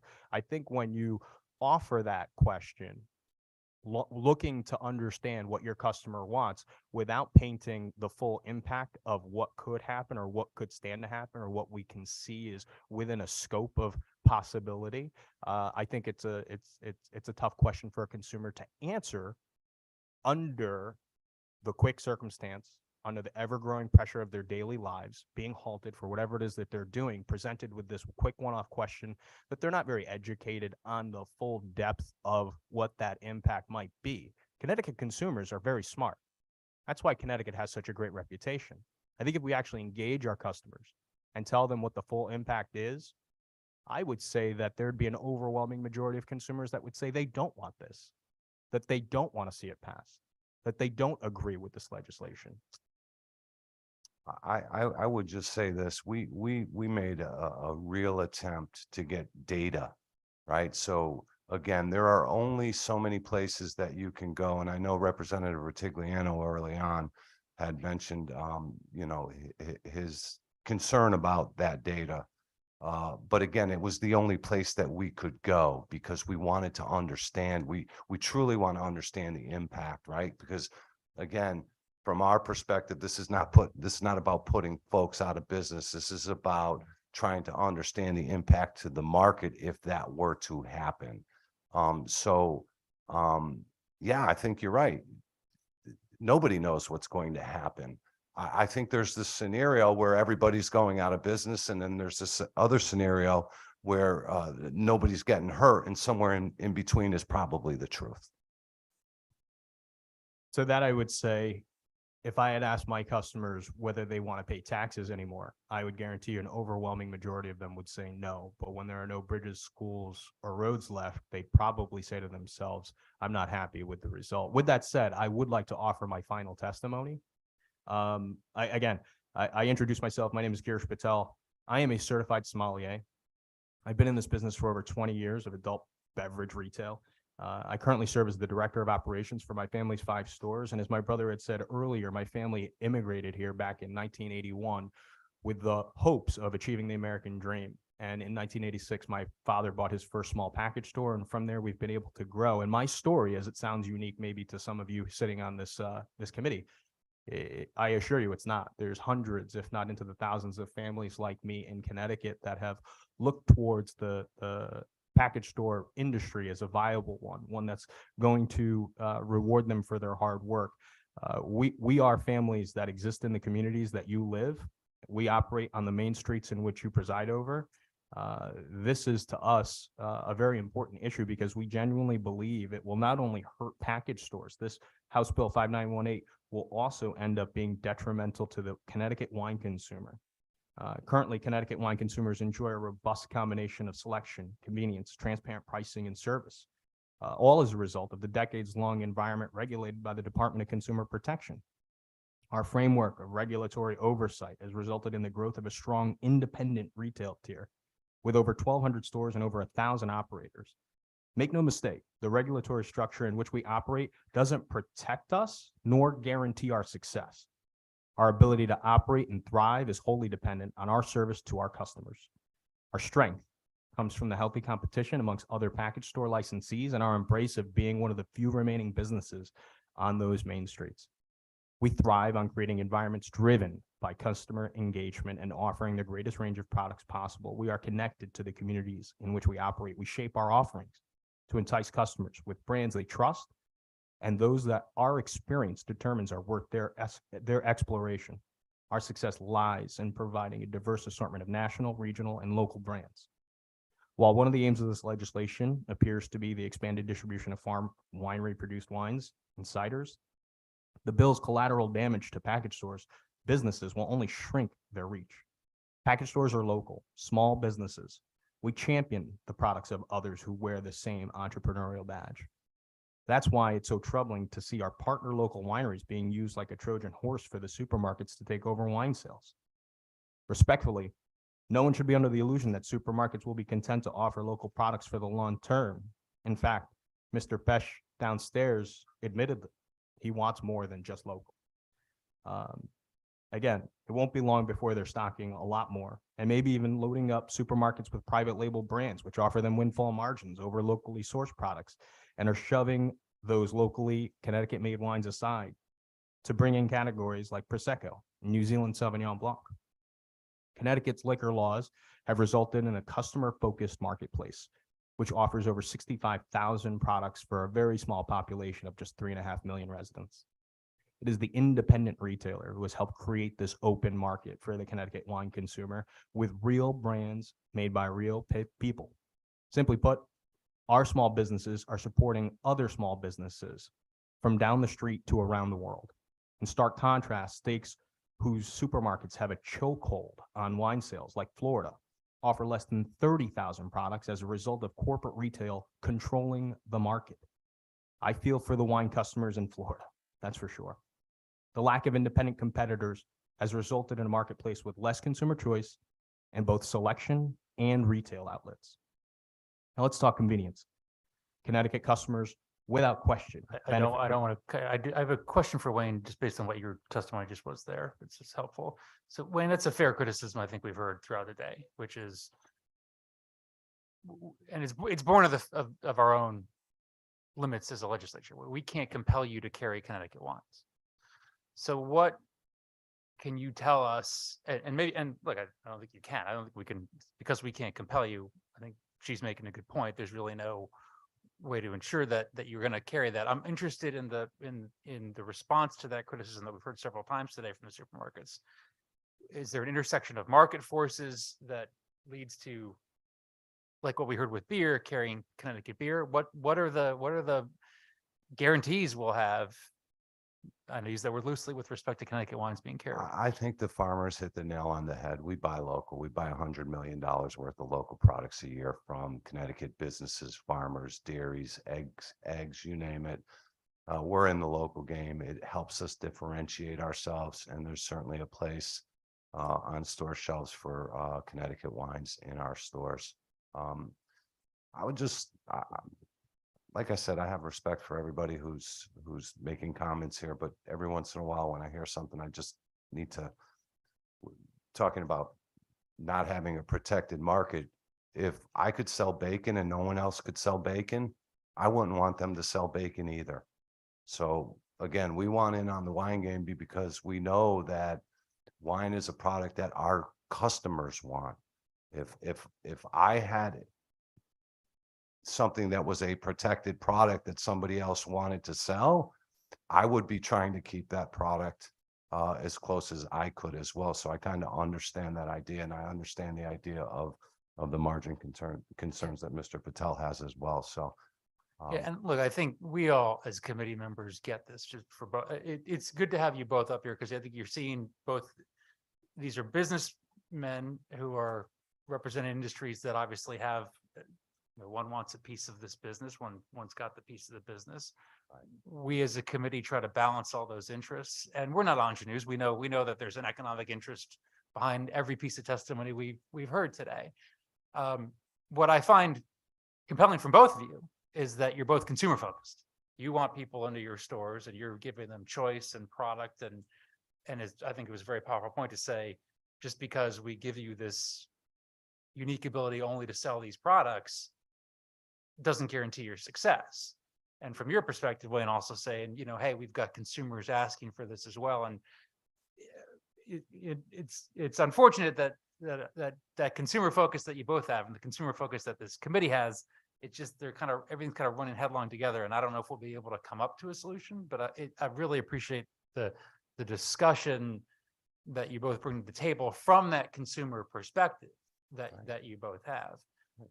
G, on one of the points you were just making, Paul had some good data on the beer sales. I think that was important for the committee to hear on the margins for the wine. I think if to the extent that we don't have that, you guys can make sure we've just got that particular data. I'm not asking you guys to submit like profit and loss statements, but I think it'd be helpful to have a sense from your members, if we could, how consistent that margin that Paul described for his store is across, for example, all your stores. So we took a member poll across IAPSA members and we came up with the top 20 SKUs in beer, wine, and spirits. And we have the gross profit margins generally associated across, again, our members.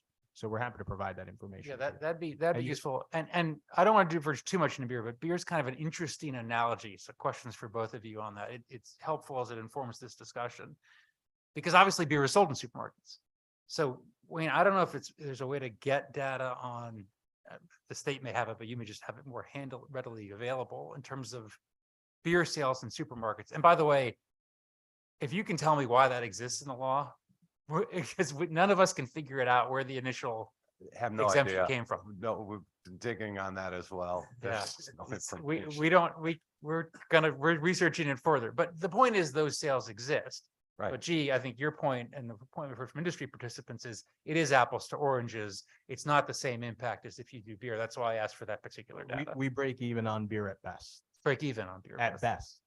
Interesting. It'd be interesting to know. So that's why I'm asking for that data on your side for that. And then Wayne, on your side, the sort of overall beer sales, but also, if this goes to the point we're just asking about wine, how many of your member stores, you probably couldn't do it by shelf space, but how many of them carry Connecticut beers as opposed to just all of them? So that's the kind of juxtaposition of information that I'm looking for. So I can answer that, all of them. Okay. I mean, yeah, I mean, That's helpful. that's part of the whole marketing strategy around bringing folks local products.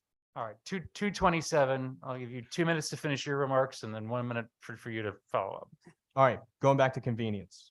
Connecticut customers without question benefit from the convenience of package stores. We have over 1,200 stores in operation across the state's 169 towns. You've heard people say that.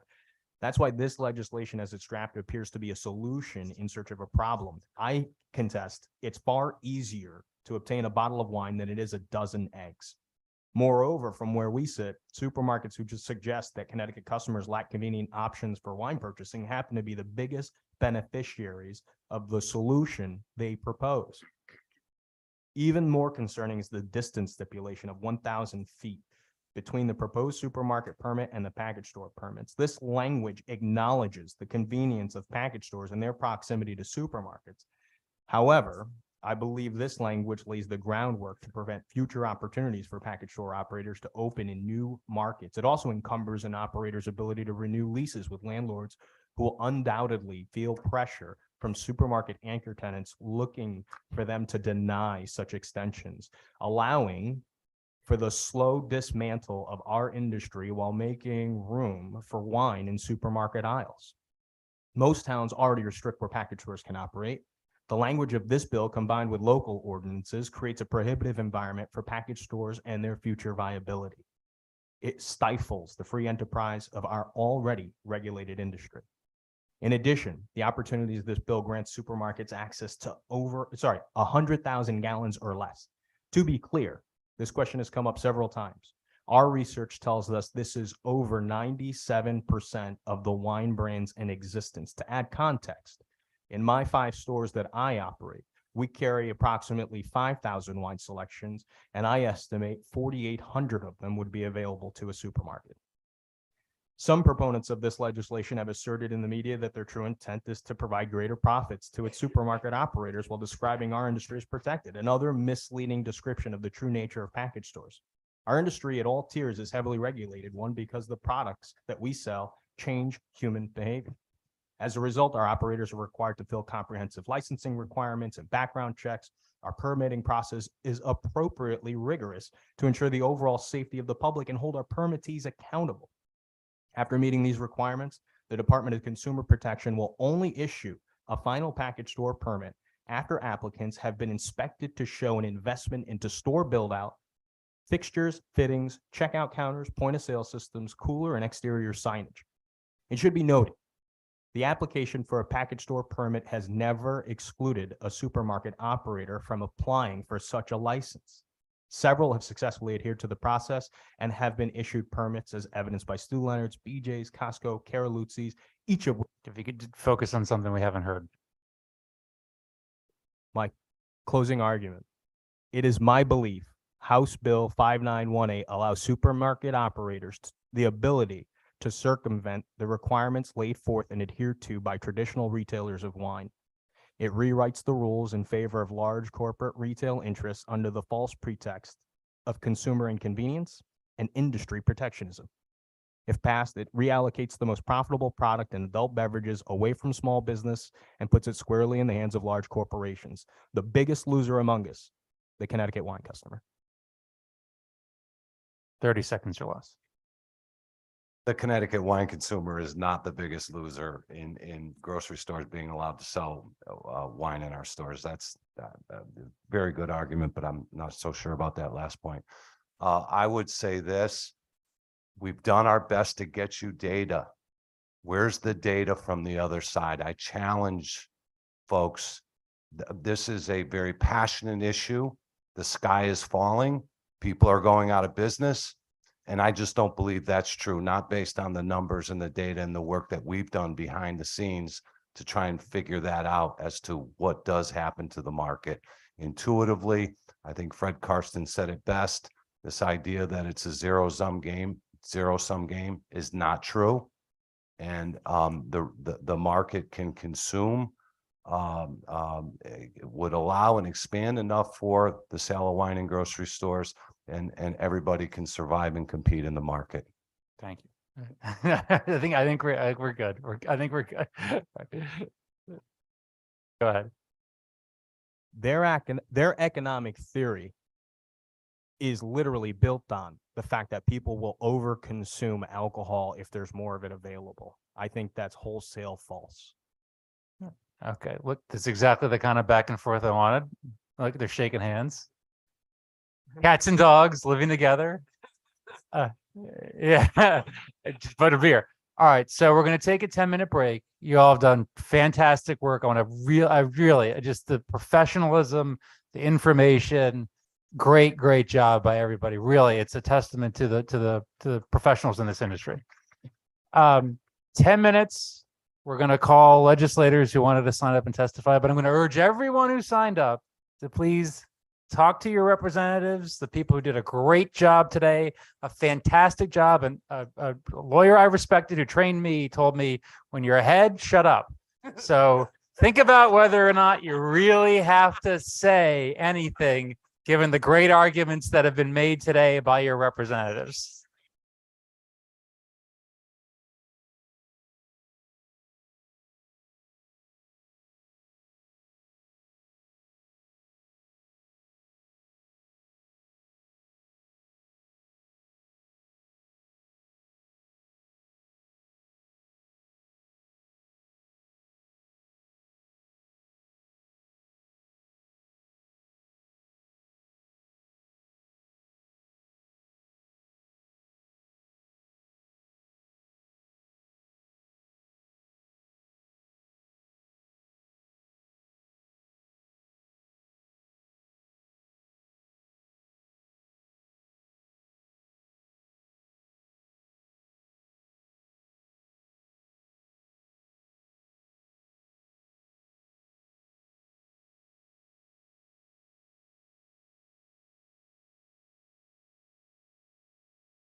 MJ, you good?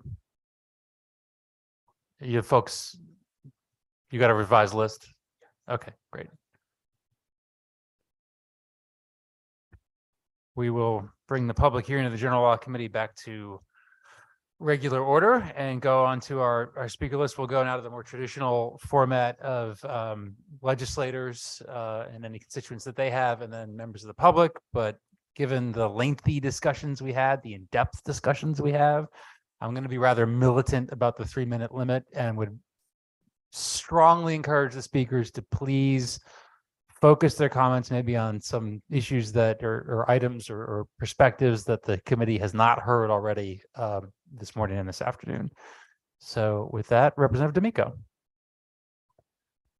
Thank you very much, Mr. Chair, and hello to you, hello to Senator Maroney and the other members of the committee. I appreciate your taking up this topic today. So I'm Mike D'Amico, State Representative from the 21st District in Farmington. I am here with Kyle Roundsville, and Kyle is much more of an expert on this than I. So with your permission, I will cede my time to Mr. Roundsville. Thank you. Thank you. I'll make this quick and I'll try to make the points succinct as I can.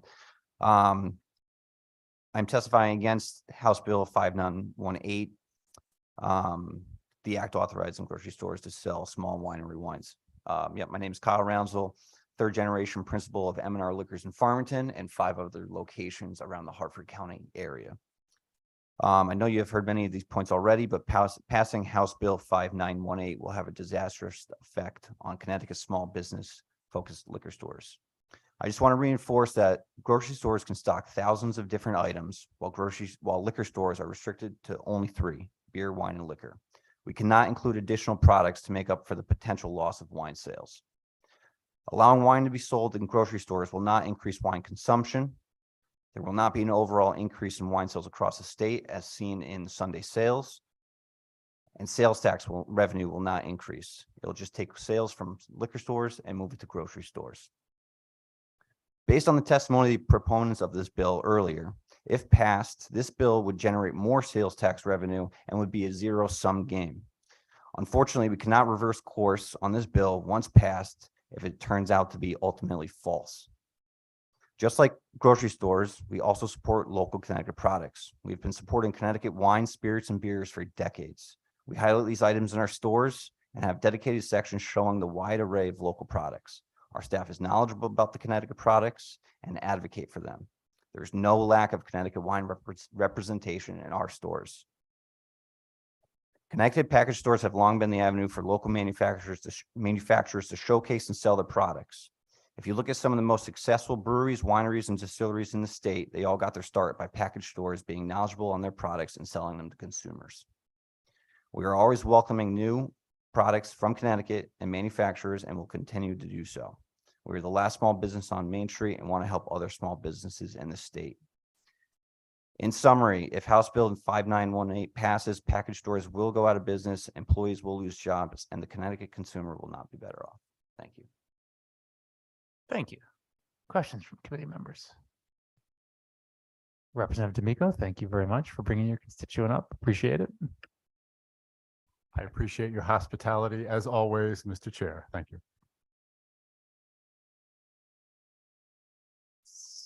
Senator, do you have anybody? Please. Senator Tony Wong.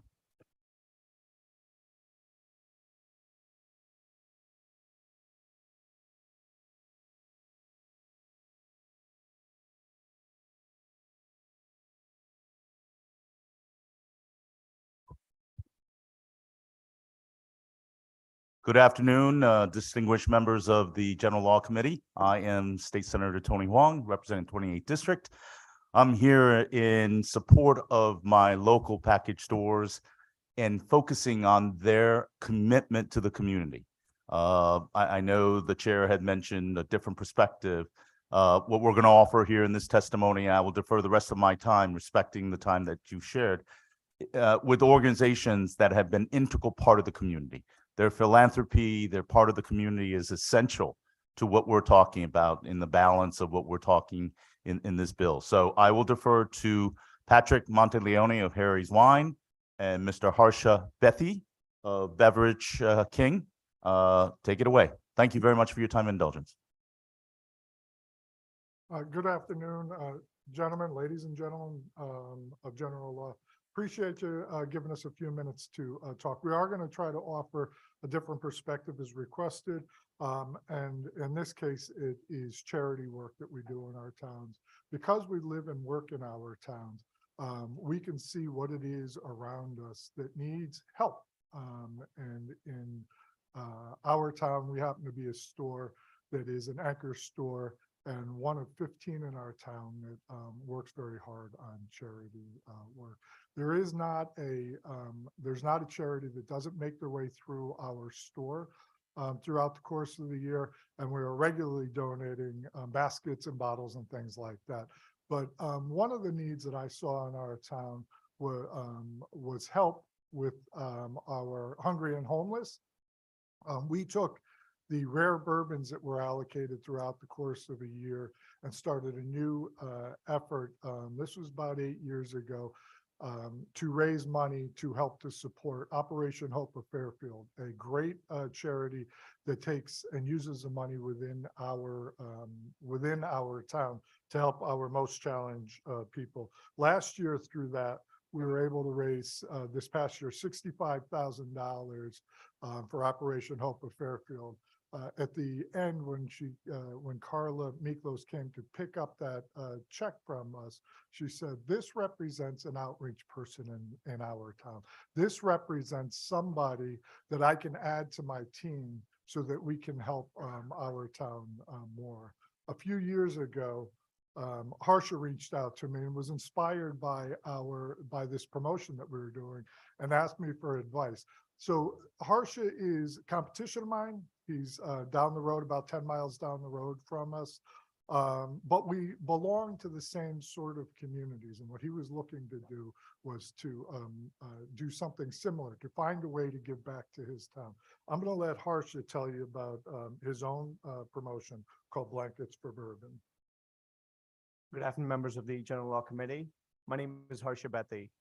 I'm the manager over at Beverage King in Norwalk, Connecticut. And we at Beverage King take pride in what we do for our community, and which has helped us being voted as one of top 100 retailers in America last year by Beverage Dynamics. To add on to what Patrick has said, I grew up in Norwalk, Connecticut. Like G said earlier, I'm second generation Indian American. And when my father first came to this country, he was working for $4 an hour, and he's done that for numerous years. And after long tireless years and from help through our community members, we were able to purchase our store. And one of the things that we pride at Beverage King is giving back to the community. If it wasn't for those people that helped us be where we are today, we would not be here. So I reached out to Patrick a few years back and I asked him, because he runs successful promotion with Operation Hope, and I asked him for help, how to kind of go about it. And we came up with this thing called Blanks for Bourbon that helps Hope and North CT, a local homeless shelter. And since we began the program, we raised over $50,000 in clothing and cash donations. This past year alone, we raised $30,000. And Open Doors has seen what we do with their and how we try to help them. That kind of just worked out. Michelle and Aaron, the directors of Open Doors, actually reached out to me earlier in the week to ask me to be one of their board of directors to help community outreach and kind of further expand on how other members of our community can help kind of eradicate homelessness in the Greater Norwalk area. And if I may close on that, it's just reinforcing the fact that they're essential parts of the community. They're taxpayers, they're landowners, they're not only from taxes of property, income, sales, they're major contributors to the community. You can't see one little league team or PTA or church group that has not received charity and philanthropy from our local package stores, because they live amongst us. I'll close by saying this. There was a recent survey that small businesses donate 250% more than large businesses to local nonprofits and community causes. And this is according to SCORE. It really reflects that the balance that we have. We're talking about wine and grocery stores, the convenience. I know that's a delicate balancing act, but these are communities. These are your neighbors up and down Main Street. The last thing I'll close on and be happy to answer any questions is reinforce that they understand the challenges of our local farms and wineries. They would love to be able to work with them. And I think if you ask them, there is very much a effort and a concerted effort to move forward after hearing some of the testimony, at least for me, to be able to work with them to ensure that they survive as farms and as contributing economies of Connecticut. So thank you very much for your time. I hope that we can answer any additional questions that you may have. And thank you, Mr. Chairs. Thank you, Senator. Thank you, Senator. Any questions? Senator. Thank you very much, Chairman D'Agostino. Well, gentlemen, you couldn't ask for a more tireless advocate and dedicated state senator than Senator Wong. How difficult is it to raise $65,000 in a small business such as yours, or working for the homeless? I know that you want to be members, vibrant members of your communities, but I'm just wondering how you go about doing that. So if I can address that one, there are a number of ways that we do that actually, but this particular promotion that we're talking about, which seems to be our most successful, is through the sale of rare whiskeys.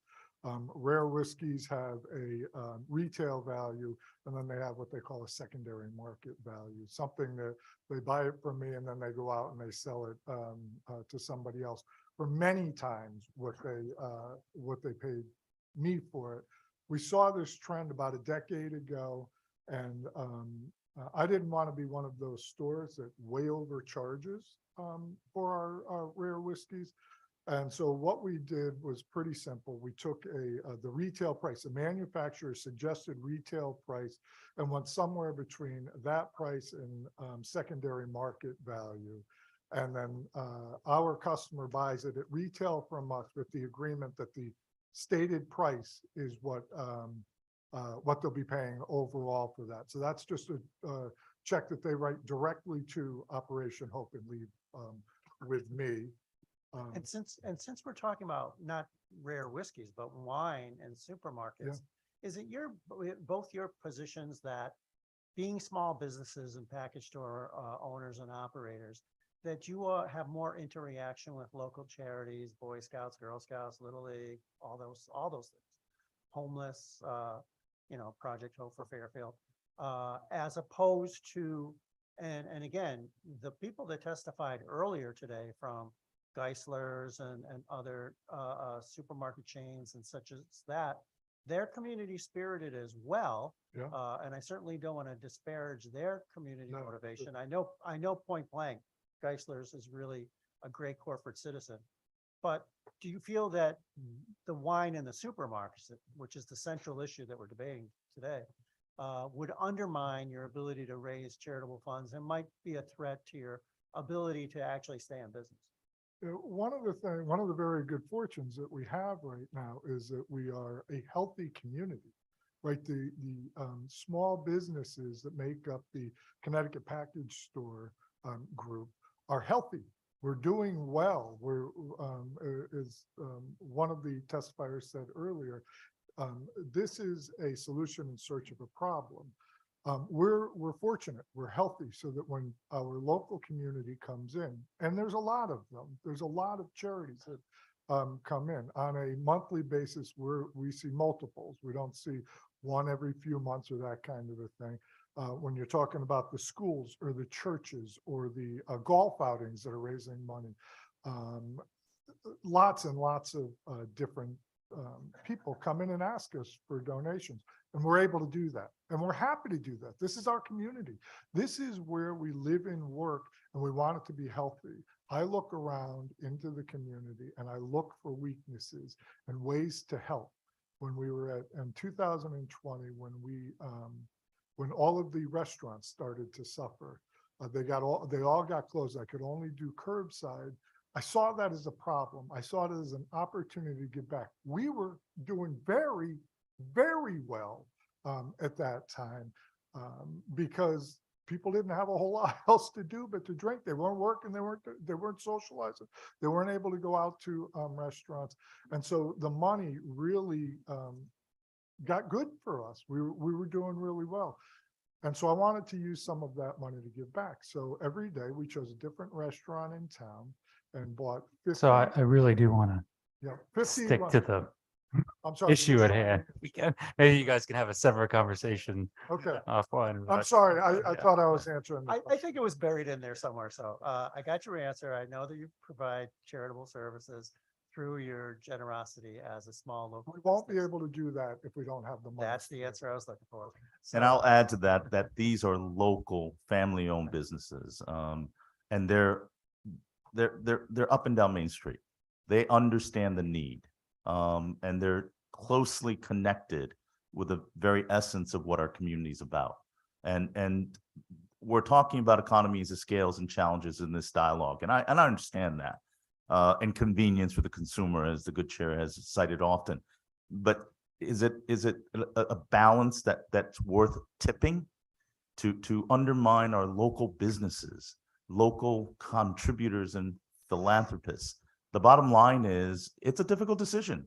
But for me, I weighed to the fact that I want to support my local businesses, the people that are up and down Main Street that I know have made contributions that I can count on, and the people like the homeless shelters and the cancer awareness programs and the various drives that they can count on. And what Patrick just cited is the fact that the executive director of Operation Hope knew exactly who she wanted to go to and depend on.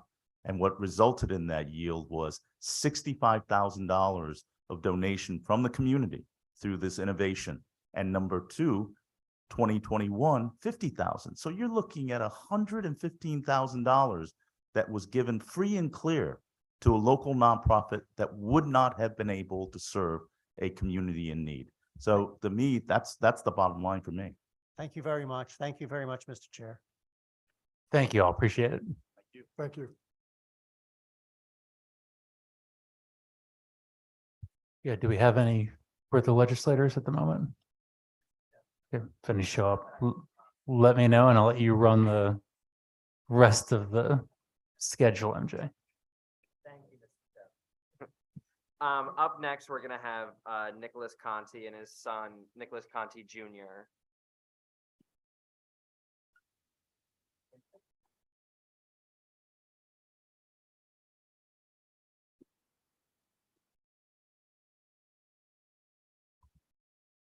Good afternoon.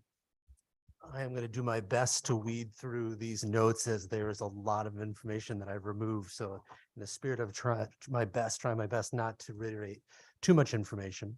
I am a proud father sitting here in front of you today. It's very cool to bring my son up to testify or offer testimony as well. We are against HB 5918. I am a Connecticut small business owner with 25 years of experience. I own 5 package stores and I employ 40 people. It is Connecticut's current liquor laws that allow our family-run package stores to exist. We have made significant sacrifices and financial investments in our businesses with the understanding and security of the laws that govern the Connecticut industry today. That is why there are more local package stores in Connecticut by population and proximity than any other state in the country. I completely respect the local wineries wanting to grow their businesses. Please continue with the 1,200 package stores and 4,000 restaurants in the state that care about your success.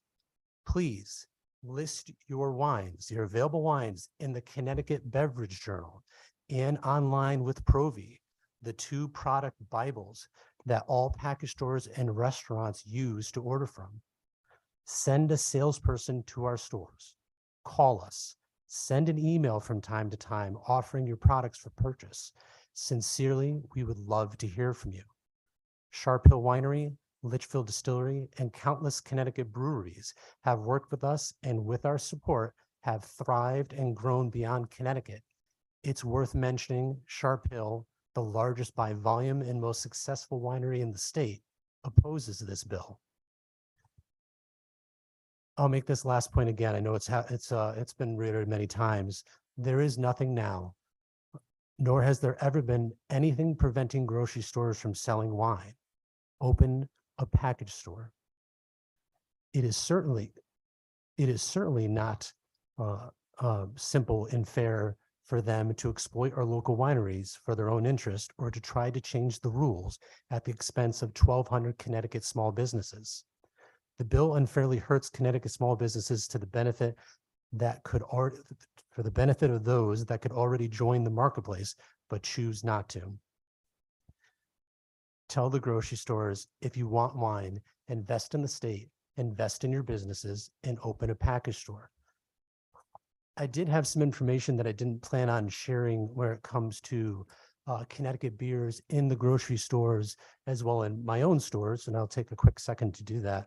I did some field work and went to all the grocery stores in the area of my stores where they're located just to see how I compared to them.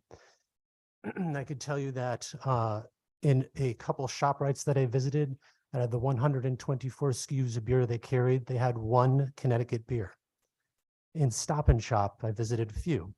They had 20 to 25 Connecticut beers in a set of 250 plus SKUs. In Big Y, they had 42 Connecticut beers in a much larger set at 330 to 350. That does not compare to my sets. I have 250 out of 1,300 in one store, 200 out of 1,000 in another, 226 out of 491 in another. We support Connecticut products more than anyone else. Thank you for your time. Thank you. Questions from committee members? Seeing none, thank you very much. Appreciate it. Thank you.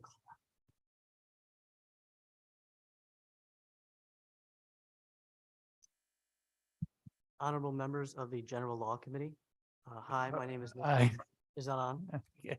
Am I not- am I on yet? Your father sucked up a lot of time, so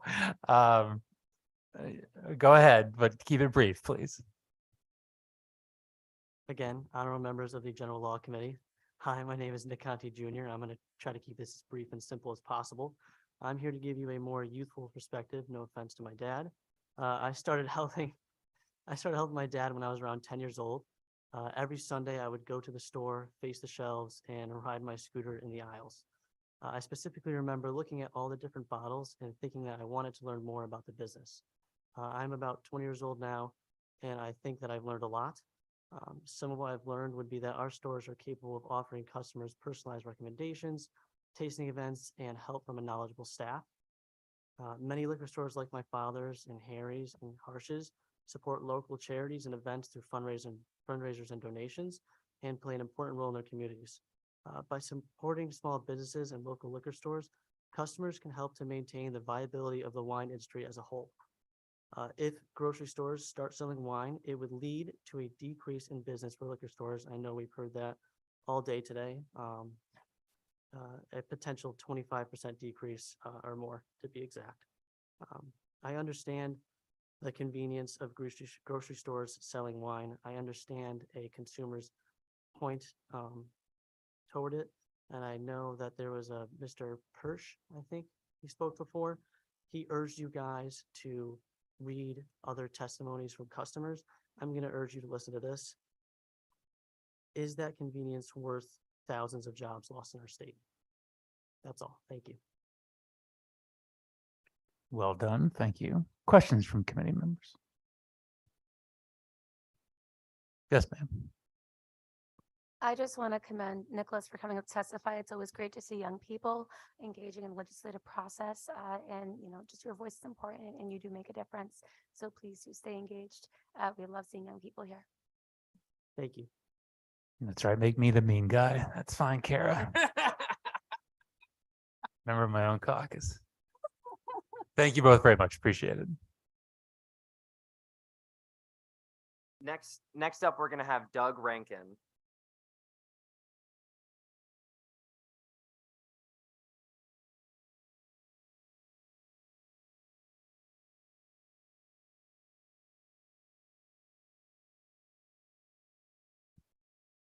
Continuing with the theme of youthful testimony. my wife, and then I'm here also. My name is Doug Rankin, and I am the co-owner with Ann Reynolds of Missing Link Wine Company. We're a small importer wholesaler based here in our warehouse is in Berlin, Connecticut. And I think I've been up here since 2012 testifying. The faces change up here, but the bill seems to come back with various different angles and so forth. I'm here to quite firmly say we are against HB, get the number right, 5918. But for reasons that I'd like to say they're not selfish to me. Yes, I do make my living in this industry. We bring smaller winery products to retail stores around the state, all the way from North Stonington to Norwalk up to Canaan and all over. And I almost wanted to congratulate some of the small family wineries that are here because they have more presence than I do and with some products for sure. 120 placements is nothing to laugh at with small products. We don't have that kind of placement with a lot of our wines.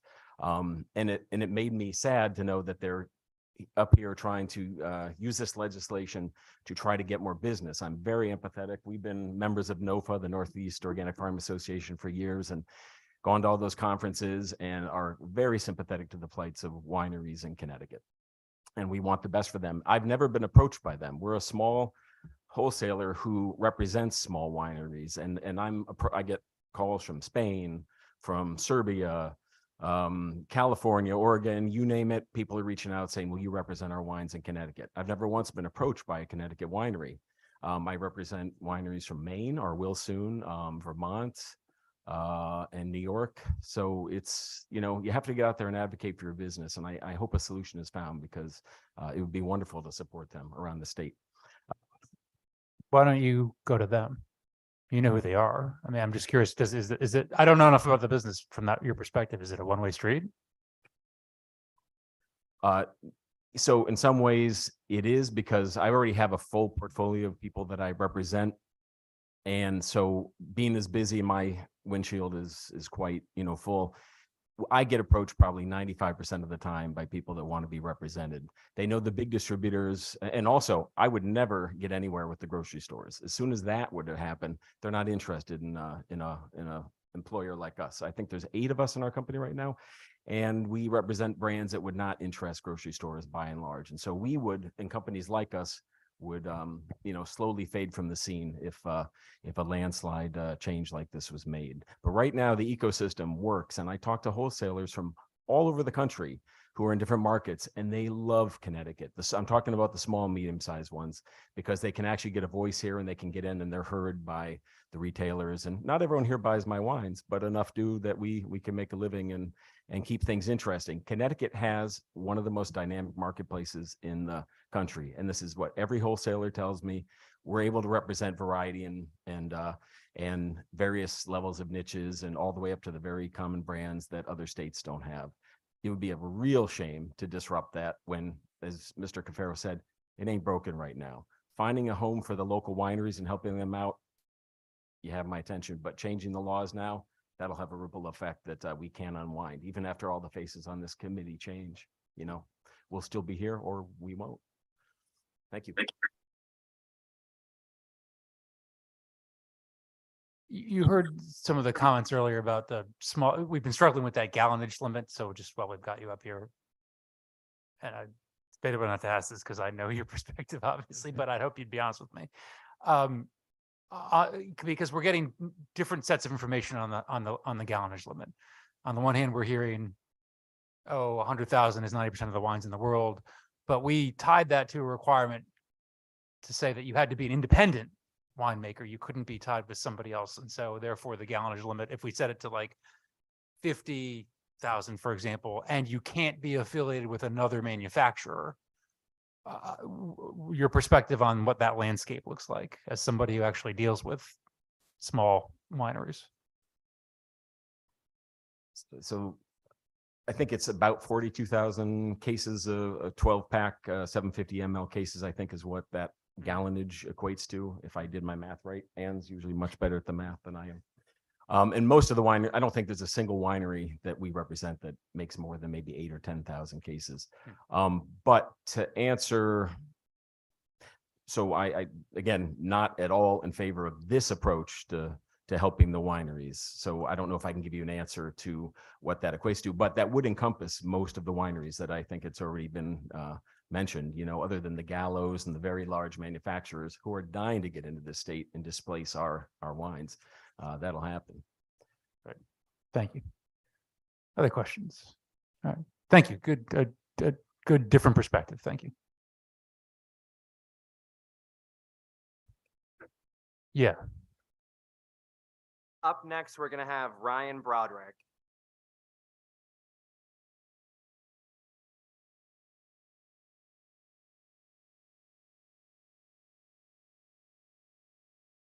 Next on Zoom, I have Joan Nichols.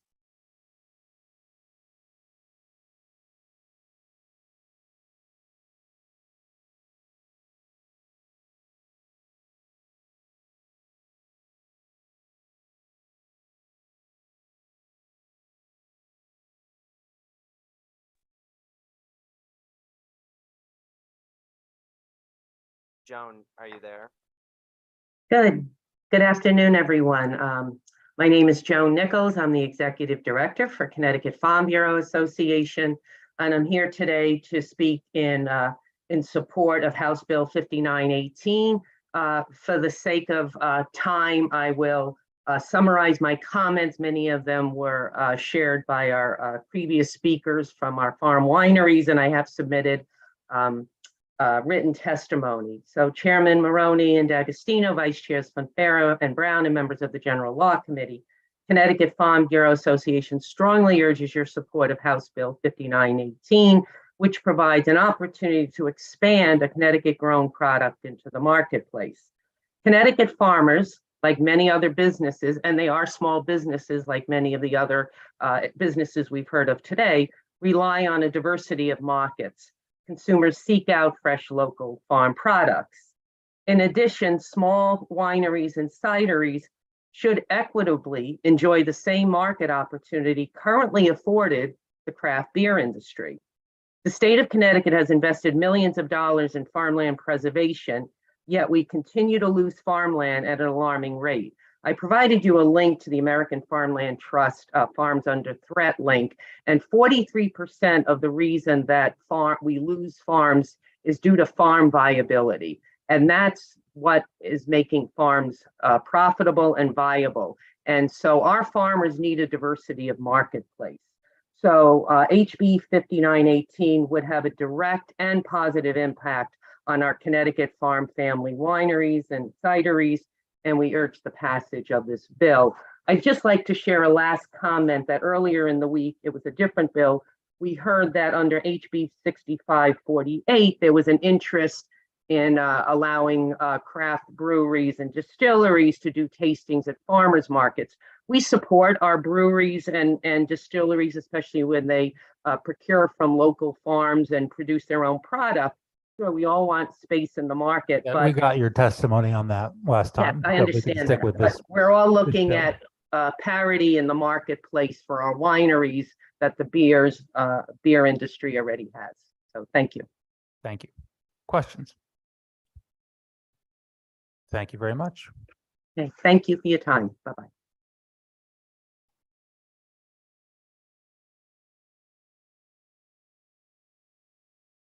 Next on my list is Jeannie Bear Getz. She's around.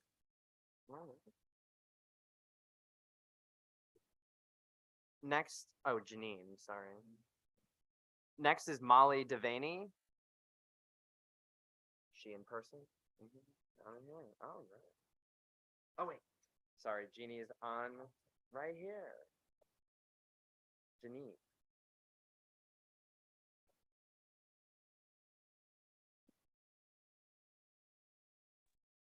Okay. Good afternoon, General Law Committee. Thank you for your time, and I really appreciated your format of listening to the panelists earlier in the day, because you got a good perspective on all the different issues facing small businesses and different the three-tiered strategy. I learned a lot, but also I submitted testimony, and I wanted to express my support for 5918, I had originally come from the perspective of customer choice and supporting the ability to purchase wine in grocery stores. But after hearing from the farmers and the vineyards and local businesses, the 46 vineyards that happen in Connecticut, I was moved by the disparity between the package stores of 1,200, and they said they had about 100 placements around in those package stores. And I was thinking about how 46 vineyards being introduced into the supermarkets could possibly put 1,200 package stores out of business. So from an analytical perspective, it doesn't seem feasible. I know this bill and this concept was raised about 3 years ago, and the same defense was that all of the package stores were going to be out of business, but and similar numbers were being expressed 3 years ago on this bill. And it doesn't seem as though those package stores have taken in these 46 vineyards in, and I know that Mr. Patel said that he had small vineyard wines in his 5 stores, but that was the only package store that I've heard today saying that they represent the vineyards. So I was just saying that it seems as though the sky is falling, but if we're putting in perspective and looking at numbers as a consumer, it doesn't seem that 46 vineyards being introduced into a supermarket chain is going to put anyone out of business. Again, as a layman, I don't have an invested interest. I don't run a package store. I don't run a vineyard. It's just as a consumer perspective on this issue that I've been tracking for a few years now. Thank you for your attention and appreciate your time. Thank you. Succinctly done. Thank you. Questions from committee members? Okay, seeing none, thank you very much. Thank you. MJ. Online, I have Patricia Braun.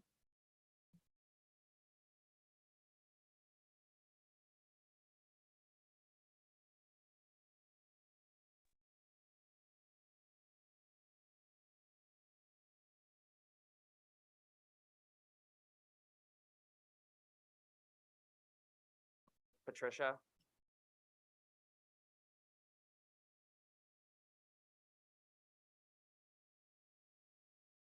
Hello?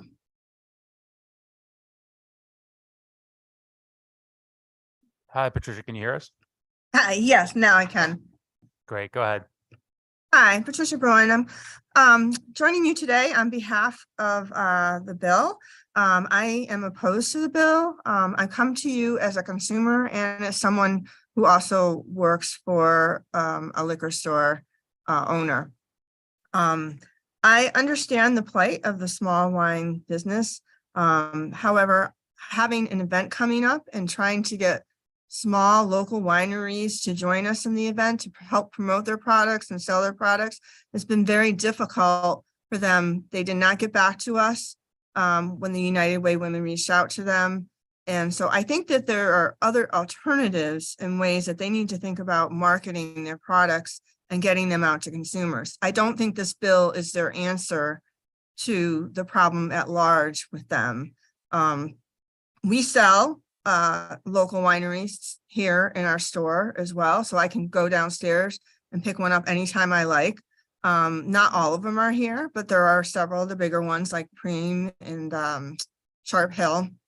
So I really feel that this bill it would do a disservice, and I'm not in favor of putting it in the grocery stores. I am also concerned about self-checkouts and how are they going to patrol the store and the wines. I'm sure some stuff happens with the beer now as well. And, who knows what would happen next. I just think it would lead to more issues. Everything's very highly regulated. Being in the store, we're not able to sell food or to other products, and it's not fair to us to lose a product or to have to share another product where we can't add any products to the store. And I think that's all I have to say today, because there was a lot covered already by everyone else. Thank you, appreciate that. Questions from committee members? Thank you very much. Thank you. Next, I have Molly Devaney. actually. Yeah. No, okay. And then Michael Scalise.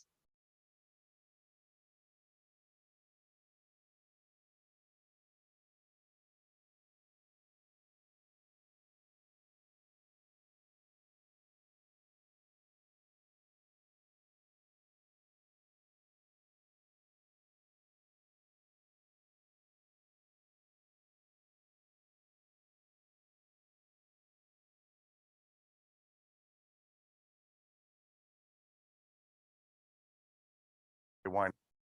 Just say it again. Good. I wanted to talk about the impact of inflation on our industry. Inflation has not been an issue for decades. The 40-year inflation high created by the monetary response to the COVID pandemic continues to cause price instability and uncertainty for many families and businesses. Inflation is not merely a consumer hardship. Nearly all industries have felt the pressures created by inflation over the past few years. The PPI and CPI indexes. Want to hold that up? Oops, got that one. Mike, you said you wanted data, so I brought you some. The PPI and CPI data illustrated in the chart track the range of prices from producers through their pathway to the consumer for the categories of beer, wine, and liquor.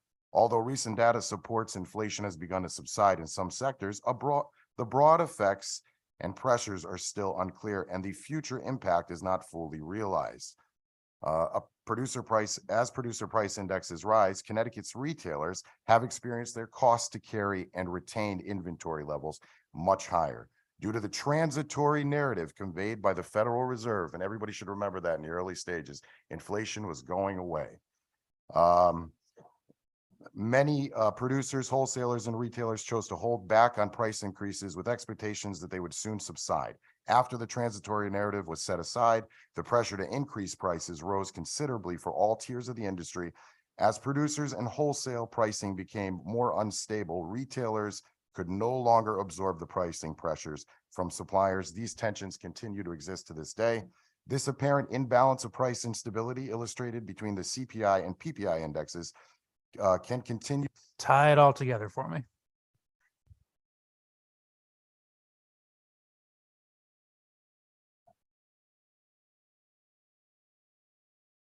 Can continue to consult in considerable monetary losses. Retained earnings and savings from years past have been trapped in inventory for the foreseeable future. If prices do not decline or hold at these elevated levels, it's very possible that these stores will never be able to get the funds that they had to reinvest. So a lot of the stores in the state took years of savings because their products increased 15, in some cases 20% off the sidelines and put it into their inventory. They're probably not getting it out. And that is a difficulty right now. The gentleman from the Grocery Store Association said that they're on ice, that people are going out of business. And this is happening. This is the New Year's headlines. If you look, you'll be able to see this week. Recently, Gallo reported they're laying off 355 people. There is a rare drop in wine sales in America. Constellation is having issues with margins, and all of that is inside the packet that I produced for you guys. Senator Kissel, you were talking to these people. So tie it all together for me. How does this all relate to the opposite?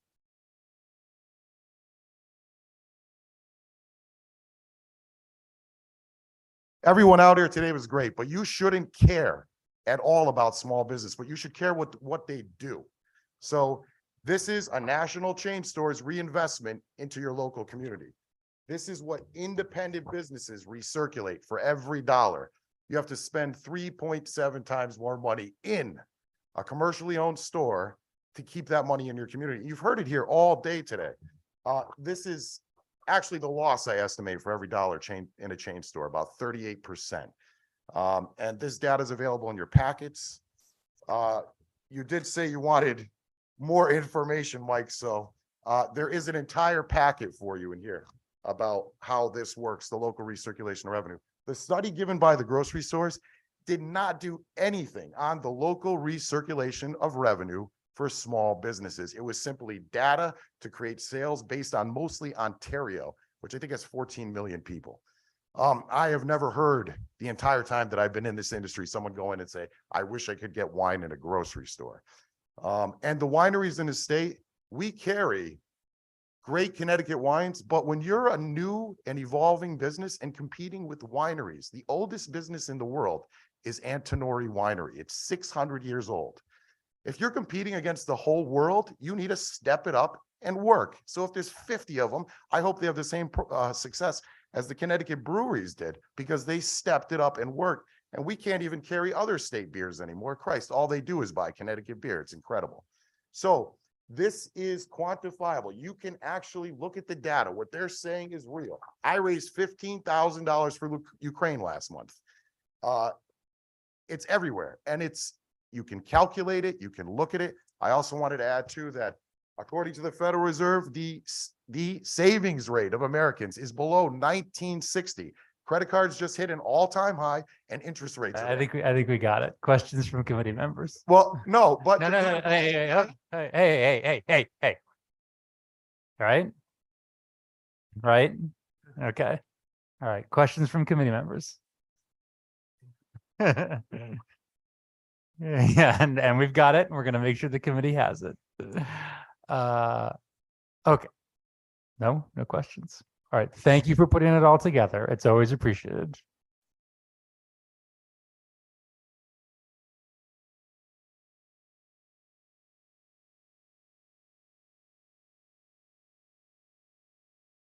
Our next person is online. It is Chuck Joseph.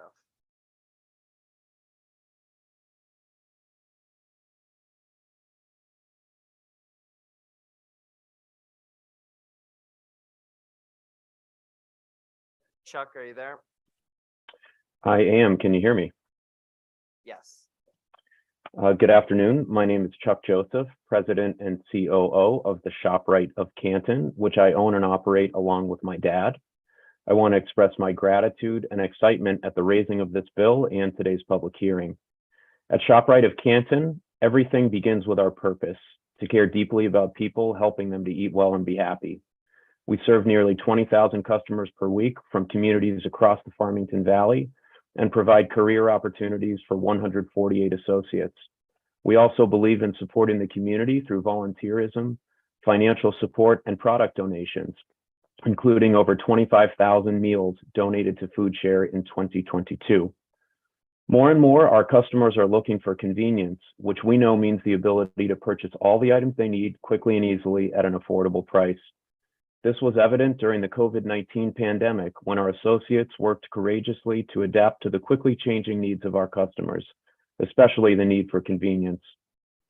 That is likely why, according to a recent UConn Zwick Center study, over 60% of consumers who favor wine in grocery stores agree that wine in grocery stores will be more convenient for them, and over half say wine in grocery stores will save them time.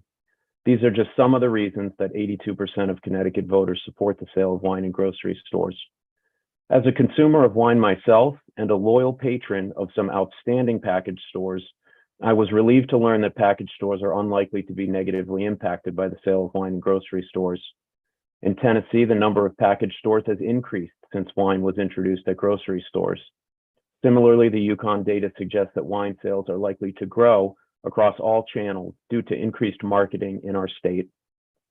Therefore, I would like to suggest modifications to the bill that enhance our ability to serve Connecticut consumers, specifically allowing grocery stores to sell all wines, not only wines produced by small wineries. The bill's current language would prevent grocery stores from selling the top 20 most popular wine brands in the United States. The 20th ranked wine brand by sales is over 10 times the size threshold established in the current bill, indicating that most popular wines would be unavailable to grocery store customers. We therefore recommend eliminating the small winery definition from the bill. As a student of wine who holds a certification from the Wine and Spirit Education Trust, I believe that the pairing of wine and food at the grocery store and at the table will lead to more age-appropriate enjoyment of wine and meals across our state. Thank you once again for raising this bill and conducting this public hearing to learn from your constituents. Thank you. Succinctly done. Always appreciated. Questions from committee members? Thank you very much. Appreciate it. Thank you.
make mandatory.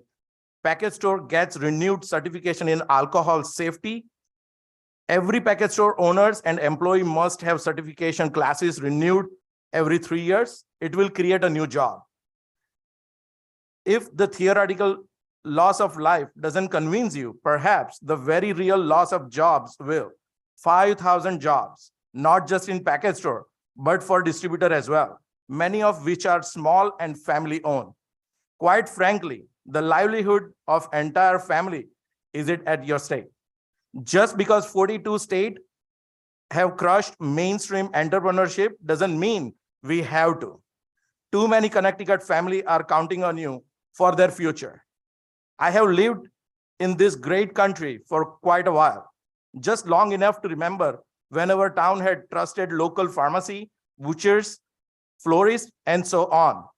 I have lived here long enough to see those small family operated get swallowed by up giants, fearless superstores in a giant building.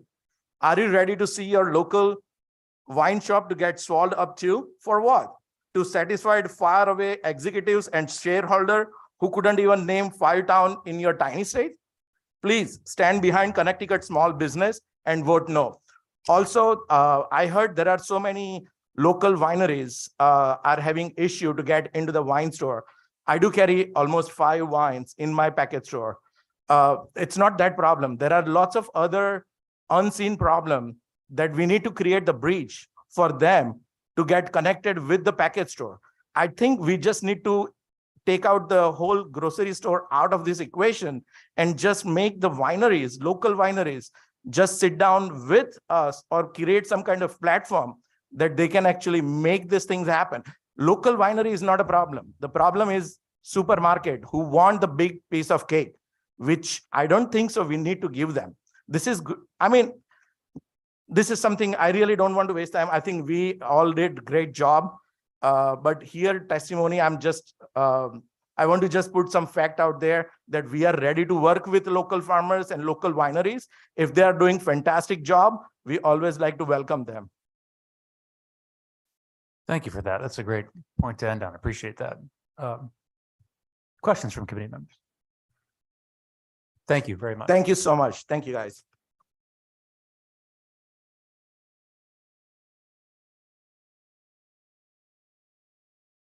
Up next online is Ed Cooper.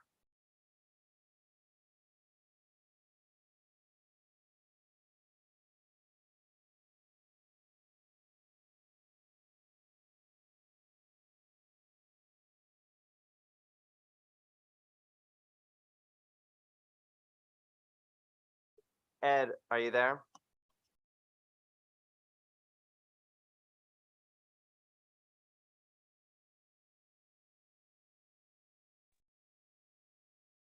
There you go. I'm just a little technologically troubled today. You're good. We can hear you and see you. Great. I think I'm last in the queue, so I will be quick. Chairman D'Agostino and Chairman Maroney and members of the committee, thank you for having this hearing. I'm Ed Cooper. I'm with Total Wine & More. We're a package store started in 1991 by brothers David and Robert Trone with a small package store in Delaware. The philosophy of Total Wine & More is all about the customer. Our team members are the best trained in the business, and while we offer all the leading national brands, we embrace local and regional products featuring Connecticut and New England wines, beers, and spirits on our shelves and sampling stations. We are laser focused on giving our customers what they deserve, outstanding service, phenomenal selection, and the best prices. An integral part of our core business is Total Wine's philosophy of engagement in the communities in which we operate and which we serve. And so we support many charitable causes all throughout Connecticut. It may surprise some people here today if they're, I don't know how many people are there still in the audience there, but it may surprise some people there today that we are aligned with many of the opinions that you heard today from the package store associations and many of the owners you heard. The bill before you today is a continuum of a fight that is not unique to Connecticut alone. This is an issue that continues to be debated around the country. We're a company that believes competition in retail market is a good thing and can be a benefit to the consumer. But That can only happen when the playing field is level and fair to all parties. Allowing wine to be sold in grocery stores creates unfair competition between retailers and will increase underage sales of alcohol to minors. Grocery stores are not limited to the number of stores they can operate or by the direct-to-consumer advertising or coupons they can use. They're not limited in any way to attract and retain a customer base.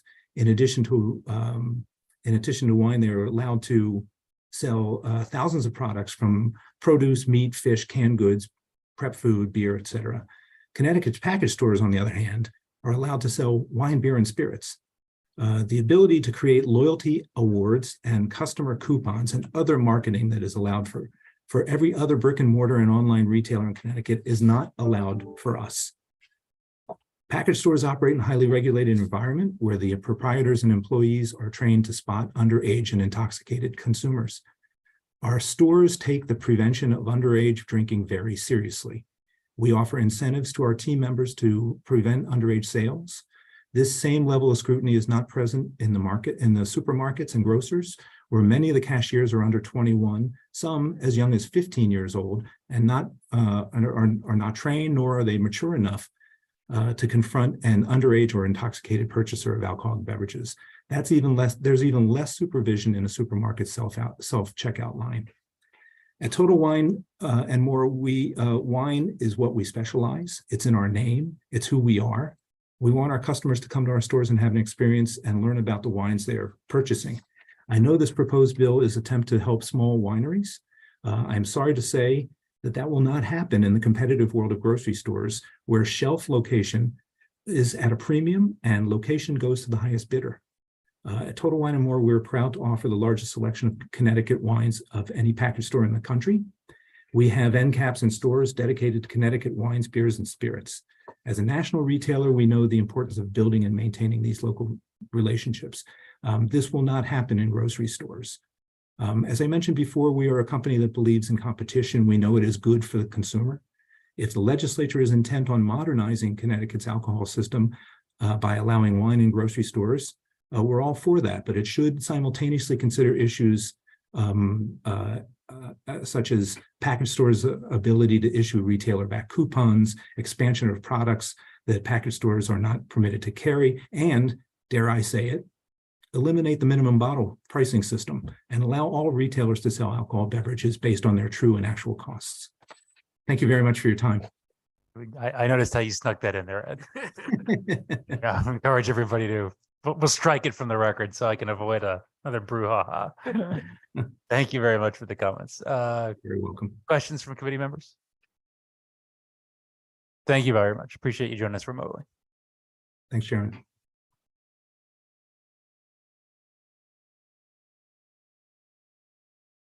That's all you have, MJ? That is all I have, Mr. Chairman. Okay, that's well done by everybody. Thank you all for the comments. Great job. Everybody did a wonderful job advocating for their positions. Really appreciate the involvement today. Thank you so much. We are adjourned.